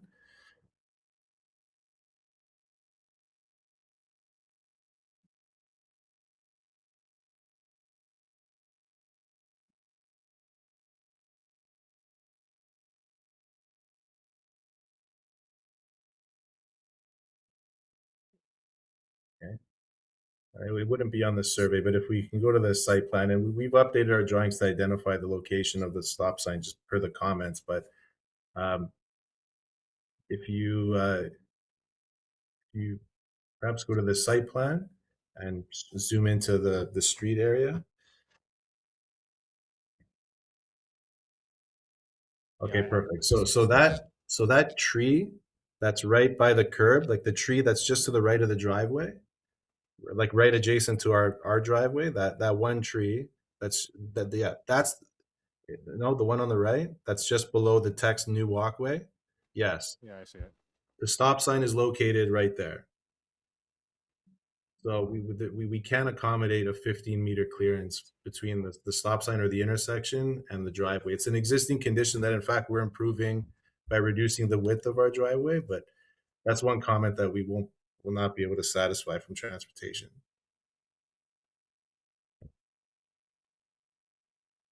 Could the condition be changed to read as follows? Revise the site plan to label and dimension the distance between the closest edge of the proposed driveway to the edge of the intersection to ensure a minimum distance to the satisfaction of the manager of development engineering. So then we're not saying 15 meters right now because you raised a legitimate point, but you still have to get their approval for that distance. I'm okay with that. I don't think we can take the condition out. No, I'm okay with that. Again, we're reducing the width of the driveway from the where the stop sign is to the new location of the curb of the driveway. So we're increasing that distance with this. So I'm confident that shouldn't be an issue with them. We're improving the existing condition. If you're improving the condition and you're satisfied with Mr. Nimfeld's suggestion, we'll just adopt that, and you'll have to sort it out with transportation services post this meeting. Understood. Okay. Yep. I'm satisfied, Mr. Nimfeld, if you want to adopt that and carry on. Yeah. Okay. All right. So seems like figured out. All right. So let's take this to the committee. And Mr. Nimfeld, you would like to make a motion? Yes, the application be approved subject to the transportation conditions with the transportation condition number 4 revised to read, revise the site plan to label and dimension the distance between the closest edge of the proposed driveway to the edge of the intersection to ensure a minimum distance to the satisfaction of the manager of development engineering. All right. Do I get a seconder for this? Yes, Mr. Bartolo seconded. All in favor? All right. The application is approved with conditions. So let's get, yes, there you go.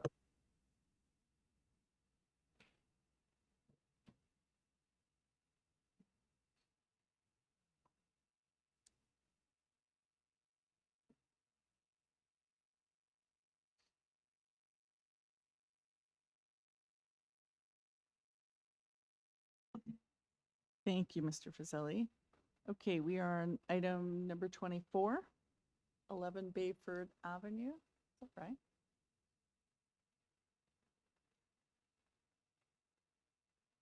Okay, one moment.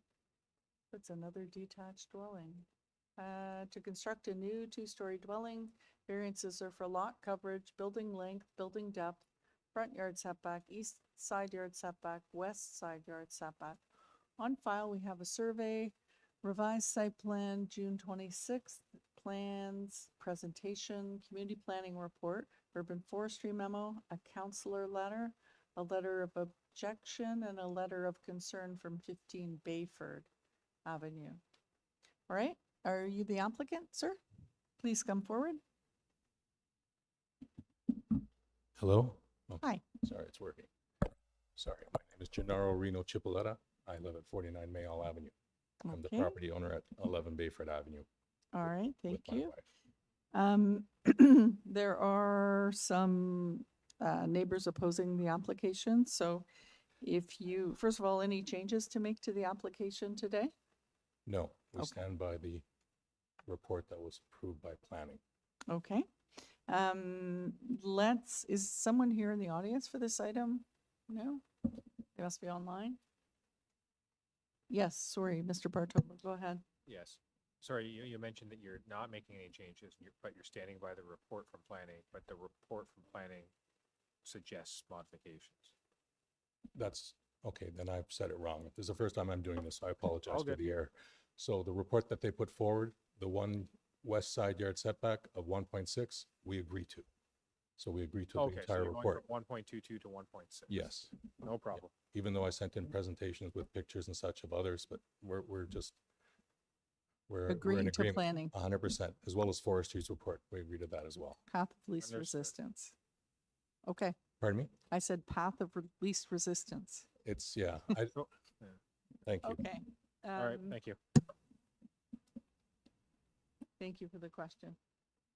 All right, let's hear from the neighbors.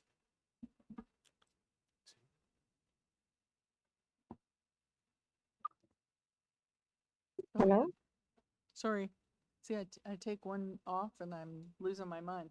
Could you give us a brief presentation? I apologize. I was going to wait for. Yeah, we're going to let you present, let them make their comments and then. Okay, all right. Sorry. No problem. It's been a really long day. Okay.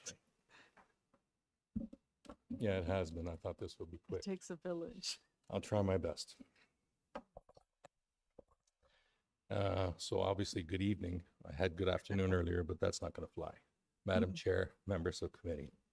Again, my name is Reno Chipoletta. My wife's name is Helen. We are the owners of 11 Bayford Avenue. And I'm here on behalf of my family requesting the approval of all 6 variances for my property.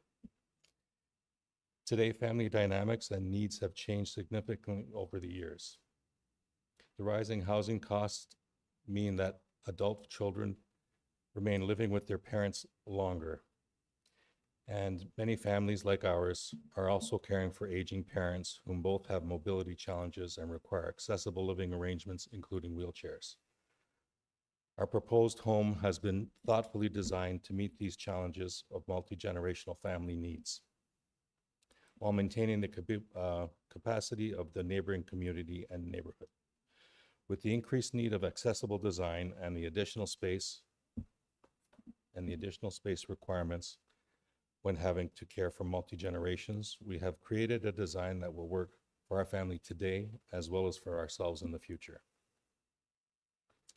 We have had many conversations with Andrew Kim of the City Planning Department, and we have implemented his requirements design changes to ensure that we are only proposing a design that is both keeping with the intent of the official plan, zoning bylaw, and keeping with the characteristics of the neighborhood. As you can see by the staff report prepared by planning dated July 2nd, planning is in full support of all proposal variances since we had made our modifications to 1.6 on the west side setback. I am here to request that the committee approve the recommendations from planning and their proposals, and including the 1.6 west side setback. I would like to take some time now to comment on the objection letter that was just sent in yesterday by my neighbor. I have had multiple discussions with Angelo and Gina Forenza, and as you can see by their original submitted letter dated June 22nd, they were in full support of our proposed new dwelling. But now they've changed their minds at the last minute. I believe this is due to the fact that the proposal would require a fencing along the portion of our properties as required by the City of Toronto pool fence enclosure permits. And in hearing the news, they have now decided to send a revised letter objecting to the proposal. I understand that fencing and property lines are not something that the Committee of Adjustments get involved with, so I'd like to comment directly on the newly founded concerns of our neighbor. Firstly, the indication of 43.21% lot coverage is an error. The request we are making is for 39.8%. But now with the adjusted agreements with reducing the west side setback, that reduces it by 1.2%.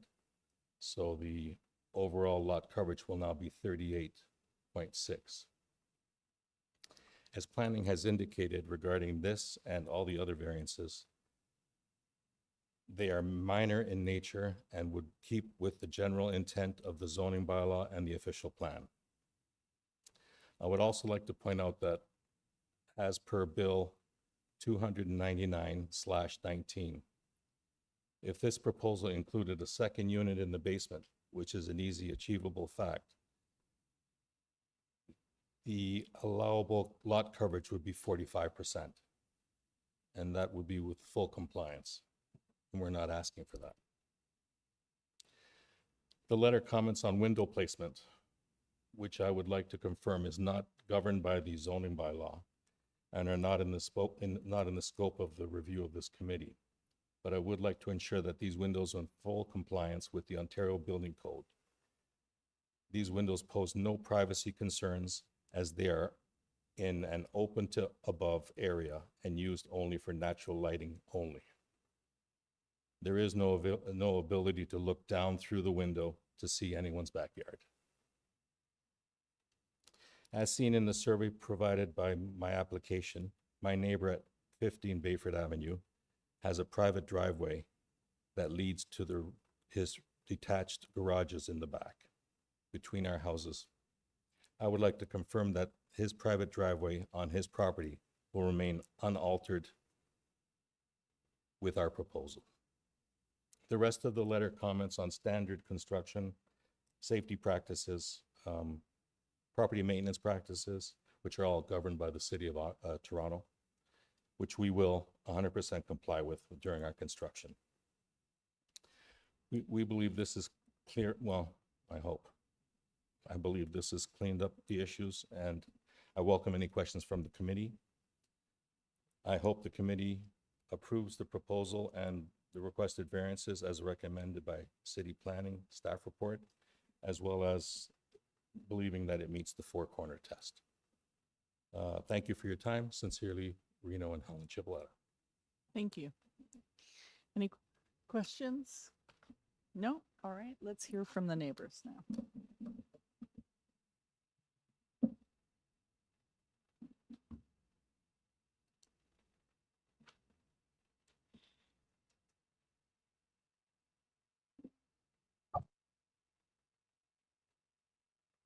Leah Frenza is unmuted. Hi, yes. I'm sorry, can you hear me? Yes, we can. Okay, I'm sorry, before I continue, I think Angelo Franza and Peter Paglioli should speak first. Angelo Franza is to be phoned in. Sorry, you're a little muffled, that's all. I'm having a little trouble understanding. I'm sorry, is this better?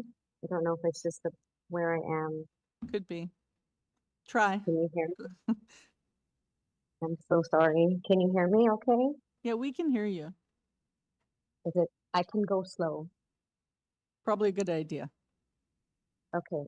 I was just suggesting that perhaps Angelo Frenza and Peter Parioli should speak first. Oh, you're another neighbor?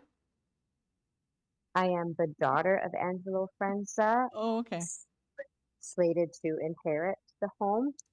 But as the direct neighbor, Angelo and Peter, I believe maybe you should speak first.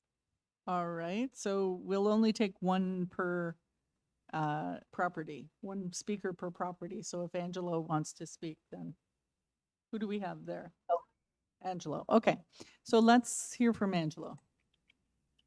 Hello? Yes, hello. Yeah. We can hear you.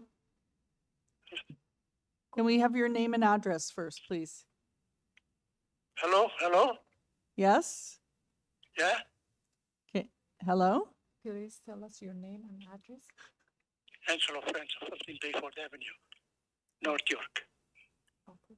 What's that? You can tell us your concern. Yeah. I would like to, I'm sure you have the notes here, that the first letter that I sent you guys. A letter? Pardon me? The letter of objection? Yes. Yeah. And but it's we do not want no fencing and no other barrier between the two properties. We would like to go back and forth to our garage, which is about 15, 16 feet behind our back of the house. And so we left everything open. The way the house was built about 75, 80 years ago. okay. You understand? No fencing, no landscaping, no barrier between the two houses. I will have to be able to go in and out freely with my pickup and the cars. And the truck is mirror to mirror. It's about 95 inches. So that's why I'm asking no fencing, no landscaping. And I've been living here since 1970 when I took possession of the house, April 14th, 1970. We never had fence then, and I don't expect to see a fence there now. So I'd like to leave everything wide open. And sorry, your concern is you can't drive your pickup on your driveway if there's a fence? Hello? Oh. Hello? Yes. Yeah. But it's a mutual drive? Oh, okay. Okay, maybe what we'll do, you understand his concern? Yes. Okay, maybe we'll let you articulate it, but hold on one sec. Sorry, sir, do you have anything else to add? It's just the fencing you don't want. Is there anything else you want to add? Yes, I can see the driveway. Is there anything else you want to add? Yeah. Why can't this house be pushed forward by 6-7 feet towards the north? The house right now is 25 feet. 25 feet plus 6-7 feet. That gives him an extra 32 feet, and he could go back after 16 feet, and that will give him the 47 feet. But if he goes back the way he wants it, when we come out the back door, all we see one great big wall like the wall of China. So our backyard will be useless. See this big, humongous house in front of us. All we see big walls. This wall will be at least 14 feet deep by whatever the height is, 25, 30, 40 feet, I don't know. Okay. So they would block all the sun. The sun will not be able to get any sun from about 3 o'clock until the sundown. So, but if he pushed the house forward, like I said, about 5-6 feet, the house right now is 25 feet, gives him that, and then at the back he could go in line with the same house that when we did the addition. It'll be all three, they'll be all the same. Okay, thank you. And I hope this will be all registered through the city of North York, because they're bylaws, and the bylaws should always be followed. No if, no buts. If the bylaw says 30, 35%, the website, that's what we should keep it as 30 to 35%. Not more, not less. Because the laws are made to respect. And let's respect the bylaws and the law of the city of North York. Okay, thank you. Can I ask a question? Oh, sorry. Of our colleagues, because Concerned. I got the site plan. If the bylaws is this way, let's all respect it. I have the site. Furthermore, if this place is going to be all like cabana, what else is asking for? So, cabana, he's asking for other stuff. Oh yeah, he's asking for cabana, barbecue patio, 3-piece washrooms, a shed for swimming pool equipment. I mean, this house right now, because the way he wants it, 47 by 42 feet wide. That's 1,974 feet. And then the barbecue patio, cabana, 3-piece washroom, a shed for a swimming pool, and a TV room. Could be bed or sofa or maybe both. So that'll be well over 1/3 of the lot. And to me, that seems to be a little bit too much. Okay, sir, we So understand. that's why we should respect the lot. Okay, That's we what understand my your bylaws. issues. Thank you. We're going to move on. Is there somebody else? Is he the gentleman on the right-hand side of that site plan? I am so confused. I don't understand the site plan. He's on the left side. And he doesn't like the building. He wants it further forward, and he doesn't like the fence around the pool. Or is Okay. it, are you fencing the whole neighborhood or the whole yard?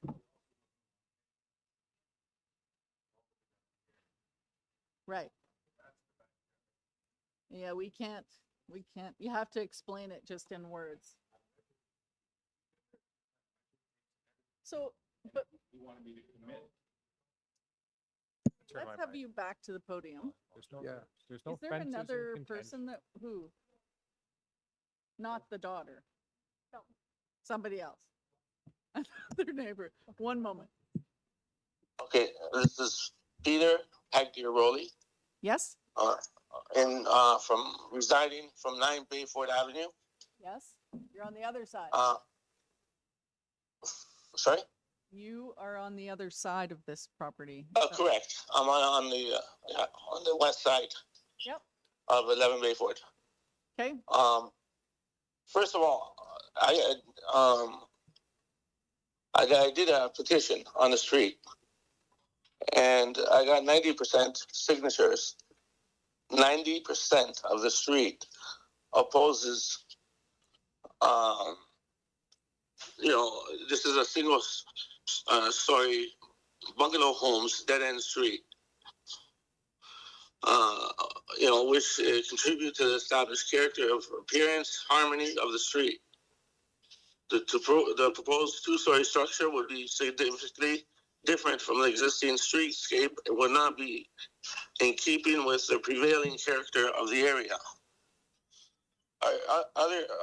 Our concerns include the proposed development is not compatible with the established one-story bungalow character of Bayford Avenue. The increased height, which I mentioned, is over double.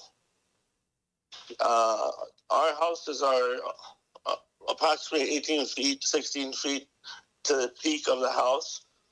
His house will be 40 feet in height to the peak of the roof, which will create, in regards to the development, may result in additional shadowing and reducing enjoyment of adjacent yards and outdoor spaces up to 3 homes down, at least. Also, he has windows on the side of the house coming in the backyard. You're looking directly into our backyard and 15 Bayford. and so forth. Approval of this proposal could set a precedent for future overdevelopment that would gradually alter the character of the neighborhood. The proposal does not appear to respect the scale and appearance of surrounding homes. Many residents believe the development could negatively impact the desirability and overall character of the street. We respectfully request that the City of Toronto deny the application as submitted and require any future proposal to better reflect the established character and scale of the surrounding community. The undersigned residents support this petition and request that our concerns be given full consideration during the review process. Now,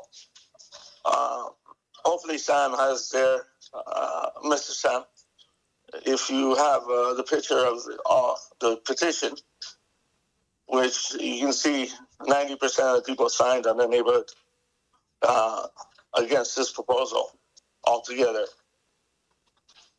Okay, thank you. You do realize that a two-story house is permitted on this lot. It's not, Sorry? The property is not zoned for bungalows, that two-story houses are permitted in this neighborhood. And there's no height variance. And there's, Okay. and But there he's is no also- height variance. Sorry. I just wanted to clarify, I didn't think you understood that. Okay, no, I heard you. But then my other thing is, he's beginning trying to go at least 25% larger than permitted, which is the 35% of lot coverage. Yep. And left to right, he's asking for more. Okay. Another 20-30%. And one more point, it shows on the drawings that he's putting two air conditioners on our side, on the west side of his house. What? Directly across from our backyard windows, the side windows, that our windows are facing east. So in the summer, those ACs, I don't know if they're going to be running, how long they'll be running, but they'll create a lot of noise and vibration because they'll only be approximately 4 feet away, 5 feet away from our windows. All right, we'll let the applicant address that. Okay, Thank you for your comments. thank you. Is that everybody? Thank you. All right, now, sir, if you can come back. I'm going to try my best. I'm just having trouble understanding. Could we put the site plan back up?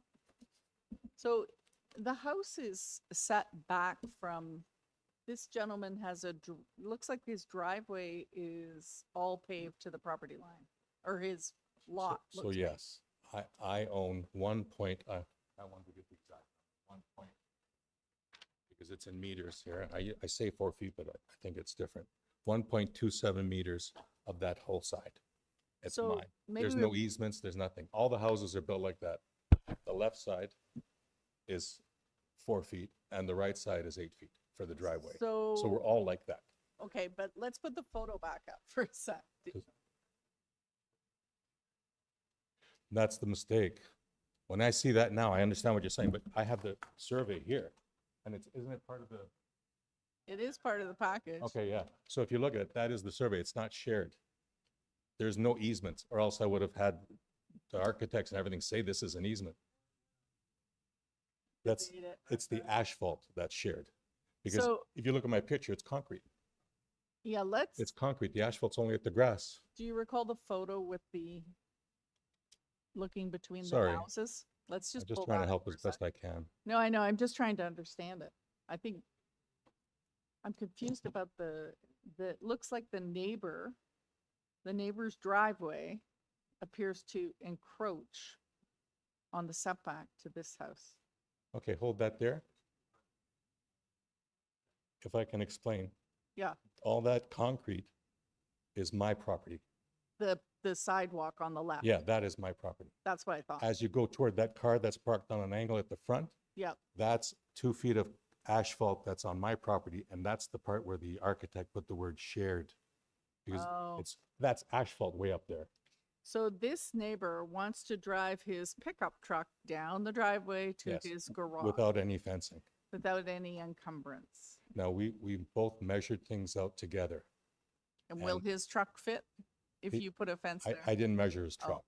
no. But his property is 7'10" or 11, I think, on that side, or what? Yeah, it's written somewhere. Good. Thank you Okay. very much, sir. And we're all like that on all the properties on And that do street. you need to fence that part of the driveway? Like, do you need to go that far? I will need to go as far as whatever Your the house? pool permit requires me to do, and then as well as my protection of my property. Now, I've always decided I'm putting everything on my property. I'm not going to share Yeah. nothing. It won't go on the Good- property line. It'll be good call. totally on my property.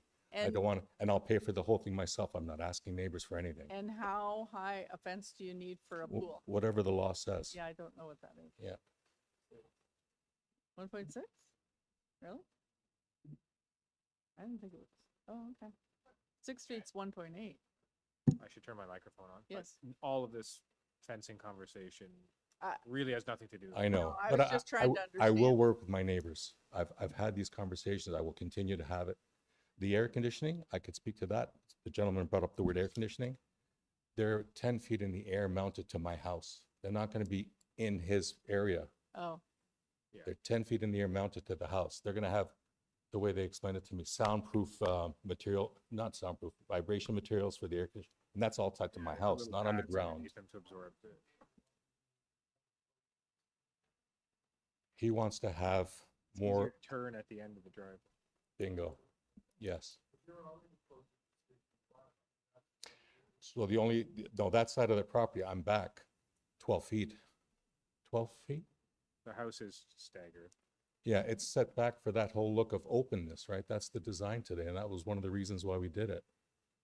And when you look at all the other houses I sent in pictures, they are designed just like that, and that's at the end of our street. Yeah, I understand. okay.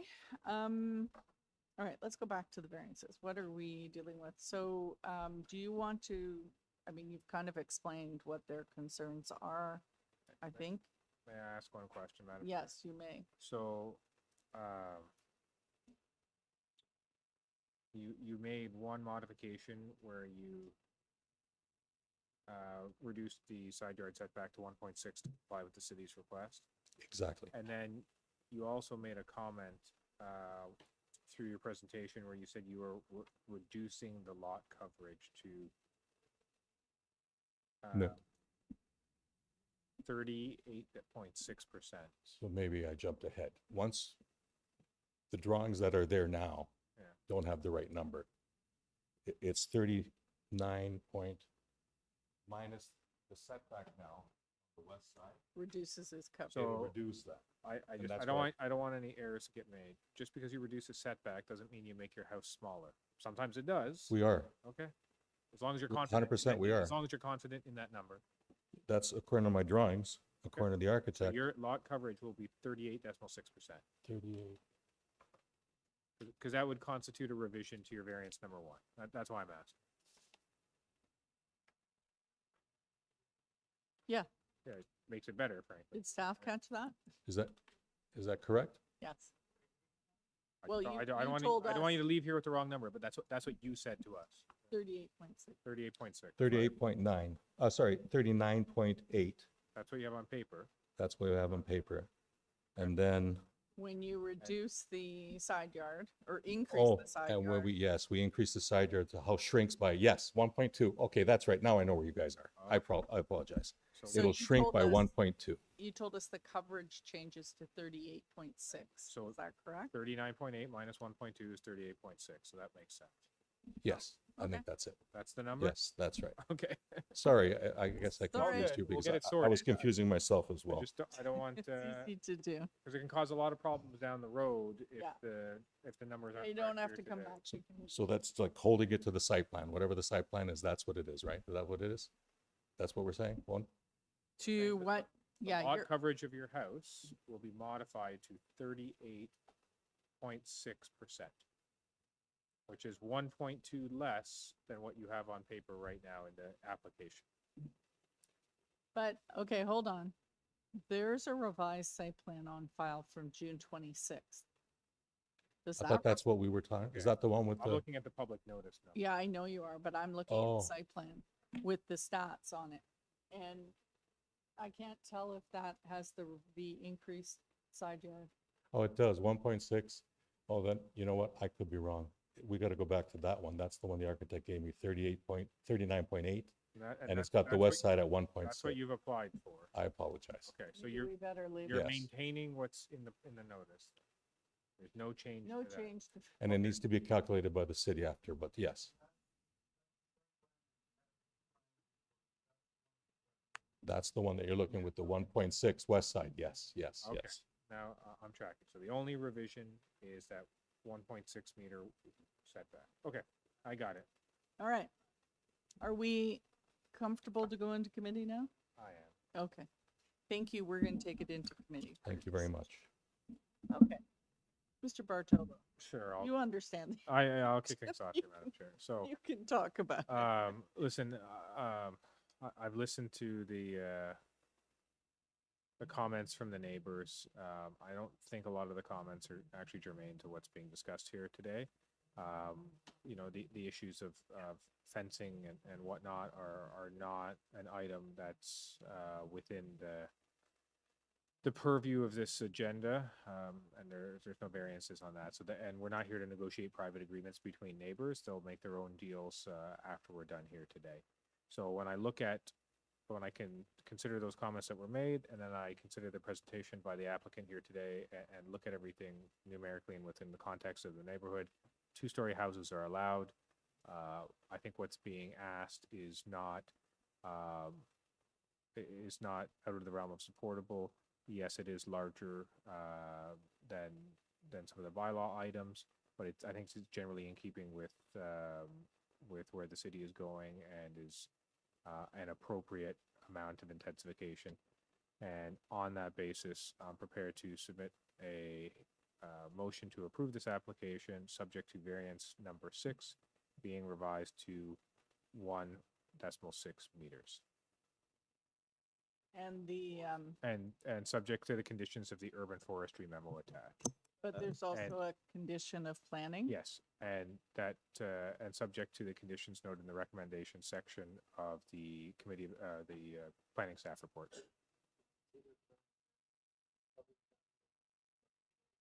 No issues with that friendly amendment. What's that? Oh, your mic is off.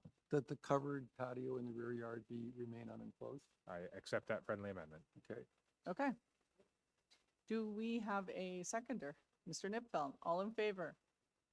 That is carried unanimously. Your application as amended has been approved. Thank you. Quick. Thank you. Yes, request for a quick comfort break. Yes. 5 minutes.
25. We are back and we are on item 25, 225 Old Young Street to construct a new two-story detached dwelling with an integral garage and a new driveway and front porch. The variance is for, sorry, let's do this. Height of north and south side main walls, building length, building depth, rear yard setback, south side yard setback, lot coverage, driveway width, exterior stair width, percentage of front yard landscaping, percentage of front yard soft landscaping. On file, we have a survey, plans, photos, a presentation, a community planning report, a tree protection forestry memo, sorry, letter of support from 223 Old Young Street.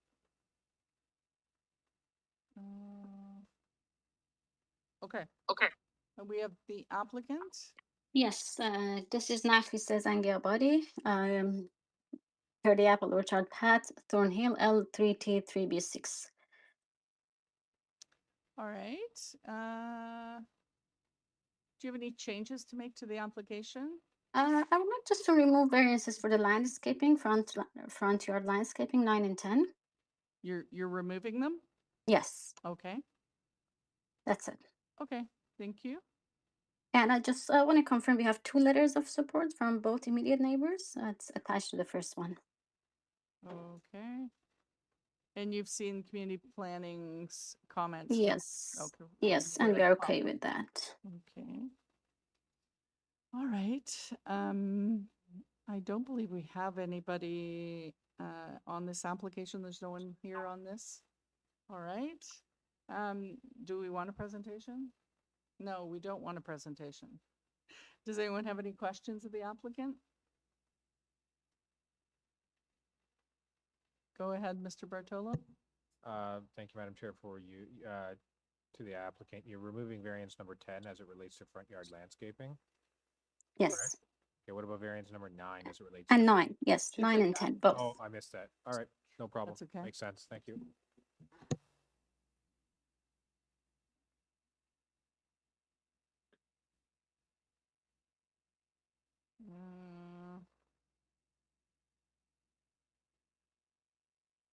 Community planning don't seem to have any concerns other than tying it to site plan.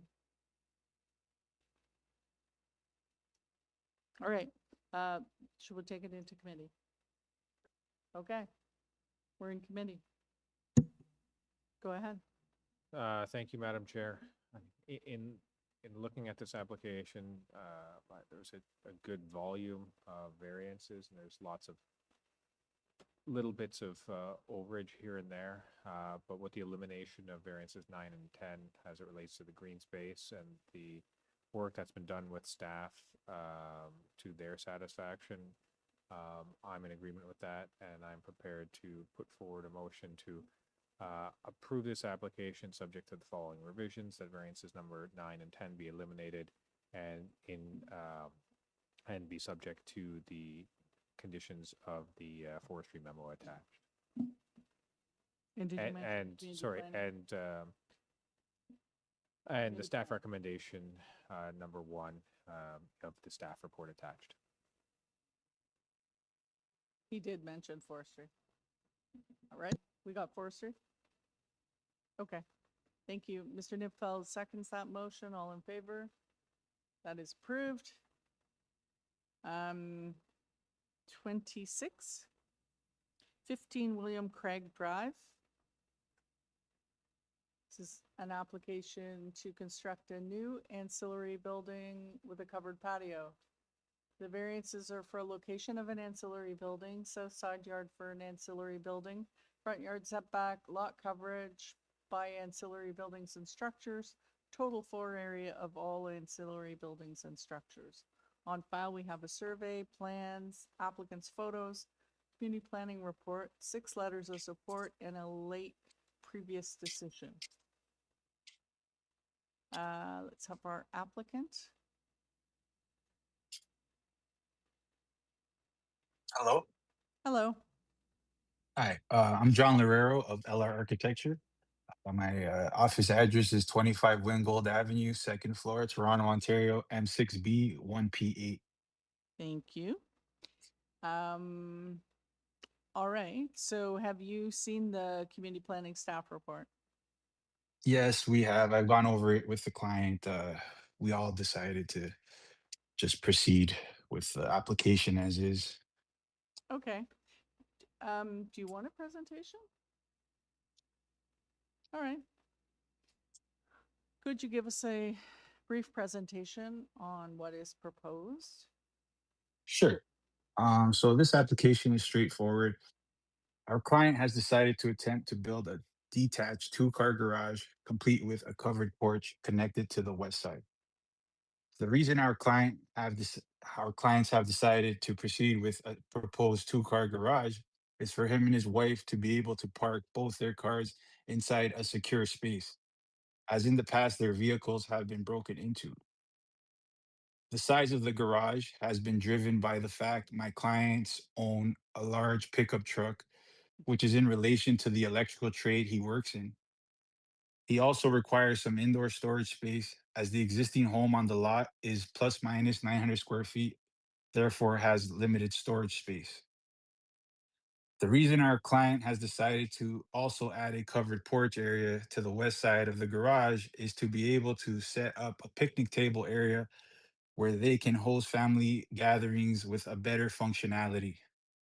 Currently, they use a very tight rear yard deck that is limited in space for hosting family gatherings. Although we appreciate and think that the City of Toronto Planning Department comments are fair, we decided to keep the design as is because we have approached the immediate neighbors to ask of their opinions, and all neighbors are in support. The neighborhood, our clients, and I feel that the variances are minor and hope that the committee members feel the same. And that's it. All right, thank you very much. Questions? Mr. Nipfeld? Thank you, Madam Chairman. Did you investigate actually attaching, excuse me, pardon me, losing my voice, attaching the garage to the side of the building rather than putting it in the front yard? It would appear Yes, that we the did. side yard is the one place that you've got some space that you could put a garage in. Yes, we did explore that design aspect, but my client is trying to be economic here in his approach. He was trying to avoid trenching and digging 4 foot deep to provide footings and foundation. It really, I guess, would be hard for him to make his dream come true that way. So he said, "Hey, can we try to push for a detached garage so that we could have a slab on grade?" So just economics. But he could have a slab on grade if you did it beside the house as well, though, right? No. Why not?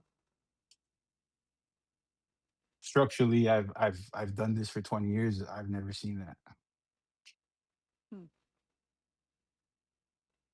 My garage is attached to my house and it's slab on grade. We mustn't be talking about the same thing.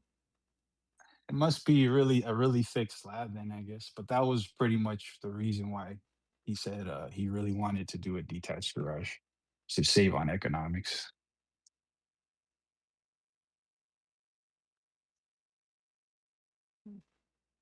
Like a thick slab with reinforcing, maybe you could do that, but I guess just wanted to go with a more subtle slab on grade.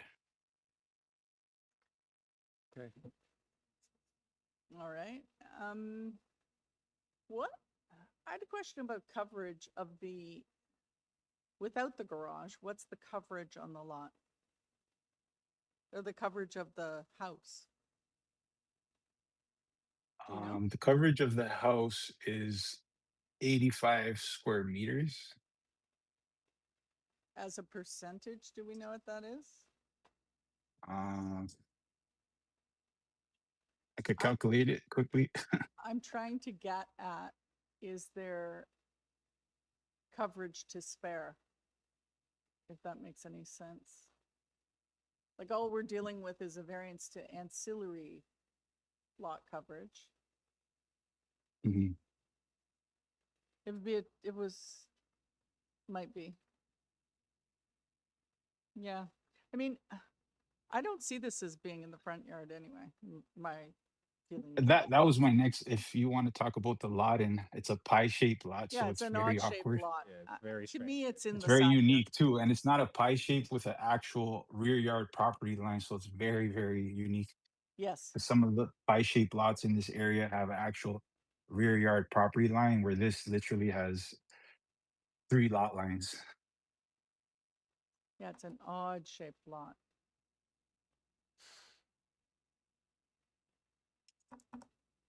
Do we have photos?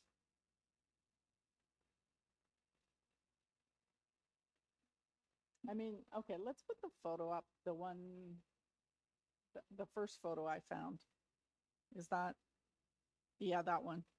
Can you just stop at that for a second? Look at the coverage of the property to the left Yeah. and think about the coverage of the garage on this property and the house relative to the lot. Yeah, I mean, it's a pretty modest house with a fairly generous front yard. Yeah. Landscape. All things being considered. Yeah. Yeah. Mhm. It doesn't, I don't have as much, I don't think it's really offending the official plan, in my opinion.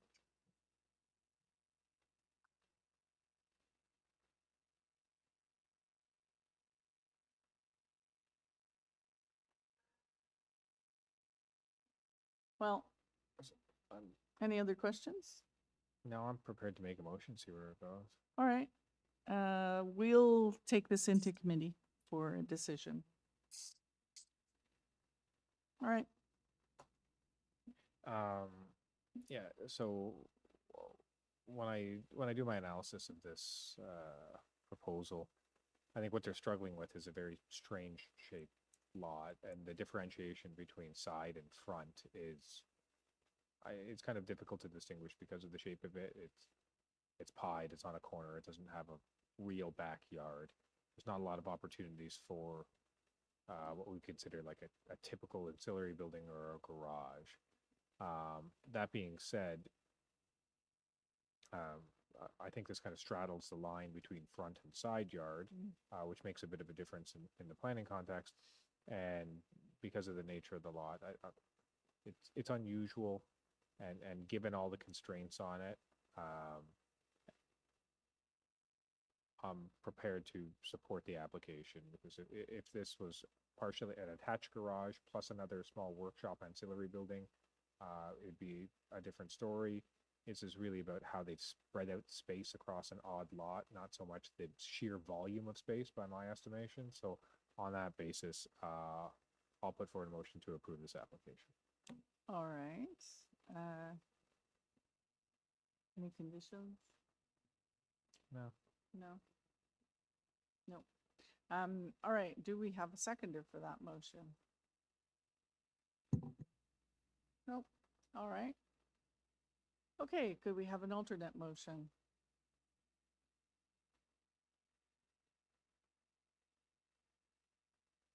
Anyone? Mr. Nipfeld. Thank you, Madam Chairman. I put forward the unpopular motion to refuse the application. My reasoning is, I understand the concern. It's a very difficult lot to work with, but in my view, it is possible to accommodate the garage in the extension of the side yard, and therefore not place it into the front yard, which I think is a preferable solution. I would be less concerned if it was just the garage and it wouldn't protrude as much into the front yard, but as it stands, I would recommend refusal of the application. All right. Seconder, Mr. Fazeli, all in favor? Mr. Nipfeld and Mr. Fazeli, and opposed? Mr. Bartolo. Okay, the application has been refused.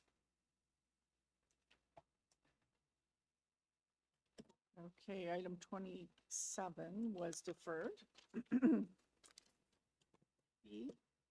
Item 28 is 981 Briar Hill Avenue.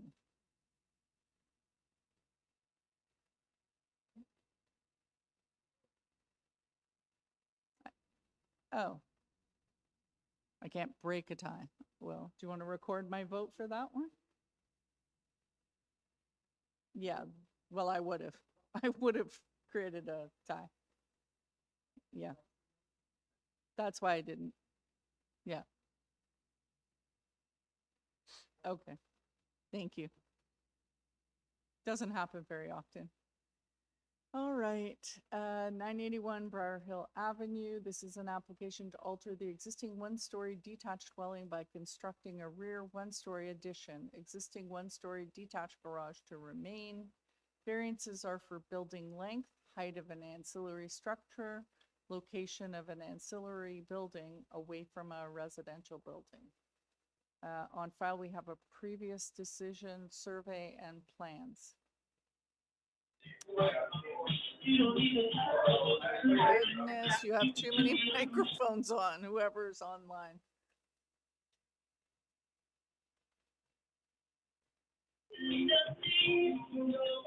Oh, I have wow. too many microphones? Musical interlude. That's kind of refreshing. Hang on. Are we looking for Barbara Freeman? Is that who we're? Okay. Oh, dear.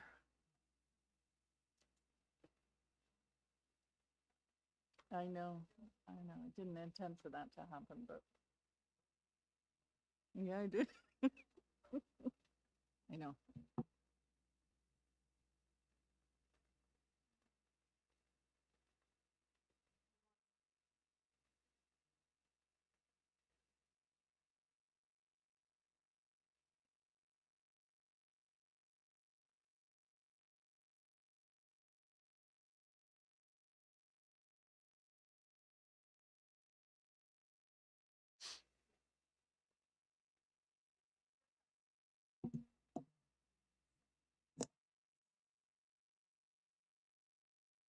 I have her. Hi, it's Barbara Freeman at 981 Briar Hill Avenue. Hello. All right. Did I read this out? I can't actually hear you people. Okay, well, we haven't really said anything yet. Can you hear me? It's very, very faint, but I'll try. I'm just in a loud place. Oh, okay. Well, that would be your problem. Seriously. So there. No, I'm not. I'm just stating the obvious. All right. Do we need a presentation? There's nobody here on this item, I don't think. No? Or do we have questions? Did I read this one out? I can't remember. Thank you. I'm really losing it. It's a one-story rear addition, garage is remaining. Building length.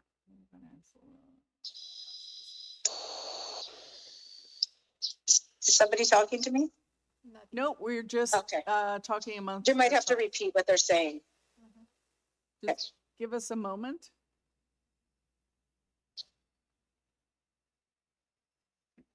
Yes.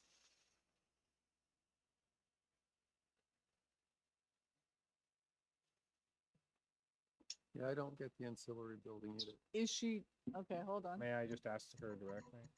It just says existing ancillary building to remain. But there's variances associated with the ancillary building. Oh, That's why I'm confused. it's probably a zoning issue. Like, All right. Hello, Barbara? Oh, yeah, I'm here, but I can barely hear you. Maybe if the person who's near the phone could just repeat what you're saying, it might help me. All right. There's a question about why there's a variance for the ancillary building. Oh, I know what it is. I think I know the answer to this. Because they're putting an addition on the main house, it creates a distance issue between the house and the ancillary building. Which is the garage? Yes. Okay. And I believe that's, can you hear me? But this Does talks that to the make height sense? of the ancillary building as well. Committee, but my architect spoke to the city supervisor and everything seemed fine. Yeah, I think that's why. They're extending the back of the house because I So looked you're at getting the- closer to the, you're, Closer you're to the ancillary decreasing the building. distance between. Exactly. But it's also taller. Yeah, I don't It's know a how that meter, happened. it's a 1.05 meters. Maybe once you trigger that variance, you trigger other variances, and that ancillary building is, you're not changing the ancillary building, are you, the garage? Not at all. So the Okay. height that's listed is the height that. The height that exists Yeah. today. So you're regularizing the height of the existing. Okay, so it's like a legal non-conformity. Yeah. Okay. I think we I understand. Yeah, that's fine. All right, we're going to take it into committee. Okay, we're in committee. Mr. Okay, you have lights on. I'm picking you. Mr. Bertolo has his light on. Oh, You have to make a motion. no problem. Okay, Getting giddy. yes, Madam Chair, through you, understanding this application a little bit better. I don't think what's being proposed on the principal house is outrageous by any means, and is in keeping with the 4 tests. The issues of the triggering of the ancillary building, it being in existing condition, I believe is acceptable, and on that basis, I will put forward a motion to approve this application. Thank you. Seconder, Mr. Fizzelli.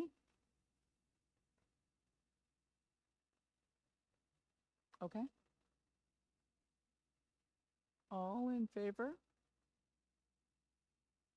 Unanimous. All right. Item 29.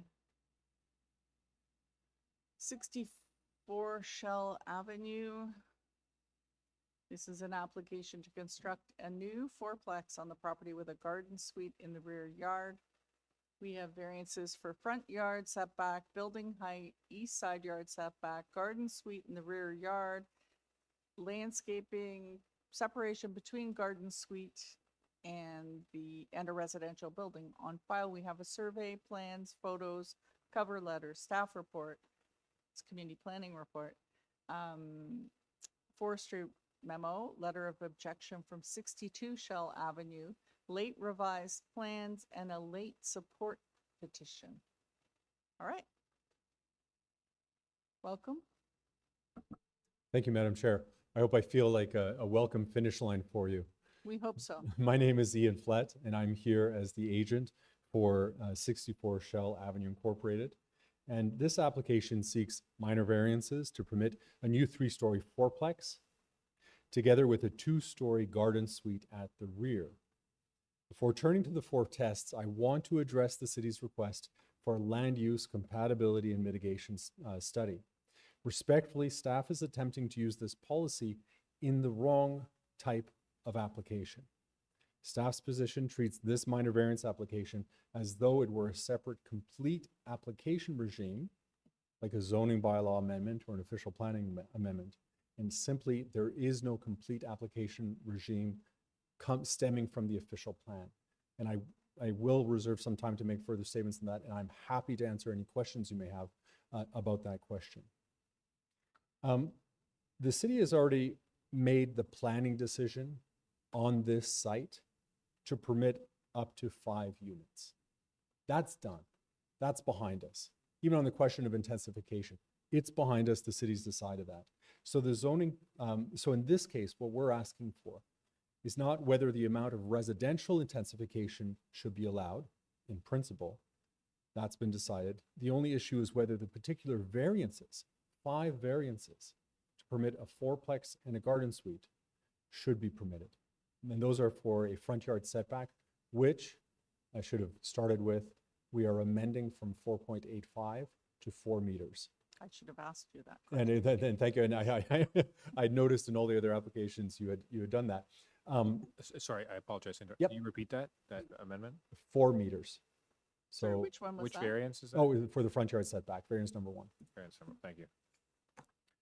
And that was the outcome of discussion with community planning.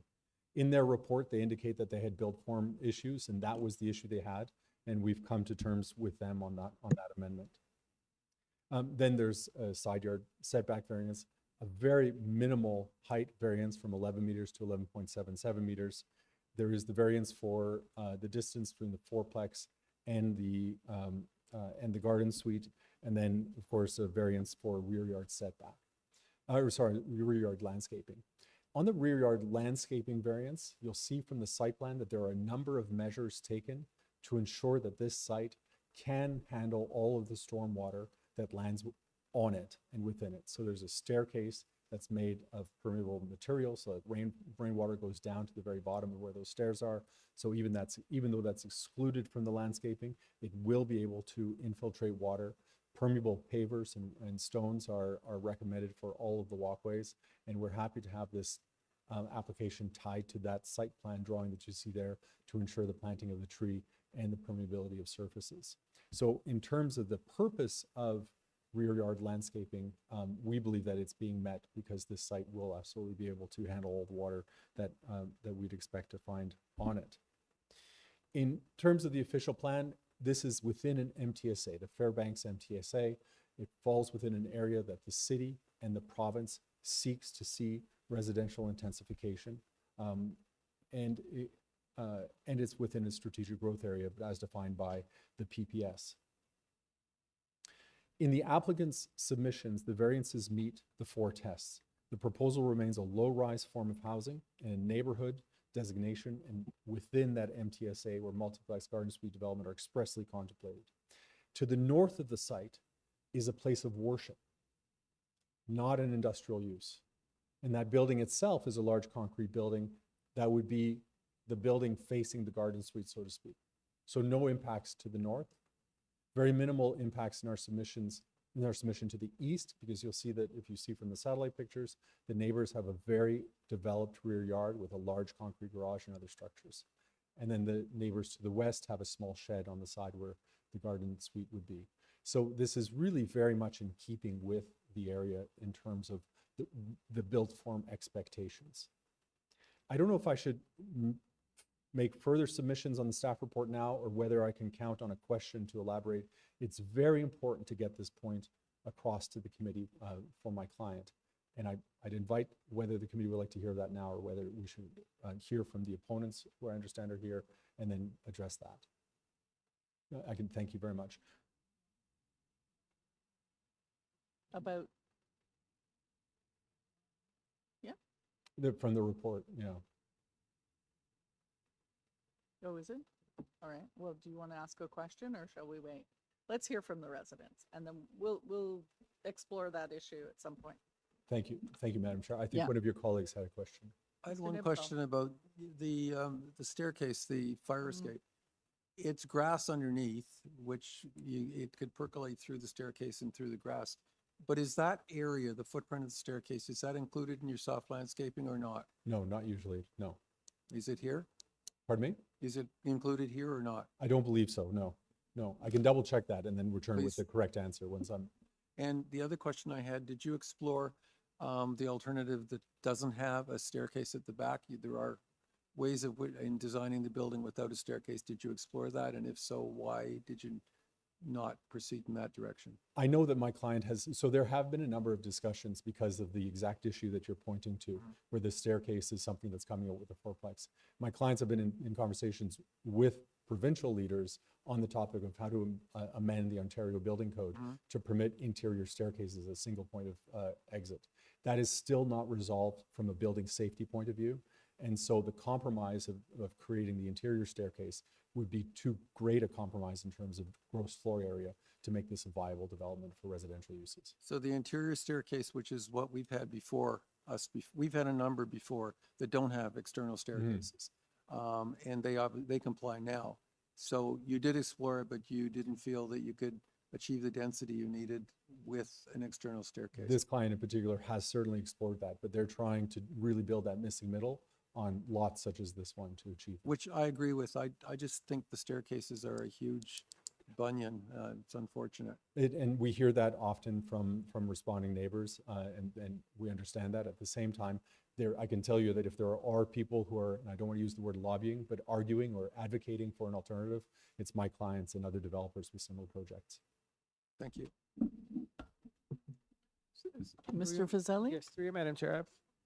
Just Oops, I'm sorry. question, yes.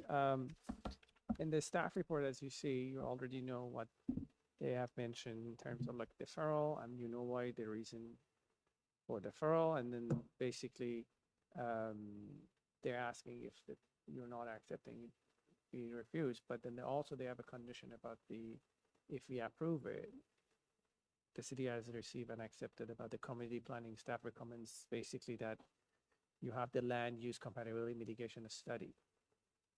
Right. So my question to you is, if it gets approved, you're okay with this condition then? No, we're not. You're And not okay with it at all? No, it is. So just because it's helpful to have it for record based on the report. So you are not okay with that. So that's just simply. And I'm happy to elaborate on the reason for saying that. I think this is where it goes, where you wanted to elaborate more about this. Right. Yeah. Right. Yeah. Mm-hmm. Okay. But Madam Chair was clear. I think Madam Chair, you'd like to hear from residents and then return to this question afterwards. And I'd like to follow your direction. That's okay. Sure. We'll come back and ask the question if we have to. If it doesn't come out naturally, organically. It is a big building. All right, let's, do we have residents here? Okay.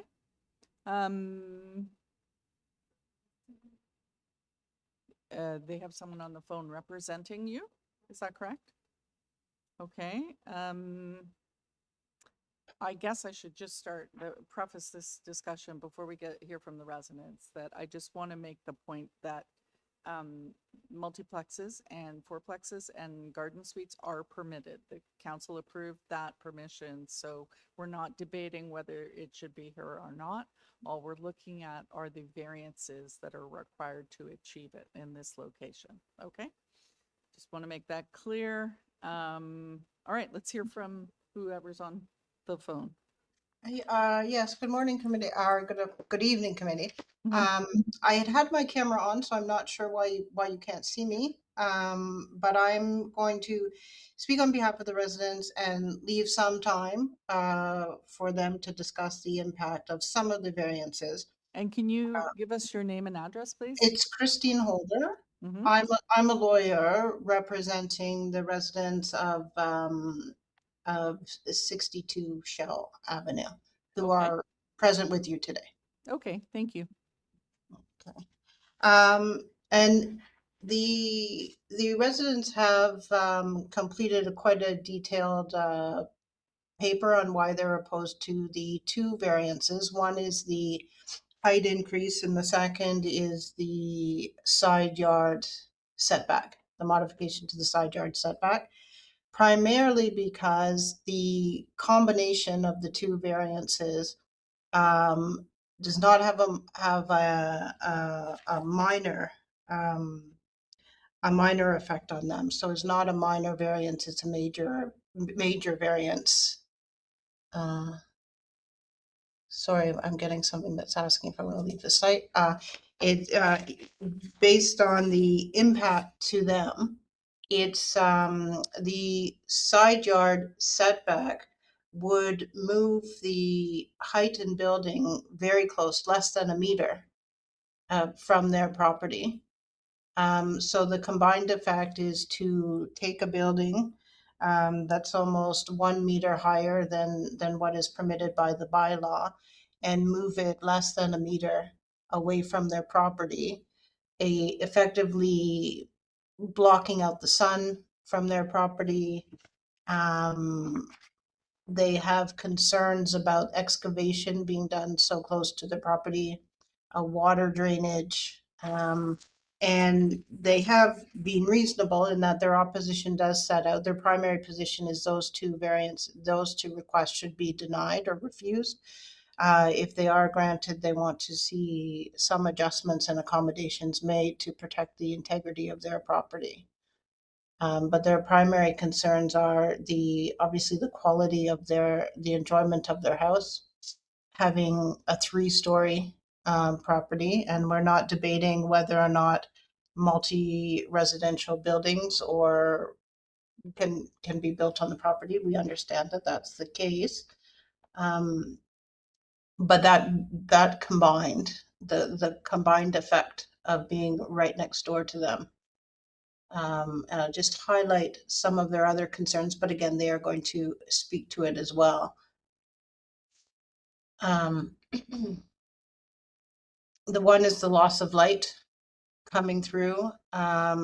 Many of the rooms on that side of their property, their only source of natural light is from the windows that will be facing that building. Drainage, a 0.7 meter gap may not properly shed the water between the properties. They're worried about damage to their basement, both during the excavation process and once the build is completed.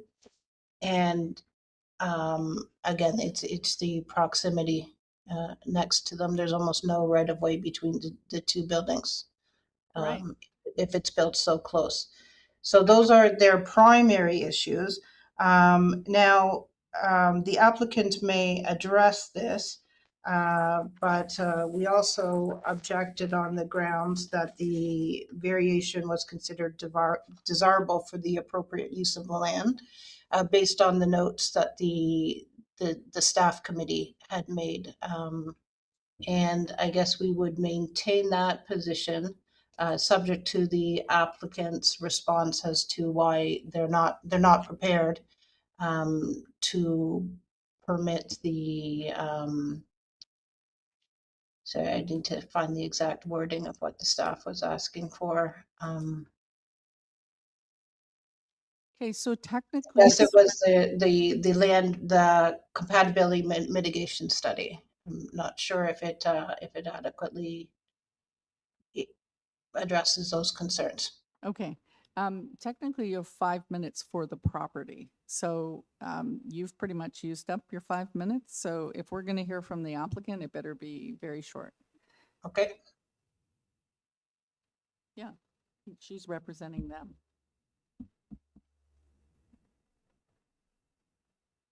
So your name and address?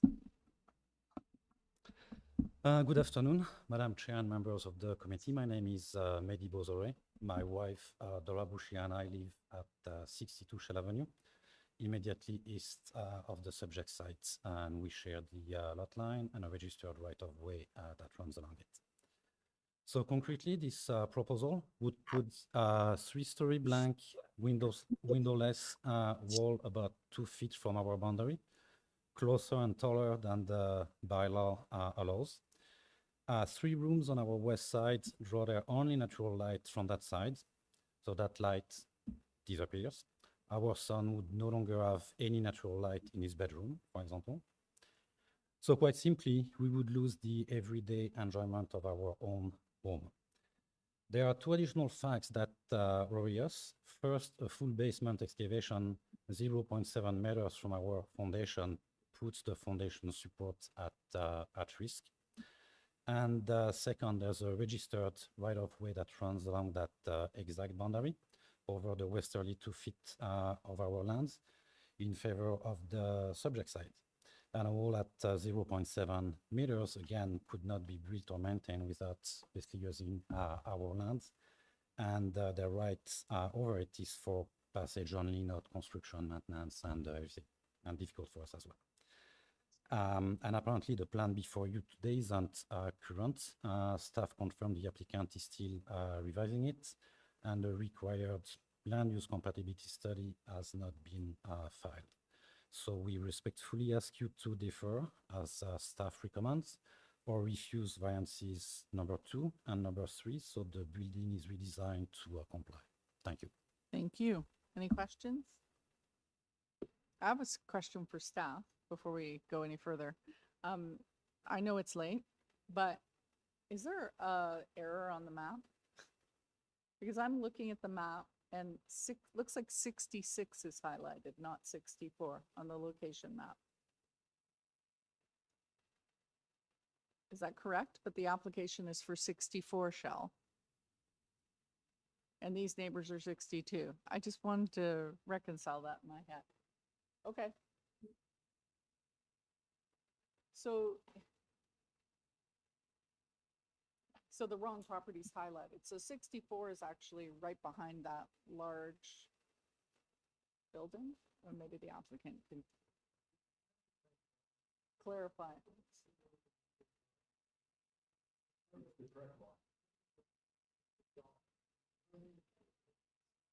Okay, let's look at the survey. But the survey doesn't show the location map shows that structure in the backyard of.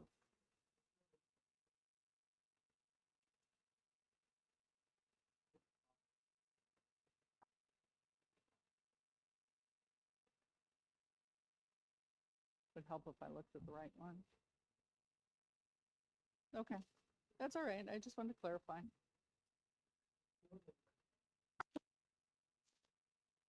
Yeah. On the location. Okay, that's fair, because the applicant, no, the applicant, the concrete block garage is not behind 64, it's behind 62, yeah. Okay.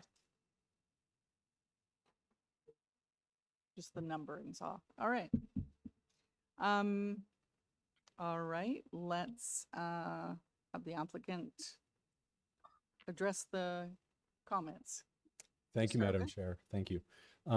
First and foremost, my client is actually with us tonight, and he has authorized me to amend the height variance by 1 foot to 11.54. 11.54 from 11.77. This is maybe a small step towards helping assuage some of the concerns raised by the neighbor at 62 Shell Avenue. Variance number 2 from 11.77 to 11.54. 54.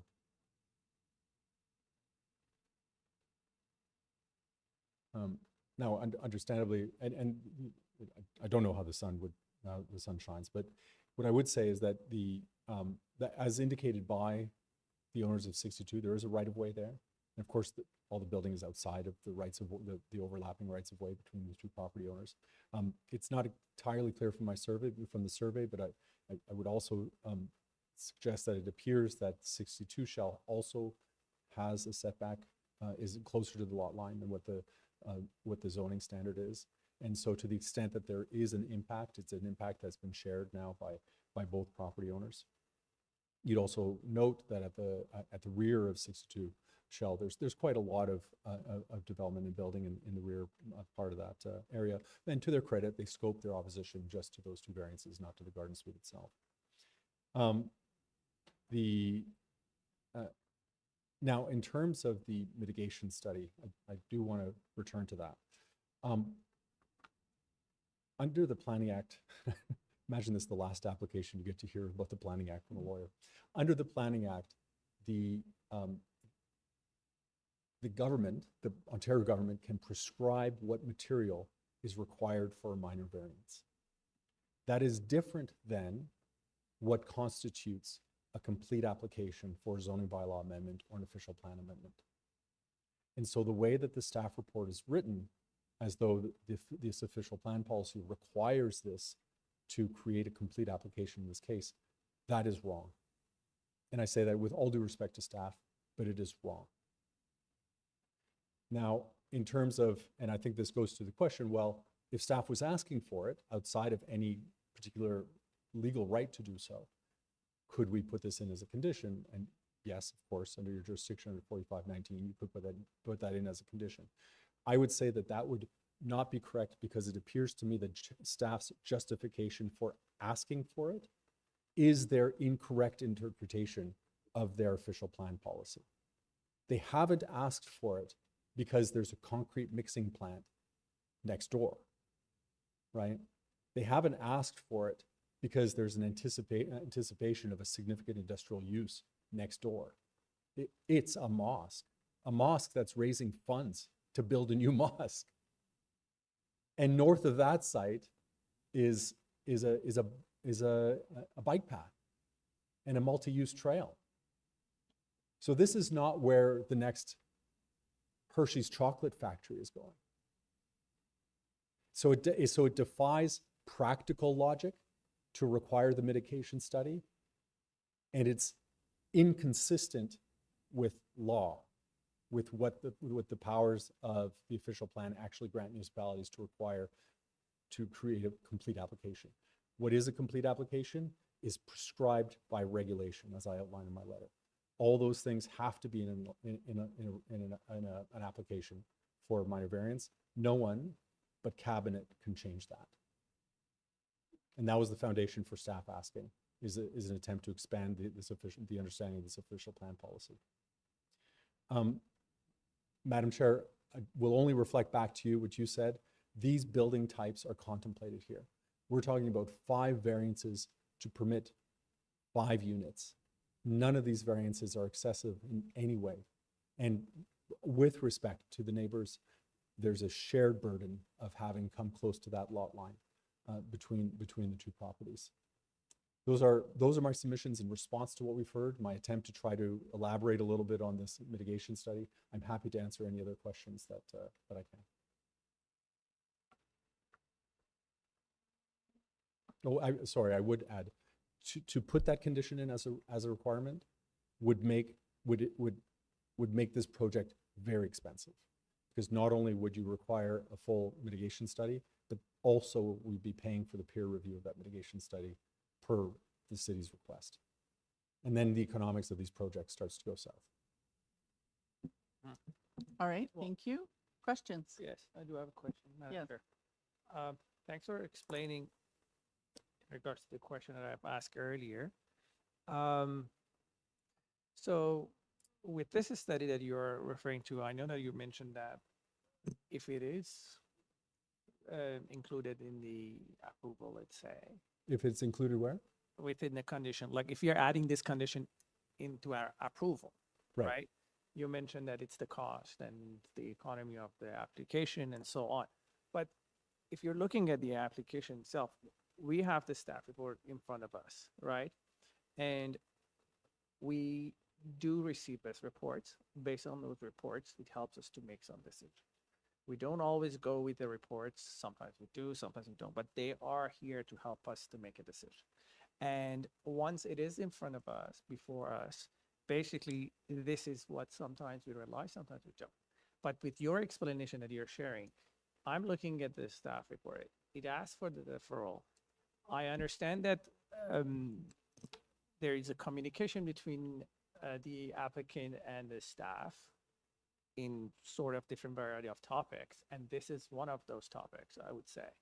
And my question is, did you explain what you explained to us, to them? Yes. And this is after what you have explained, they still insisted with this. No. Correct? So no, let's get the chronology straight. This is a July 2nd staff report. My correspondence was dated July 7th.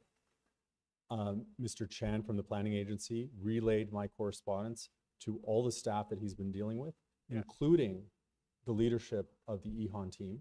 Yes.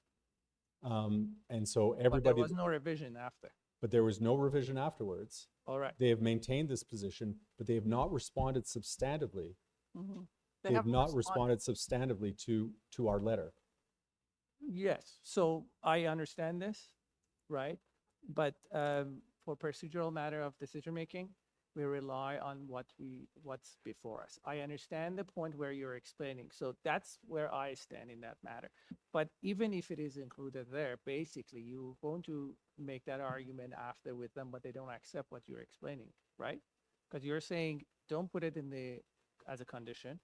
If we do, then you already made that position where you explain, no, this is wrong, like you're not supposed to put, but you mentioned after July 7, you didn't receive any correspondence after, correct? Correct. But according to you, if it is explained, everything is done, then if we add this there, basically it is required for you to do, even though you have explained. Exactly. You have nailed it on the dot. Is that once you create this as a 4519 condition, you've then cemented the requirement. You've cast it in stone when what they've done is incorrect. And listen, what they've done, by my estimation, is incorrect, right? But this is crazy. What's crazy? This requirement for this study, because if we give an approval, what we're saying is we approve it with this condition, right? What you have done is delegate the entire power of our voting body to one person who can accept or reject that study. So you're giving the full decision back to staff because it's to the satisfaction of the executive director. So you've just taken the power of the committee, given it to one person, which is wildly inappropriate. Yes, Well, and but I- I think to comment on what you're saying, this is why the report first asking for deferral. Second is asking for refusal. The third is says if you're not doing none of this, then I want you to add this. So I think you know that's Yeah, where I understand that's what you're where I saying, think. but like what's being asked for, like does like I will share. I'll share some info. But I think Mr. Nifel wanted to say something. I agree with my colleague. It's not, they're not asking that it be approved with that condition. They are, they've gone through three things. They've asked for a deferral first. If that doesn't work, a refusal. If that doesn't work and you approve it, would you add this condition? I've heard what the applicant has said about the condition. I'm inclined to think that based on what we've heard and the fact that they haven't got back to you in a substantive way, the deferral is in fact a reasonable decision on this application. They basically said they want to defer to talk to you. You've said their position before us has a flaw in it. Deferral allows you to resolve that issue. I'm inclined to agree with the deferral. All right. If I could have a moment to consult with my client. guess we're not gonna- Can I also Yes, just please, ask Madam a Chair. question? Of Do you know course. what the zoning of the mosque is? That is, it is industrial now. Oh, it is Yeah, yeah, employment. yeah. It is. So the- that's why they've That's made the that. trigger, That's yeah. their trigger. Yeah, yeah. Okay. Although it's an institutional use, right? Right. Yeah. But it's zoned for employment. So if the mosque could leave, and I suppose an employment use could go in there. However, the whole point of these studies is to ensure compatibility between land uses. I believe the applicant is correct that this requirement would not be required for a committee of adjustment application. It's for an official plan amendment or rezoning, part of a complete application. Because the compatibility issue is, we do this for this one fourplex and garden suite. The rest of the residential neighborhood is existing. For any employment use north of there to develop, they have to get a certificate of, I can't remember what it's called now because it's too late in the day, but they need a compatibility certificate from the Ministry of Environment if they're going to operate something that is noxious. So I don't know if you're following my logic, but it doesn't make sense to do this to one property because there's nothing, there's no benefit of doing this. And it's study, already, it's a even if you had residential to. use now and it's going to continue to be residential. Exactly. It doesn't You're not matter. going to change the rest of the neighborhood. They're not redesignating the rest of the neighborhood to employment uses. So the compatibility issue like- is what it is right now. Whoever's operating north of there in the employment areas has to comply because they have sensitive land uses near them already. So it doesn't, it's not logical to apply this condition. I don't think so. But I'm just going to say that for now. I think the reason it got triggered, not because of the employment lands to the north, it's because the mosque is zoned employment. So it could potentially change, but again, it can't change too much because you've got the whole rest of the neighborhood there. And- So And you have a neighborhood where the intensification has been permitted. exactly. Yeah. It is contemplated that each of those lots could have 5 units on them. That is done and dusted. We could have another application on the street or in the, on an adjoining street for just variances for a detached dwelling. A couple of variances for a detached dwelling. Are they going to ask Yeah, for a but you could land have use another, compatibility you study? could just go straight to building permit and without any setbacks and you wouldn't have to do any compatibility Exactly. study, Yeah, that's right? my, So you could bypass that whole process That's my if you point. just complied with the bylaw. yeah. So what would be achieved by deferring is clarifying this with staff, but I'm not sure at the end of the day. I mean, obviously, if you The next submitted step, a Madam letter- Chair, in all candor to you, the next step is for me to engage with my colleagues at City Legal to get this sorted out.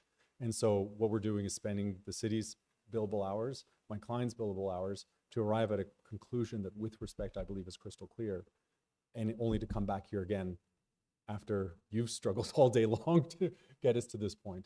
At that same time, in terms of the city has given an order of preference, I can tell you that I have an order of preference that where refusal is not at all preferred as an outcome. It is very, very frustrating as a lawyer. And I had to tell my client, I don't want to win on the principle, I want to win on pragmatism, but the principle of this matter is unfair. Imagine that because the policy says not just intensification, because the intensification piece is done. Any development. So every minor variance is defined as development. So this official plan trigger would occur on every policy 5 land across the city. Mm-hmm. So if one of these studies, let's say it's, I don't even know what it is, let's say it's $10,000. That's $10,000 for every single lot seeking a minor variance. Should our neighbors at 62 Shell choose to convert their garage into a garden suite? Boom, mitigation study. Again, with the neighbors down, same thing. It defies logic. And I understand the desire, sir, for applicants to try to arrive at Edom with staff. It makes sense. It really does. But this committee has expressed its own independence.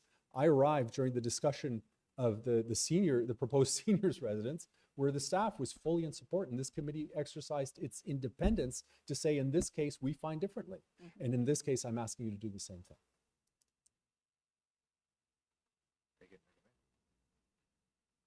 Yeah, I just wanted to clarify this. Can we get back to the side yard setback on the east property line? Sorry, just a technical question, because I had a concern about that, but that setback,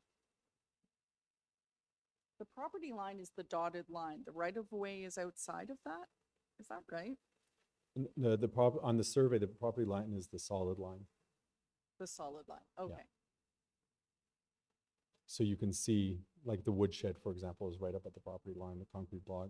And then, but unfortunately, the surveyor has not provided the exact distance between the lot line and the neighboring property. So I can't represent what that is, but we do know that there is a 0.61 on either side right of way. Oh, okay. It's just confusing. All right. Okay, I'm ready to take it into committee now. Oh, Mr. Nipfeld.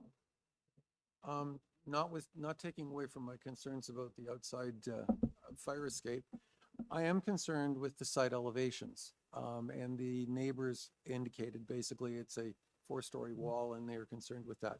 I note that you've gone to some care on the front elevation to break up the building so that it doesn't appear to be as massive. So, for instance, you've got a grid of bricks with another material in them, and on the top floor you've tilted the wall so that there's a mansard roof with some projected windows.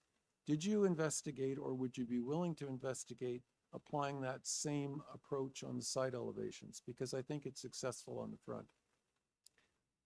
I think you mean the east, particularly because the it's people that were wall. here, those people there, yeah, they've got a solid wall, 4-story high wall facing them.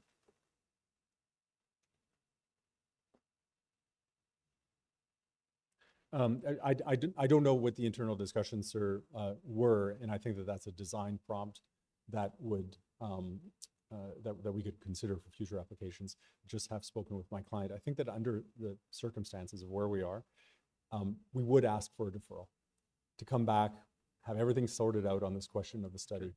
We can study, sir, your suggestion for the side, and come back with something different. So and I do apologize to ask for this but the refusals are so costly right now, especially with the TLAB and its delays. But to be honest, the discussion has been very instructive.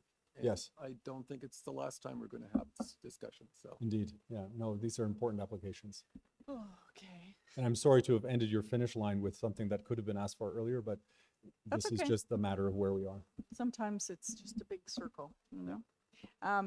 All right, so now you're requesting a deferral to consider these. Okay, yeah, because my concern would be that if we were to go against staff on this case, it's going to end up with legal anyway, because there'll be some concern raised. Correct insight. Even though I still think you're right, it still has to go through a process. So this allows you to contact legal and sort it out, and hopefully come everyone on the same. Okay. And the fact that they haven't responded is maybe they're still investigating themselves. Okay. All right. So we've had a request for deferral. Let's go into committee. I can take care of a quick deferral motion. for you. Okay, Mr. Bartolo, I'll put forward a motion to defer this application to allow the applicant to make design modifications and coordinate with the city as discussed. and possibly consult with the neighbors while you're doing that. Yep. All right. Second.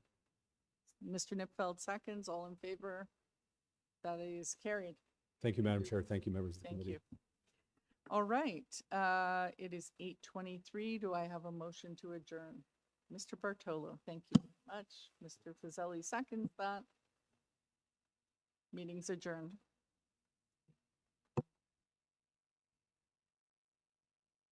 Thank you to staff who've managed to hang around this long.